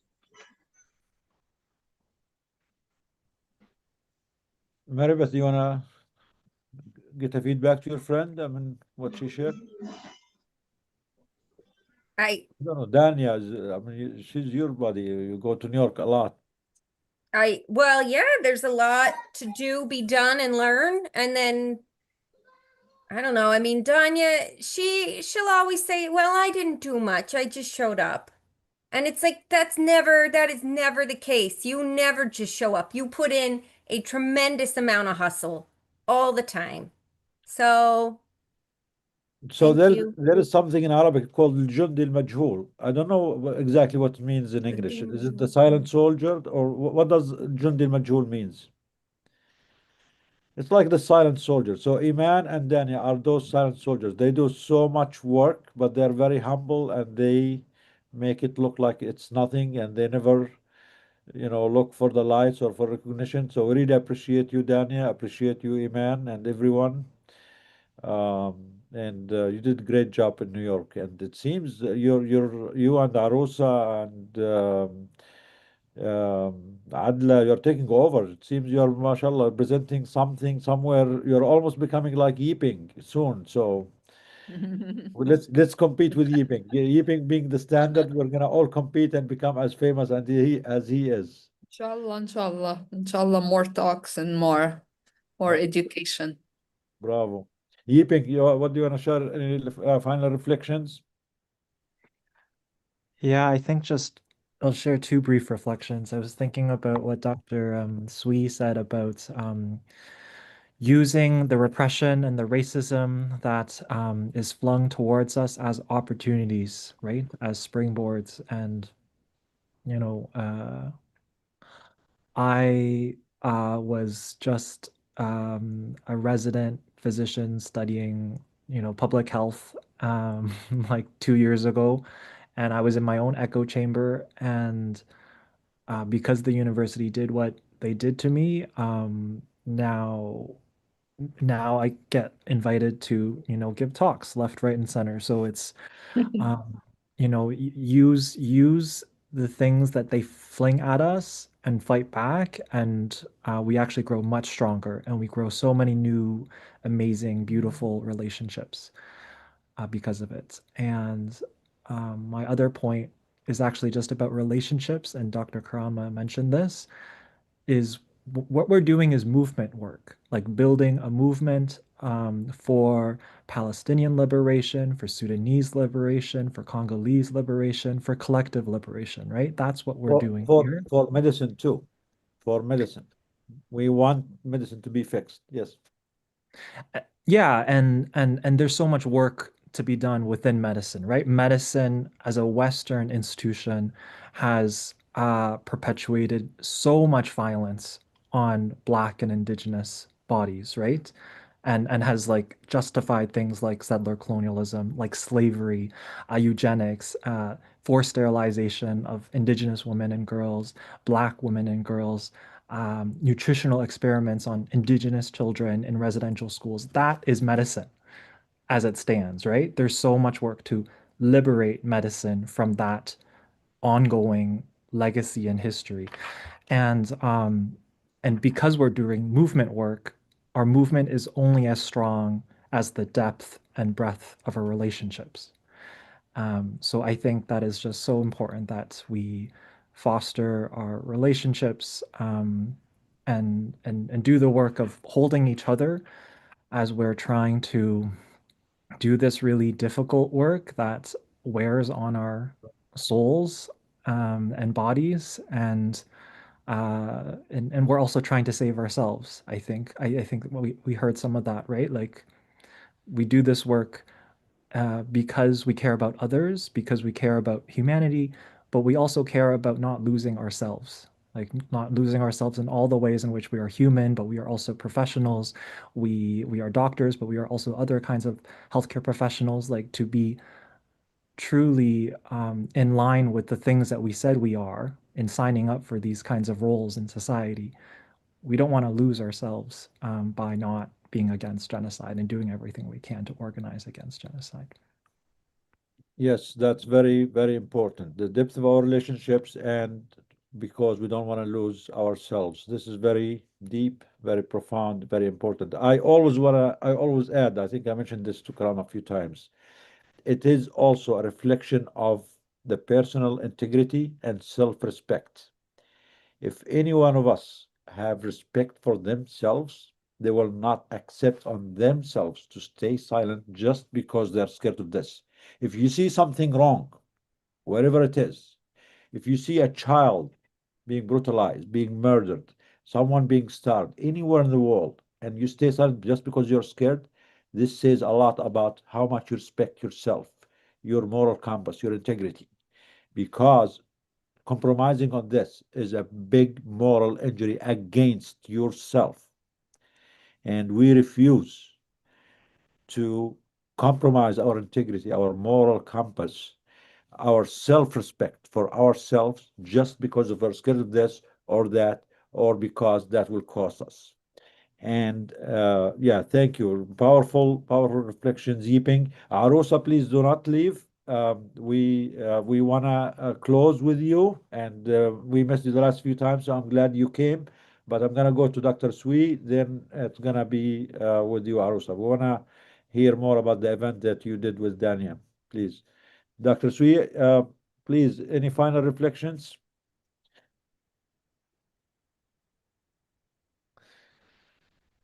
Yeah, I tell you, it's so funny because you were saying that we have to do everything we can to help evacuate people from Gaza for treatment. And I had received this message about this child who has 4-year-old who needs a valve operation and so on and so forth. Just couldn't go anywhere. We fixed it just because you said so. So I text a whole group of doctors, and now she found someone who will accept her. Thank So God. that's practical, you know? Yes. That is really good. Small thing, but I feel really if all of us do it.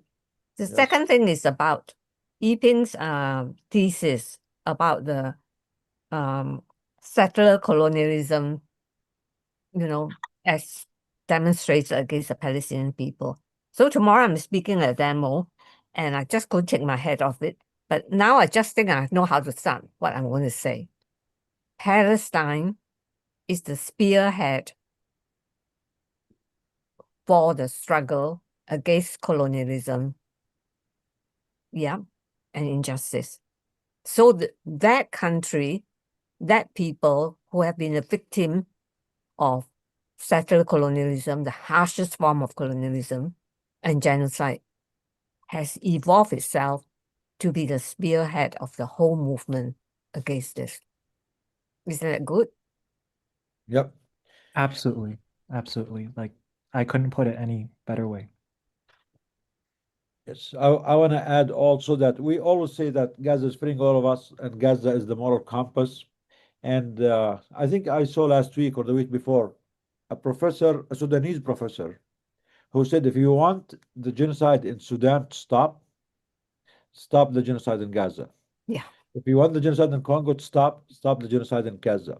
If they want the Rohingya situation to be ended in a better way, stop the genocide in Gaza, because the biggest global perpetrators, whether we like it or not, are the ones who are the most heavily invested in Gaza.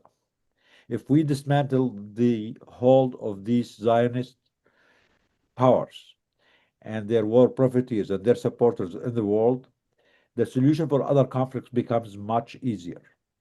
What we see in Gaza, they are trying to dismantle the international law itself. They're trying to create new laws to allow for them to continue these crimes. Yeah. These people are not powerful.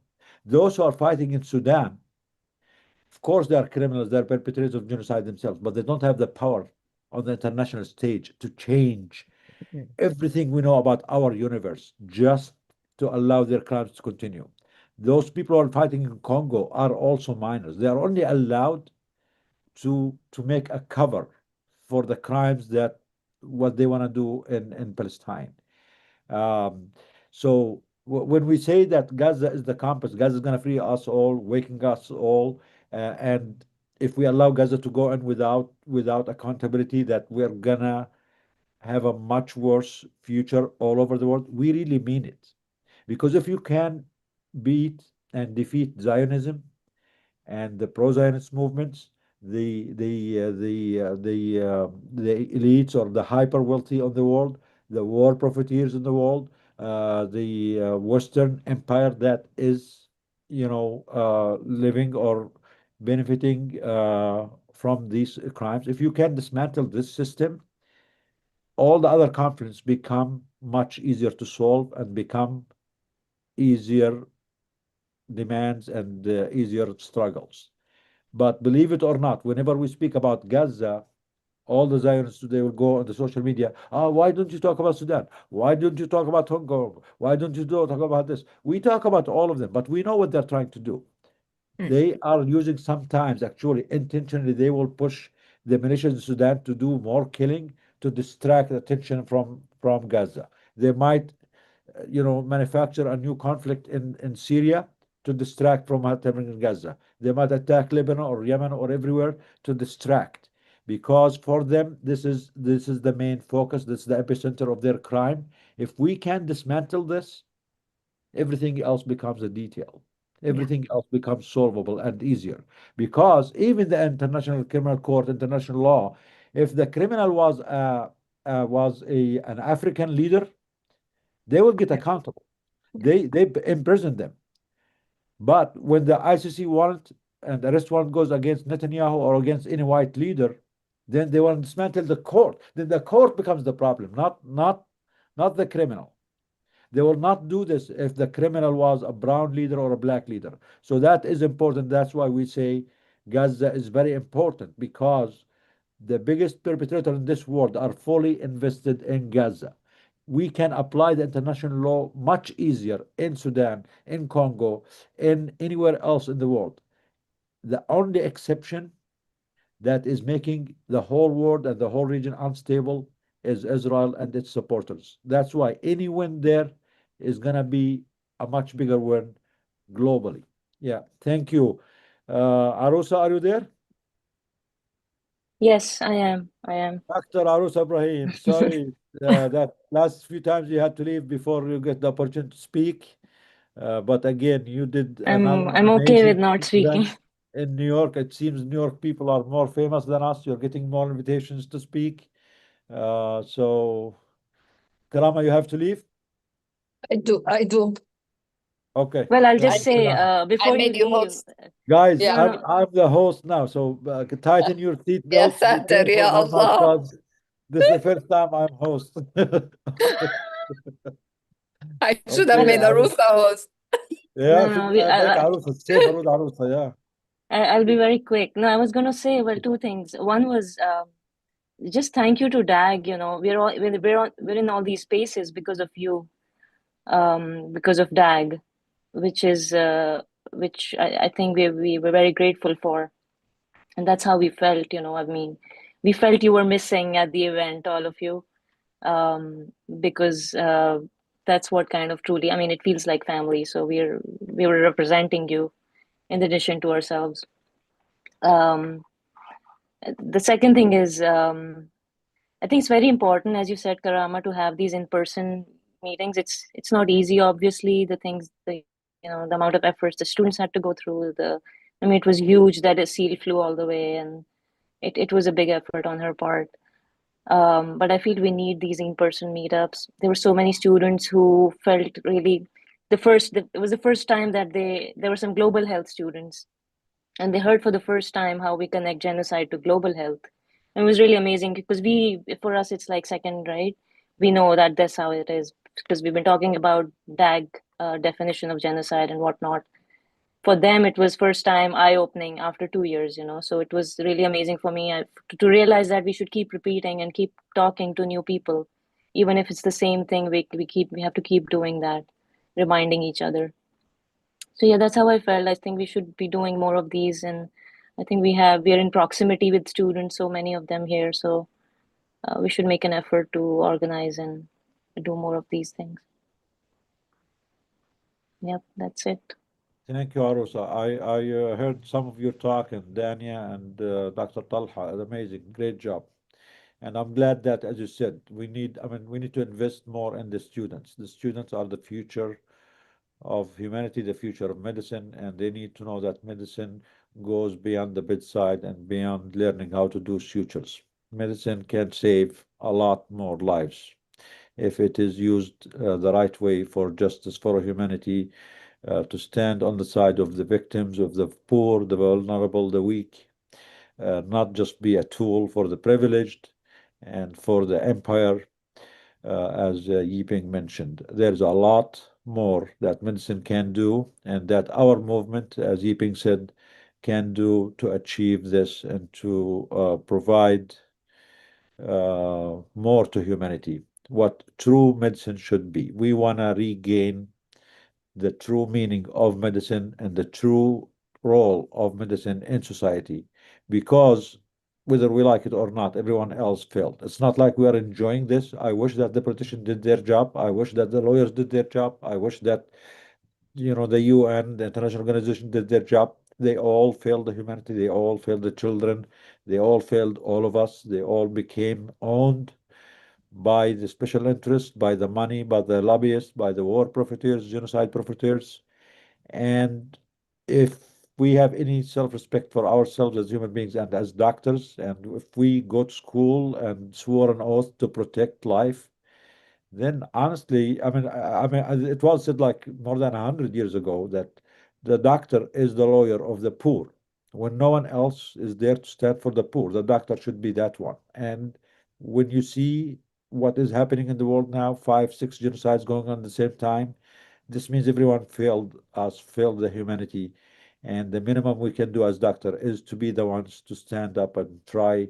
And I know it's not easy. I know it's not gonna happen overnight, as Dr. Swiyang mentioned, but let's at least try. You never know. I mean, it always feels impossible until it's achieved. That was Nelson Mandela saying. Nelson Mandela, when he was in prison for 20, 30 years and have all the odds in the world against him, he did not know that one day will come that apartheid will be dismantled, that he will get out and be a free man to lead the country to end the apartheid that lasted, more than half a century.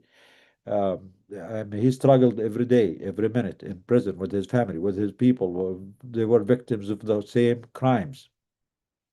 But we have to persevere, we have to keep trying, we have to keep pushing, and you never know when the magic will happen and things will turn around.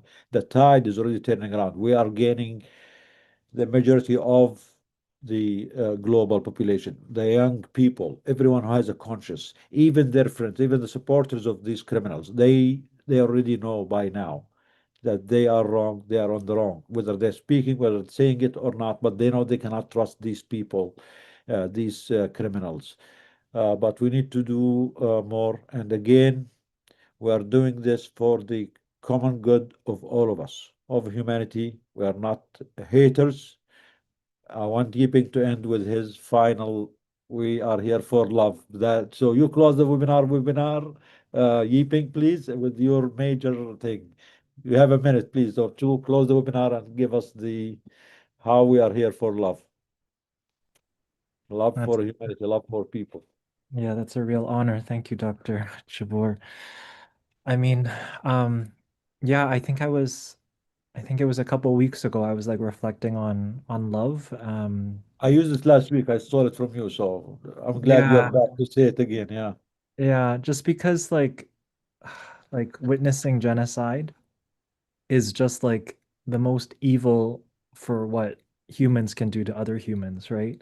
And then I think about like what I'm seeing, like what I've seen, what I've been able to be a part of, right? Like I've stayed at people's homes. I've had dinners and meals with people, like and like that's the movement work that we're doing, and that is an expression of love, and solidarity is an expression of love. I think the work that we're doing to build a movement, the work that we're doing to honor and truly see people as people, and it's not an othering, it's not an us and them, it's a we, it's an us, and that's what solidarity work is recognizing Palestinians or Sudanese or Congolese or anyone who is experiencing like imperialism and overt colonialism in this world.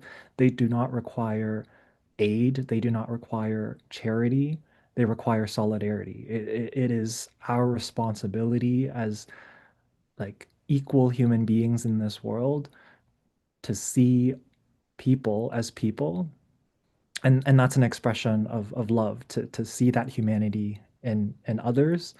And love is endless, right? And we have so much love to give one another, to give to the people of Palestine, to give to the people of Sudan, to give to the people of Congo.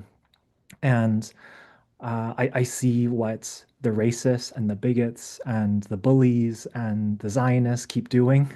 It's an expression of hate. It's an expression of racism, of racial superiority, and that's not what we're doing, right? We're doing something so different that we like are on the right side of history, and for all different movements for equal rights and civil rights in this part of the world and many different parts of the world, it's always been an expression of love, to want people who are our neighbors, who are our community members, who are ourselves, to have equal rights in this world. So I was, yeah, reflecting a lot about on love, because I think that's what keeps me going. That's what I see is the fuel for our movement. And I think because of that, we are unstoppable, because it's not this awful, hateful, evil thing that is fueling this movement, which is what I'm seeing from Zionists and racists and bigots and the far right. We have boundless, endless love to keep as the fuel for our movement for collective liberation for all peoples experiencing colonialism, imperialism, capitalism, these awful, awful forms of exploitation of people and the land. And what we need to do is destroy and dismantle and abolish these horrible, horrible things that are destroying so much of human life, of the planet, and we're doing that work that is rooted in a lot of love and compassion for all living creatures and beings on this planet. Yep. Thank you, Dr. Yiping. And on that note, we're going to end our webinar this week. We'll see you again, everyone, next week. Please use this time. We have a whole week to advocate for all the causes that we talked about today, to advocate for ourselves, for yourself, for humanity, for love, for a better planet, for ourselves, for our children, for the future generation. It would be a shame to inherit this messed up situation that we have to our children and grandchildren. And more importantly, as everyone said, we together, united, we can fix it. It's not impossible. It is hard, but it's not impossible. The only reason that is making it harder is not enough of us are acting, are speaking, are uniting. If we do, if more of us do, I think they say it's like more than 3% of the people join action, you can change things. So we just need few more of us, please. And don't worry, nothing's gonna happen to you. The sky is not gonna fall. The FBI will call you, the institution will call you, all this will call you, and you can stand up your grounds and prove all of them wrong and even go on the attack against them. So nothing's gonna happen. Don't worry. We are not doing anything wrong. We are not committing crimes. We are not asking for violence. We are not inciting violence. We are not asking for wars. We are actually asking for peace, for humanity, for equality, for equity, for sharing, for being fair everywhere. So nothing to worry about. You can do everything and still be victorious. Thank you, everyone. We'll see you all next week, inshallah. Salam. Salam. Salam. Salam. Salam. Salam. مع السلامة.